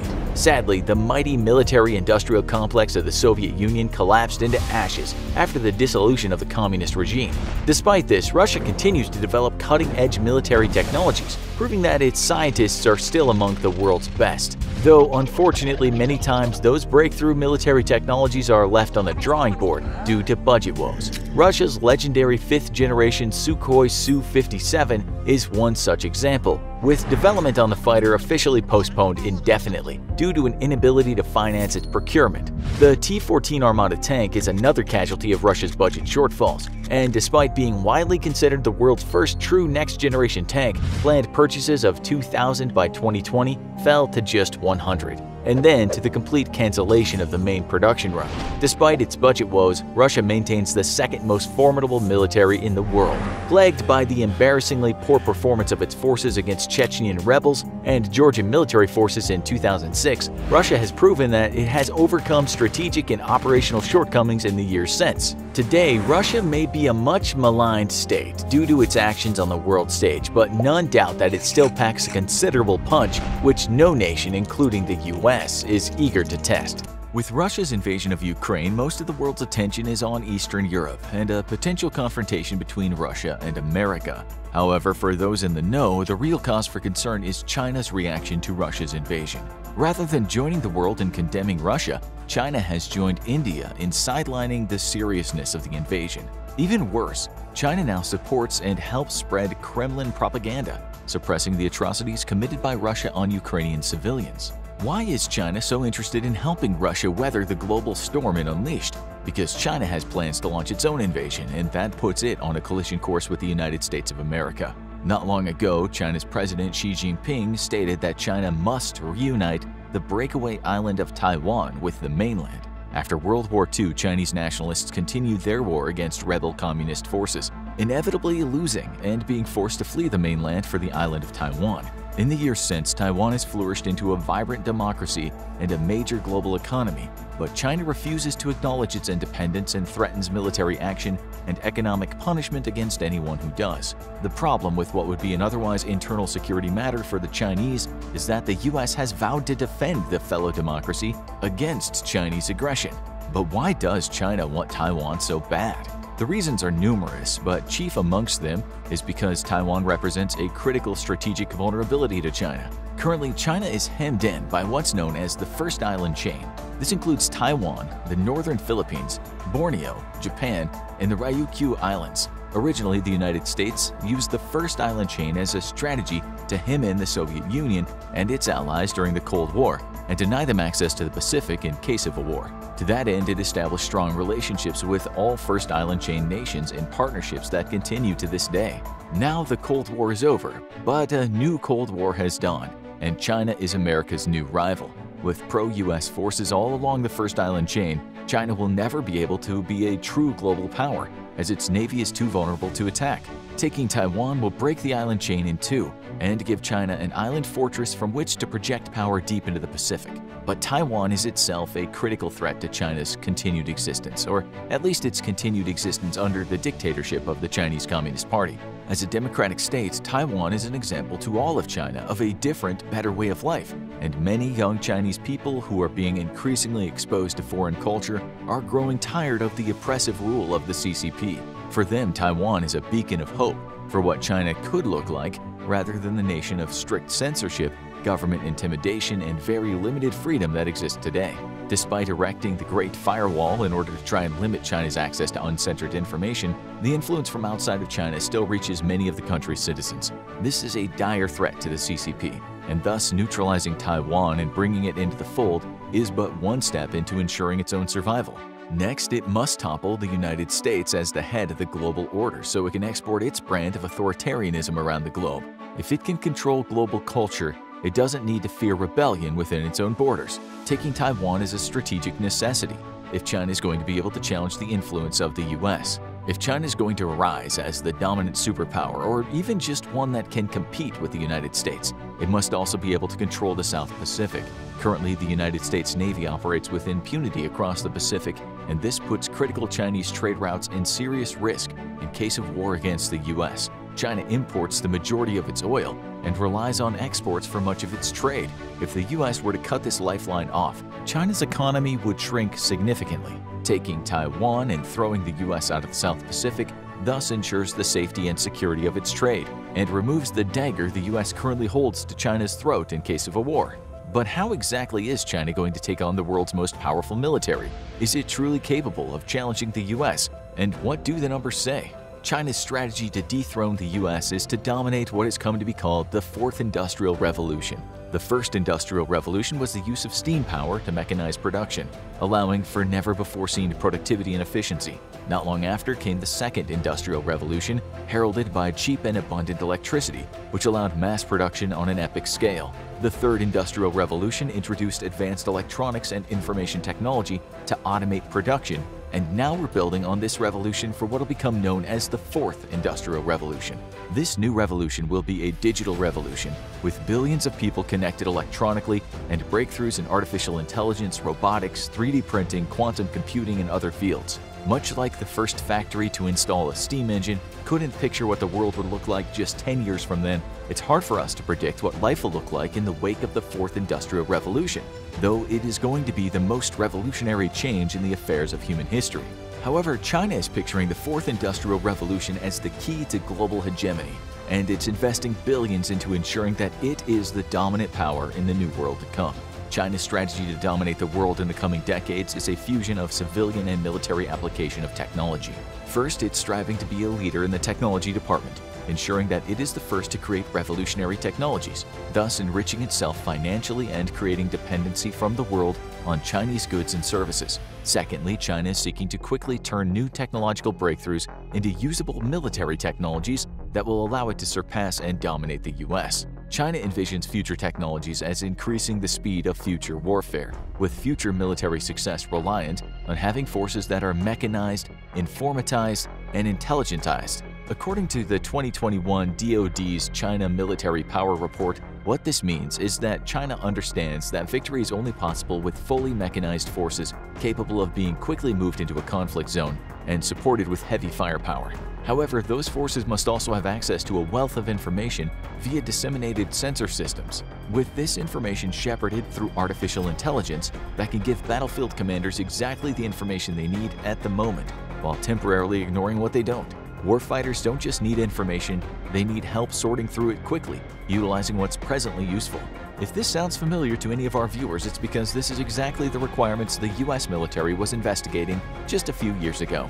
China's Academy of Military Science has now established a mandate that the People's Liberation Army's warfighting theory and doctrine fully capitalize on disruptive technologies like AI and autonomous systems. Much like the US did in the First Cold War, China's focus is on building a modern state-of-the-art force. But today's force must be capable of accessing vast amounts of information and supported by AI that can execute automated tasks and assist with decision-making. China wants to teach machines how to wage war, so they can advise commanders in the thick of battle. Currently, the Chinese military is not very well networked, but those capabilities are increasing every year. It was only a few years ago that China first established a combined arms operations capability by establishing joint chains of command between its services in the same style as the United States. Now it seeks to match the US's networked capabilities by 2027 and then exceed them shortly after. But why is networking so important? Well, for one, it's what makes the US military so immediately lethal to opponents. Having the ability to network together ground, sea, air, and space assets allows for the swift exchange of information and gives a fighting force incredible adaptability and initiative on the battlefield. For an example of what happens when a modern force is not networked, all one has to do is look at the terrible losses being suffered by the Russians against a nation a fraction their size and capability. In the 21st century, the Russian military is still fighting battles like it was World War II, and the Ukrainians are making them suffer for it. In order to become a global leader in defense technology, China is taking a page straight out of the US's book by pursuing a strategy of civil-military fusion. What made the United States the superior power during the First Cold War was the close partnership between its military and civilian industry, which thrived in an environment of innovation. Such a partnership allowed for a swift adaptation of civilian technological breakthroughs into military assets and vice versa, with U.S. military technology breakthroughs quickly adapted into civilian technologies, making U.S. companies the most competitive in the world. Artificial intelligence, robotics, quantum computing, and biotechnology will shape not just the future of warfare but of human society itself. Achieving technological superiority and leadership in one or more of these areas will make China a true competitor to the United States. Achieving hegemony over all these critical areas will make China an insurmountable superpower. In order to achieve the goal, China is investing heavily in domestic innovation, but also in foreign investment to acquire technology, the recruitment of global talent, academic collaboration for research and development, and finally, China's strong point, military and industrial espionage. So how is the US preparing for this looming confrontation? First, as scary as China's ascension may seem, it's important to remember that it's still running uphill against America. Since the end of the First Cold War, the United States has influenced a new global order based on growing liberal democratic values. As we've seen in the global backlash against Russia, the New World Order frowns on the autocracies and abuses of the Old World. Vladimir Putin is a relic of the Old World with no place in modern society, and with a unified voice, the West has shouted him and his nation down, even going so far as to severely hurt themselves financially in order to punish Russian military aggression. This should be of grave concern to China's Xi Jinping and his Chinese Communist Party, as they too are relics of the Old World. The uprisings in Hong Kong that lasted for months are but a taste of the simmering tension just under the surface of Chinese society, and proof to the CCP of the corrupting influence of liberal Western values. Should China follow in Russia's footsteps and engage the world in hostility, it too will quickly find itself a pariah and outcast nation, effectively crippling any bid to become a global leader. This is why it's important for China to undermine Western values. The United States remains the world leader in technological innovation, despite mounting pressure from China and beyond. But the US is far ahead in one important area of technology, its ability to rapidly commercialize new and emerging technology on global markets. While Chinese technology grows in influence around the world, American companies are already globally established brands. China's modern problem is in convincing the world to buy more than just cheap manufactured goods from it. US commercial success is also due to its global culture domination. American brands are present in every country on Earth, but so is its culture. With one of the most rapidly evolving cultures in the world, US culture can be hard to define or nail down, but cultural export instruments such as Hollywood and Silicon Valley remain unassailable by their Chinese counterparts. For instance, while China may have developed the massively popular TikTok app, it wasn't until China pushed the app on the American marketplace and established relationships with American influencers that the app exploded in popularity. This is important because military and economic might only count for so much, and the US has used culture to bridge ideological gaps with partner nations around the world. Shared culture is the bedrock of strong strategic partnerships, and China has absolutely nothing of the like except for its partnership with North Korea. Shared culture and shared values are the reason the US remains the leader of the free world, and not because of its military being the strongest. Culture is another problem for China in its ongoing confrontation against the US and the rest of the West, because one of China's biggest problems is creating immigrant Chinese citizens. While over 1 million Chinese Americans reside in America, only a few thousand American Chinese have made their home in China. If China seeks to dominate future technologies by recruiting promising talent from around the world, it must be able to entice them, not just financially, but also with a desire to make China their new home. This is a massive problem for China versus the US, which remains one of the most attractive destinations for the world's most talented, due to not just economic opportunity, but its liberal democratic values. Finally, China must not just triumph over the US in future competition, but against the world, because outdoing the United States in one or more areas of technological innovation means little due to wide-reaching US alliances and partnerships. For America, a win by one of its allies is still a win for the US, while China must stand against the world completely alone. But how do the numbers stand today? What if a conflict broke out tomorrow between the two military heavyweights? Currently, the US is ranked as the world's #1 military power, with China in the #3 spot. However, this is debatable, as given Russia's extremely poor performance in Ukraine, we expect that China will climb to the #2 spot by next year, dethroning Russia, whom it seems derives most of its power from its ability to threaten with nuclear weapons. However, poor Russian performance should deeply concern China, because just like Russia, the Chinese military is also completely untested against modern capable foes. While Russian forces were more than adequate to crush uprisings in Aleppo and Chechnya, Russian superiority in numbers with equipment meant very little when it went up against Ukraine's Western-trained military. With China's last war being in Vietnam in the 70s, a conflict it ended up losing, China should be extremely concerned about facing the United States in battle, whom, unlike China, is thoroughly tested in modern combat. Much like Russia, China has lacked a robust training regimen for its military, with exercises typically being highly scripted and mostly for the benefit of visiting dignitaries. This culture has begun to change within China, but the nation is yet to match the robust training schedule of the US military. Realistic training, though, is not enough for the Chinese military, as it, also like Russia, must also contend with a legacy of corruption that has plagued its ranks for decades. President Xi Jinping's massive anti-corruption effort has produced great results, but the service must still contend with many officers who hold rank due to the time-honored Chinese tradition of gifting, wherein a junior official gifts a senior official in exchange for promotion. Currently, the Chinese military numbers at 2 million strong, dwarfing the US military in its 1.39 million strong force. This gives China a numbers advantage, but the US retains a great deal of force multipliers that don't just even the playing field but tip it decisively in its favor. Chief amongst these is a well-trained and well-equipped modern fighting force, while Chinese units vary widely in modernity. A hefty investment in precision weaponry, integrated forces, and superior sensor and tracking technologies make the US a lethal adversary even against a numerically superior foe. Reserves will play a critical role in any Sino-American conflict, but both sides are nearly evenly matched, with China having 510,000 ready reservists versus the US's 442,000. American reservists receive continual training of 1 weekend a month and 2 weeks out of the year, while training for Chinese reservists is improving but still spotty. This provides the US with a smaller reservist pool, but one that is more quickly capable of being introduced into the fight, while Chinese reservists require longer training periods or risk being thrown into combat completely unprepared.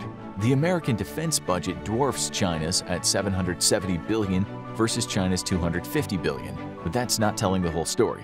First, the US budget includes many costs for operations that would have nothing to do in case of war with China, such as funding for its 11 unified combatant commands spread out across the world. These combatant commands are responsible for general peacekeeping, and their presence is a globally stabilizing force. Without them, local conflicts would quickly sprout and spiral out of control. For example, without US Central Command, Iran would quickly seek to neutralize regional adversaries such as Saudi Arabia, causing massive global disruption of oil and other trade that passes through the region. Also, China does not count all of its military investments within its published budget report, cleverly hiding them within other non-military budgets. A large part of its nuclear modernization initiative, for example, is coming from funds outside of its official military budget. Lastly, because Chinese military equipment is sourced locally, it pays less for goods than the US does for its own equipment. That's because the standard of living is lower in China, with lower wages and less benefits, which means cheaper production costs. When compared by purchasing power parity, China's budget is significantly closer to the US's than a first glance would lead one to believe. Any war between the US and China would be waged at sea and air, making comparisons of the two sides' air forces and navies of utmost importance. The US operates an air fleet of 13,247 aircraft, easily dwarfing the Chinese air fleet of 3,285. When it comes to fighter aircraft, the two sides are close together, with the US having 1,957 fighters versus China's 1,200.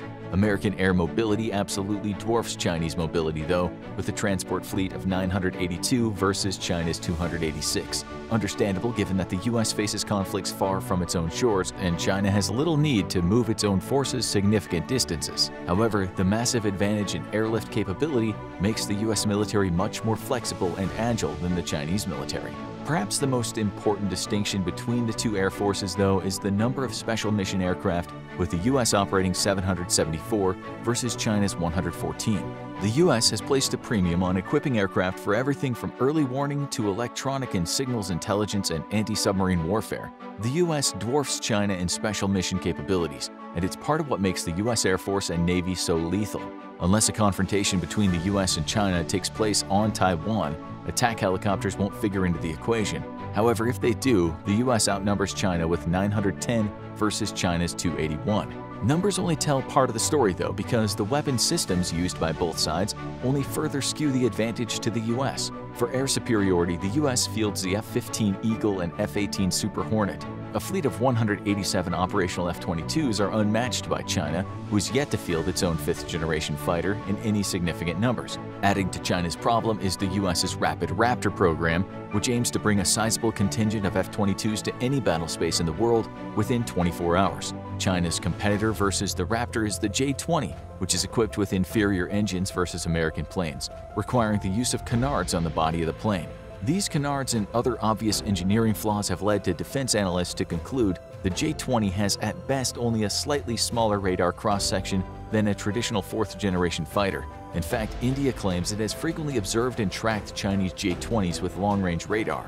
The rest of the Chinese Air Force varies widely in modernity, with a significant part of its Air Force still flying Cold War Russian-made or Chinese-licensed relics. While China would initially put its most modern fighters, such as the J-16, J-11s, and Su-30s, into the fight first, once those have been downed, it'll be increasingly reliant on older and older planes. Meanwhile, the United States doesn't just have a completely modern air fleet, but it's adding dozens of 5th-generation F-35s every year to its arsenal. The U.S. Air Force now has over 280 F-35s it can bring to the fight, with an additional 157 being added a year across the various services. In a war where air power would be decisive, the U.S. not only has the numbers advantage but also the technological advantage. At sea, the U.S. Navy is outnumbered by the Chinese Navy, with 484 vessels versus China's 777.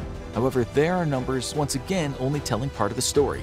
The U.S. operates 11 aircraft carriers versus China's 2, and American aircraft carriers can bring over 800 aircraft into the fight versus China's grand total of 70.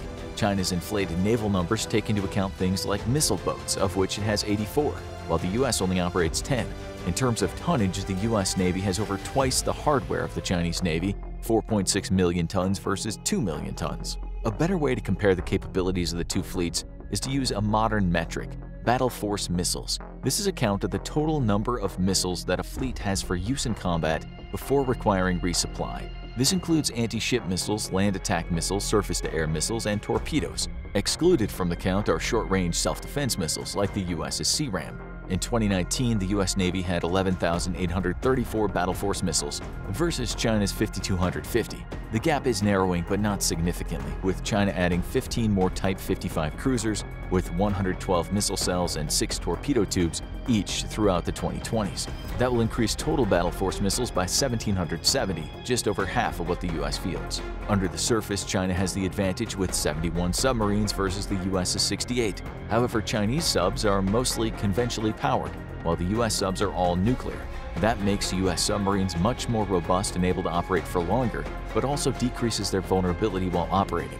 Chinese submarines are also an order of magnitude louder than U.S. subs, with their Jin-class ballistic missile submarines having an acoustic signature of around 120 decibels, while American Virginia-class submarines have an acoustic signature of 95 decibels, which is just 5 decibels over background ocean noise at an average of 90 decibels. Submarine warfare has always been a weakness of China, and it looks to continue being so for the foreseeable future. While the U.S. clearly has the naval advantage, it's important to remember that China can concentrate most of its fleet into a Pacific war against America, while the U.S. has naval commitments around the world. Even if it were to recall the bulk of its fleet for action in the Pacific, such an act would take from days to weeks to mature into a sizable transit of combat power into the theater. Realistically speaking, the U.S. Navy maintains an edge over China, but the two sides are very close to parity in terms of capabilities. Where the U.S. advantage comes is in its ability to quickly replenish combat losses with well-trained crews and modern ships, while Chinese combat losses are not so easily replaced. Further honing America's advantage over China is its partnership with regional powers such as Japan and Australia, who would either allow the U.S. to use their territory as bases of operation for war against China or very likely join the conflict itself. A new trilateral defense pact between the United Kingdom, the United States, and Australia is even seeing the U.S. building nuclear-attack submarines for Australia on the condition that in case of war, it will join in the effort against the People's Liberation Army, Navy, and Air Force. America's advantage in equipment and technology is sizable and looks set to remain so, but it's the U.S. global partnerships and championing of liberal values that present the greatest likely insurmountable challenge for China. Until the Chinese Communist Party changes its core values, if it wishes to fight against America, it's picking a fight against most of the free world. Now go check out Could Taiwan Hold Off a Chinese Invasion? Or click this other video instead.